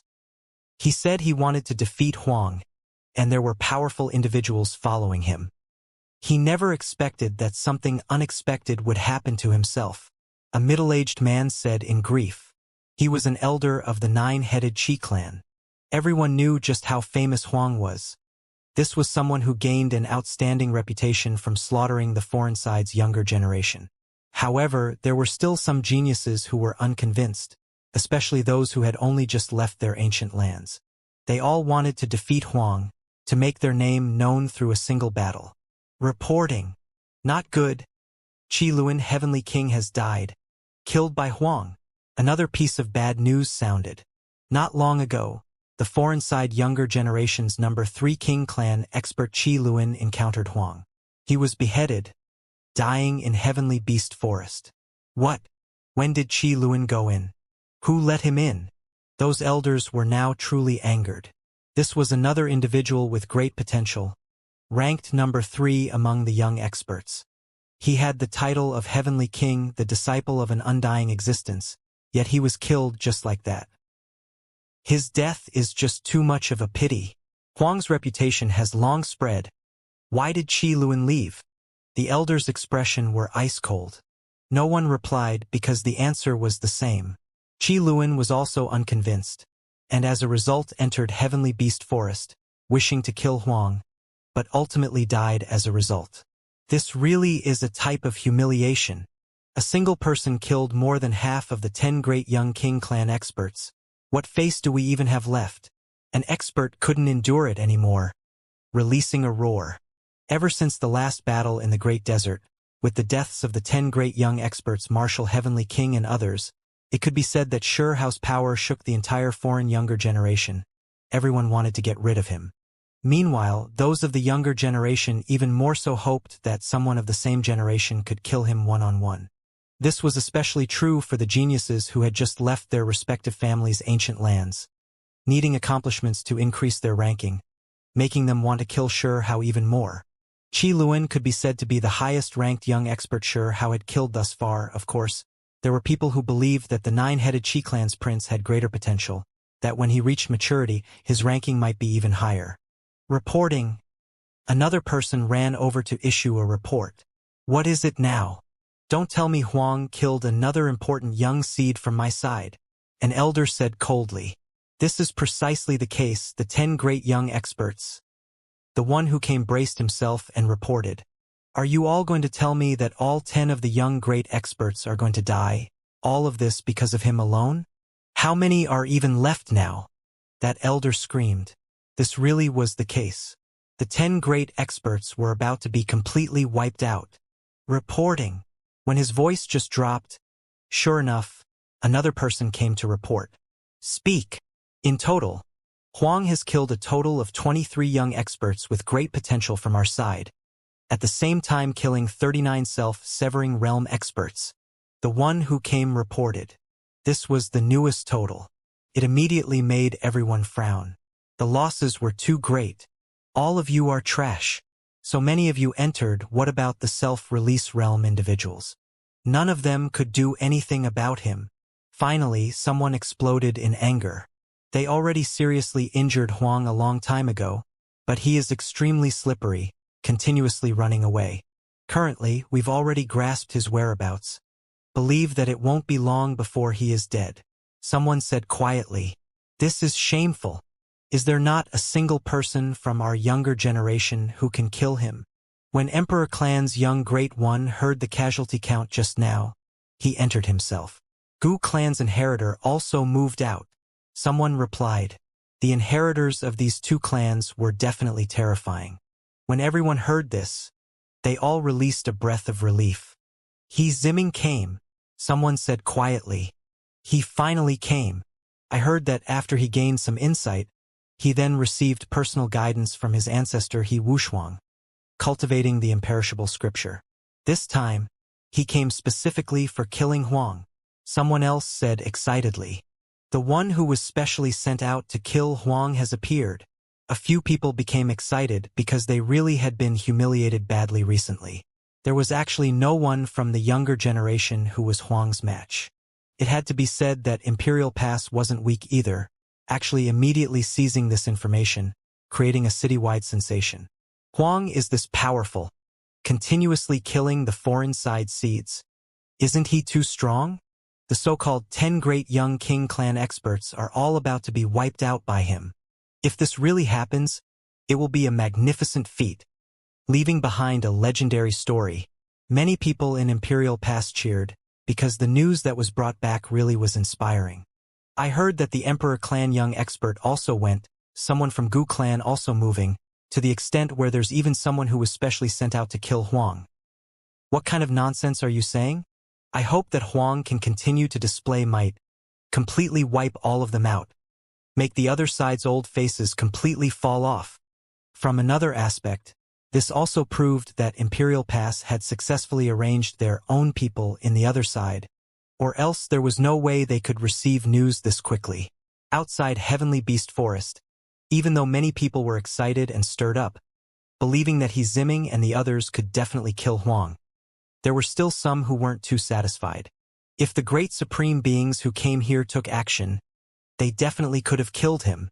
Someone said quietly, feeling like they were sending out too many, that it was about time to end things. Since there were supreme beings who came, why didn't they take action? This was what some people were awaiting expectantly on. Fool, if supreme beings could enter Heavenly Beast Forest, would we have waited until now? We would have brought back that rotten wooden chest a long time ago. Someone said with a sigh. There was a mysterious power in Heavenly Beast Forest that made even supreme beings feel apprehension. There were several supreme beings seated in the skies above, not saying anything this entire time. Primal chaos surrounded them. The corals below were meaningless to these people. They didn't pay them any attention. These were precisely the supreme beings. Any one of them could easily pluck the stars, seize the moon. Xianxia, do not dishonor your ancestors' reputation. Finally, a supreme being spoke. It was because a youngster arrived from the distance, slightly drawing a supreme being's attention. Xianxia had a head of long golden hair, entire body covered in a layer of divine radiance, auspicious, sacred, possessing a type of indescribable aloof temperament. His golden pupils flickered with confidence, possessing great strength that was difficult for outsiders to imagine. His figure flickered with every step, quickly arriving from the horizon. On orders from the decree, I will definitely kill Huang, Xianxia said confidently. In the skies, those supreme beings didn't say anything else. Primal chaos surrounded them, their figures becoming more and more blurry. Xianxia, I heard that ancestor he has come out of seclusion and even gave you some pointers. Is this true? There was an elder who asked, eyes burning fervently, holding ancestor he in incomparable admiration. Correct. Xianxia nodded, confirming the rumors. What kind of person was he? Wuxia? He didn't belong to an emperor clan, but he overtook his peers step by step, continuously exceeding them, in the end becoming far above them, now almost becoming comparable to Shuchuo and Anlin. He was that generation's most brilliant individual, now already close to becoming an ancestor. Xianxia, we believe you can definitely kill Huang. If he is killed by a self-release realm cultivator, even though we can vent a bit of our resentment, we won't be able to raise our heads for a long time, still feel great regret. Some of the younger generation shouted. They wanted Huang's life to be ended by someone of the younger generation. Xianxia, whether or not the He clan will become an emperor clan will depend on you. You are the testing stone. An elder spoke, implying some other things. Correct. Based on normal reasoning, your current cultivation shouldn't be weaker than those of emperor clans, right? Someone asked. Xianxia was known as number 1 of the 10 great young kings, but everyone knew that he was far stronger than the other 9, that he wasn't weaker than an emperor clan youngster. Now, the legendary ancestor he came out of seclusion, giving him guidance. As such, there should be a nice surprise coming. Everyone, wait for my news. Xianxia entered Heavenly Beast Forest. He was full of confidence, auspicious golden light covering his body, an auspicious rain of light accompanying him as he disappeared. In the depths of Heavenly Beast Forest, Shurehao's body was in tatters, already several wounds on him that connected from front to back. There were many bloody holes, unknown just how many bones were broken. He breathed in and out heavily, after suffering the pursuit of self-release realm cultivators. His injuries were naturally terrifying, body and spirit almost extinguished. Gudong. He drank a type of precious elixir. Golden light surged, a sweet scent assailing the nostrils. Immediately afterwards, his body began to recover. It was as if beans were being fried in his body, the noises sounding continuously. This was the divine elixir he obtained from that underground cave in Divine Medicine Mountain Range, previously used to nurture that golden bull. If he didn't have this precious liquid, Shuhao would have died a long time ago. Along the way, he suffered life-threatening injuries several times. Based on normal reasoning, he should have already died 6 or 7 times. Each time, he would rely on this type of divine liquid to make it through and recover. In reality, there were 2 or 3 times where Shuhao's body even broke apart, but he still forcefully returned from the gates of hell. Bastards, just wait until I break through. I'll slaughter you all one by one, Shuhao said to himself. He drank another mouthful of golden liquid. His injuries healed, bones connecting. He quickly ran. He wanted to find a suitable place to advance into the self-severing realm. He felt like he already polished himself enough. His Tao foundation already sturdy enough.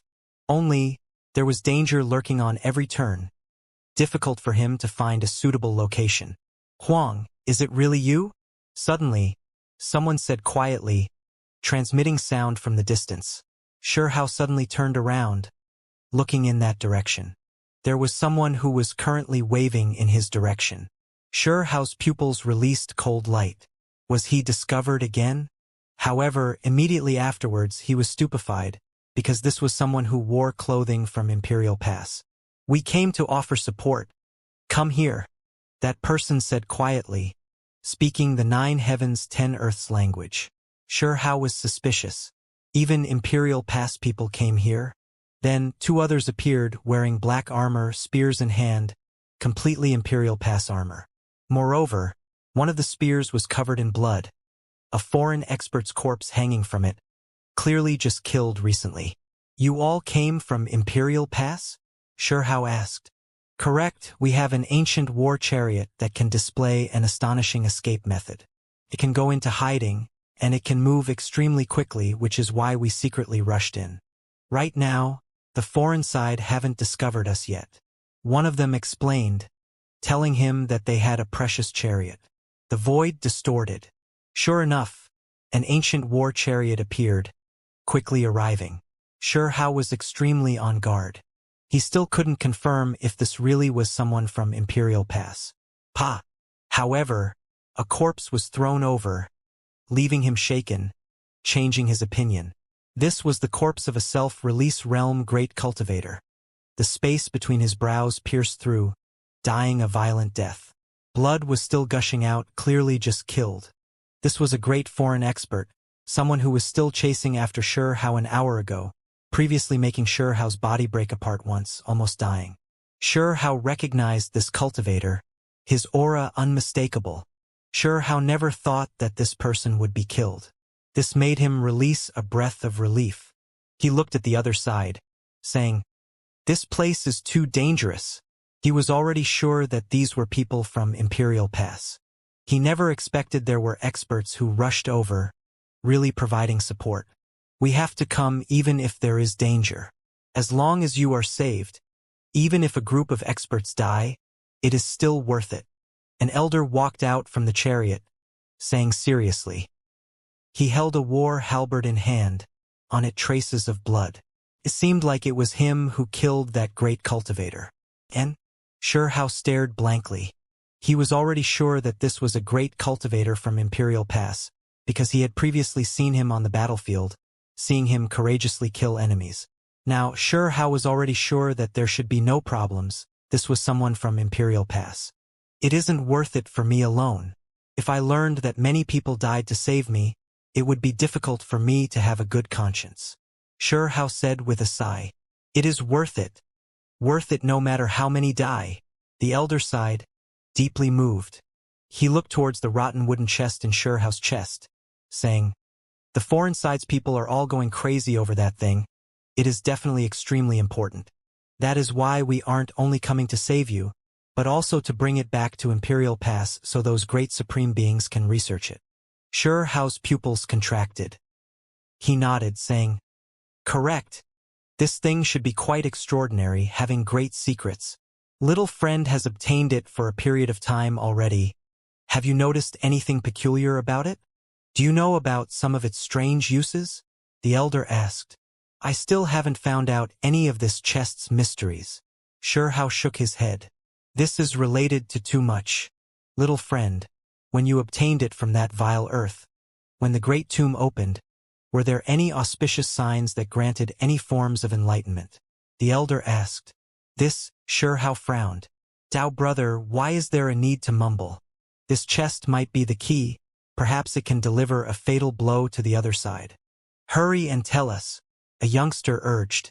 You cannot act disrespectfully. The elder stared at him. Little friend, we should hurry and leave. This place is too dangerous. Apart from the foreign cultivators, there are also traders from Imperial Pass. The elder gnashed his teeth in anger. There are also threats from Imperial Pass? Sure Hao was naturally aware that Imperial Pass had traders, just that he temporarily didn't express anything. Correct, there are some who defected to the other side. We have to hurry and leave, the elder said, inviting Sure Hao onto the war chariot. Not good. People are coming from that side, we have to hurry and go. The people next to the war chariot cried out in alarm. Sure Hao sighed, he also sensed this. The rear had been sealed off. There were powerful experts rushing over. There was no way out. Go! The elder stirred on the war chariot, and then rushed over, bringing Sure Hao onto the chariot, quickly leaving. Don't worry. This war chariot is a rare precious artifact. Perhaps it can evade them and smoothly return to Imperial Pass. A middle-aged man said, trying to make Sure Hao feel more at ease. This golden war chariot was extremely fast, moving through the forest. It was extremely blurry, as if a faint void figure merged into the mountain region. Extremely difficult to detect. It was just like how those from the war chariot said. This was a formidable precious artifact. Not only was it extremely fast, it could also enter stealth. Little friend, would you let this old one take a look at that chest? That elder asked. He had long spoke his name, saying that he was Yichuan, a self-release realm cultivator from Imperial Pass. Sure Hao nodded, handing the wooden chest over. At this moment, everyone on the war chariot were shaken, looking over together. Yichuan ran his hand along the wooden chest, carefully sensing it, but no matter how he used his divine force or spiritual awareness, there was no result. This wooden chest didn't show any reaction. The elder frowned, continuously trying again and again, but there were just no effects. Is this really that treasure from that dangerous place? A youngster said in doubt. Yichuan's finger shone, starting to use force, trying to break open this chest. The others all watched nervously, but no matter how they tried, they still couldn't do anything. He was a self-release realm great cultivator, yet he was already sweating, as if a flame was burning within his body. He was already doing everything he could, yet he just couldn't break open this wooden chest. Sure Hao's expression remained calm, long foreseeing this result. Shameful. This old one got too excited. After seeing that this wooden chest belongs to my Imperial Pass, I was too impatient, immediately wanting to know what is inside, which is why I took action recklessly. This is still little friends after all. The elder Yichuan said, apologizing. He held the wooden chest, returning it to Sure Hao. This wooden chest is already about to rot, so why is it still so sturdy?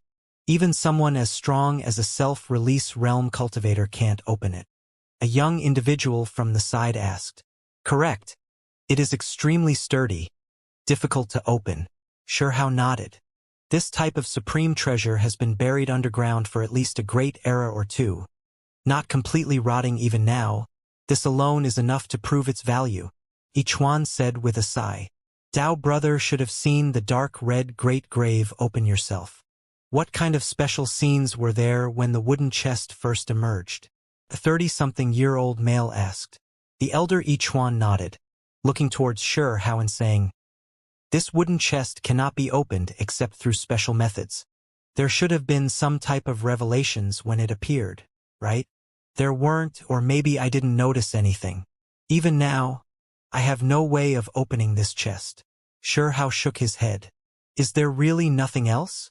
Someone asked a step further. Nothing, Hao said with a sigh. Dao brother really isn't candid, not honest. When this type of heaven-defying supreme treasure appears, there will definitely be auspicious signs, symbols around it. This might be where the key to opening this wooden chest lies. At this time, a youngster suddenly said, what are you implying? Are you saying you know more than me even without personally experiencing it? Hao revealed a look of discontent. Hang, who knows if you are keeping it to yourself out of selfishness, trying to hide this supreme treasure, thus not willing to offer it to Imperial Pass, leaving all of the secrets and opportunities for yourself? This youngster was a bit overbearing. Hao's face immediately became cold. If this ancient artifact can help Imperial Pass overturn the world, I will naturally hand it to Great Elder and the others. Why would I need you to say these things? Moreover, this is something I risked my life to obtain, so it is mine to begin with. It isn't something that needs you to comment on. You are clearly acting out of selfish desires. Why can't this chest be opened? You are definitely hiding the method. When this type of supreme treasure appears, there is always an inheritance that reveals the method, passed along to later generations. That youngster continued harshly without letting him go. What are you all trying to do? Hao didn't pay him any attention, instead looking at the others. Cough, little friend, do not misunderstand. He is too impulsive. There's no need to bicker with him, the elder Ichuan said. Then, he scolded that youngster, telling him not to act rudely. Hao narrowed his eyes, not saying anything. Little friend, actually, you cannot blame him. We also worry for Imperial Pass. We really hope this divine object can stop the foreign great army. That middle-aged man said. Indeed, along the way, for the sake of rescuing little friend, we slaughtered our way from Imperial Pass all the way here, charging into Heavenly Beast Forest, really paying quite the price to do so, some people dying along the way. Elder Ichuan also said with a sigh. The youngster who was berated before immediately said, right? We worked so hard to slaughter our way here. Before entering Heavenly Beast Forest, there were even people who died along the way, hot bloodshed. Yet in the end, the one who is saved isn't even grateful, still hiding things. This really leaves us feeling bitterly disappointed. Hao sighed and said, I really am not hiding anything. This is the truth. The corners of the youngsters' mouths all sneered, not believing him. The middle-aged men frowned, starting to think to themselves. The elder Ichuan's eyes were deep, not saying anything, looking at Hao just like that. Right at that moment, even though there were no powerful divine waves, Hao still felt a wave of uneasiness. This was an instinctive reaction. Normally speaking, everyone had divine awareness, just that some were stronger than others. Hao's divine awareness was clearly extremely terrifying. This also one of the abilities that allowed him to safely reach where he was today after experiencing all types of dangers. If it was a normal person, they might overlook this, unable to sense that type of icy coldness. But right now, Hao felt uneasy. He knew that the elder on the other side harbored malicious intentions towards him. He believed in this type of primitive intuition. After experiencing dangers again and again, it has always allowed him to be on guard a step earlier, allowing him to avert disaster. This old thing and this group of people all wish to harm me. Hao's thoughts flew at lightning speed. In reality, he didn't believe this group from the very start because they appeared too abruptly, and he didn't truly have confidence in them. How dangerous was Heavenly Beast Forest? The crucial checkpoints were all intercepted by the other side, great armies defending them. Normally speaking, it was extremely difficult for these people to quietly enter. Not even this war chariot could do it. That was why he had always remained on guard. However, at the time the foreign side's people cut off the rear, in that type of situation it was the same as being surrounded, so he could only brace himself and get on the war chariot. Could it be that this is Imperial Pass traitor? Xianxia thought to himself. A wave of anger immediately surged within him. When he headed into Divine Medicine Mountain Range, he had previously been chased by a self-release realm individual, thus exposing his whereabouts. Later on, Xianxia learned from a captured foreigner that it was someone from Imperial Pass who told the other side where he was. Despicable, hateful. Xianxia really wanted to kill that traitor, get rid of that clan. These people were now right before him, yet they were still putting on an act, trying to deceive him. If not because they wanted to know more of the rotten wooden chest's secrets, these people would have most likely long taken action against him. Xianxia immediately made his decision. He knew that this act wouldn't last, that the other side was going to take action against him. Perhaps. Right at this time, Xianxia frowned, starting to adopt a thinking appearance. Little friend, could it be that you thought of something? The elder Ichuan asked. Could it be related to this? Xianxia said to himself. The group of people on the war chariot all revealed strange expressions. Some of them even more so revealing expectant looks, pleasantly surprised. Please tell us, a middle-aged man said. Senior, please look at this wooden chest. Xianxia held the rotten wooden chest, bringing it before Ichuan's eyes. What is it? I already examined it quite extensively, but still didn't notice anything. The elder said. It's over here. Back then, a bit of light patterns flickered about here, but I didn't pay it too much attention at the time. Xianxia said, pointing at a place on top of the wooden chest. What kind of light patterns? Many people spoke out at the same time, extremely impatient. Little friend, please draw it out, let us study it for a bit. Who knows? We might just make a great discovery, the elder Ichuan said. Okay. Xianxia lowered the rotten wooden chest. He raised a hand, drawing out a character in the air, inviting him to take a look. Everyone's attention was completely concentrated, staring at that place.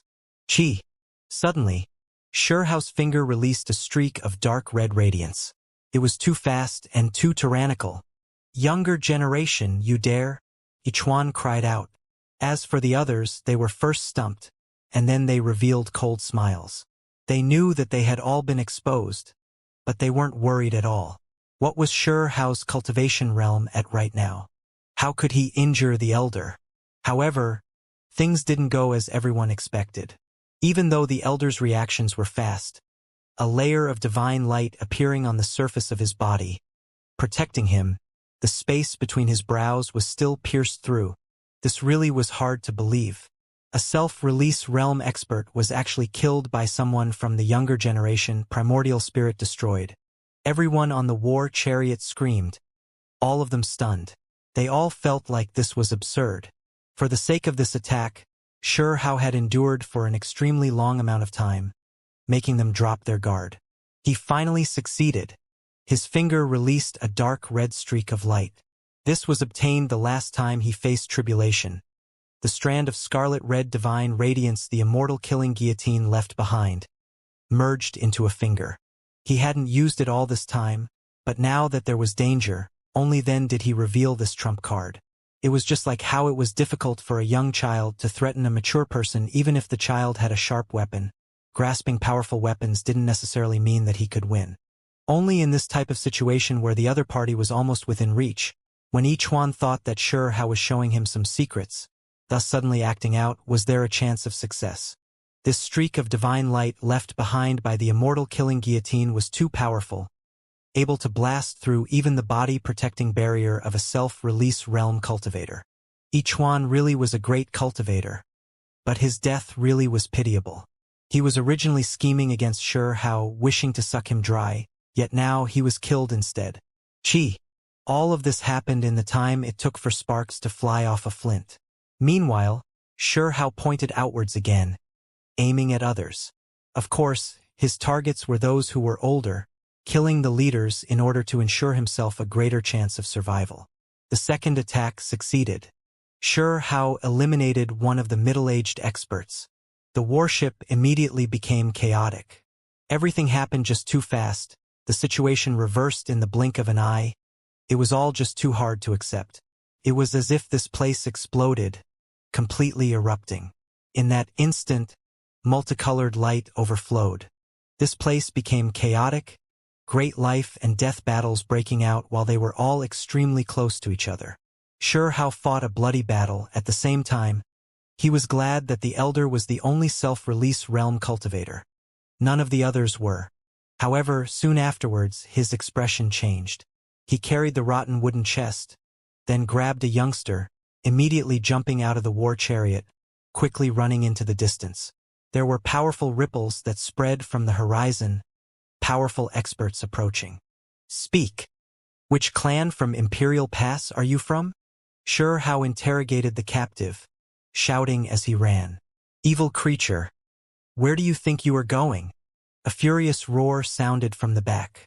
A group of elders slaughtered their way over in a group, clearly of the same clan as the elder who died. Just now, they had always followed behind, not getting on the war chariot. At the same time, Sure Hao's pupils contracted. He saw another foreign expert, precisely the self-release realm cultivator who looked like he had been killed by Ichuan. You all were colluding with the foreign side after all, Sure Hao said between gritted teeth. Huang, where are you? Do you dare fight? Right at this time, a voice sounded from another direction, shaking up this region. An expanse of light was flickering. Ziming came, incomparably divine, surrounded by golden light. He's mine. Another voice sounded, the voice calm. This was the Emperor Clan young expert, also finding this place from a different direction. Then let's just compete to see who can kill him first. Gu Clan's inheritor also came,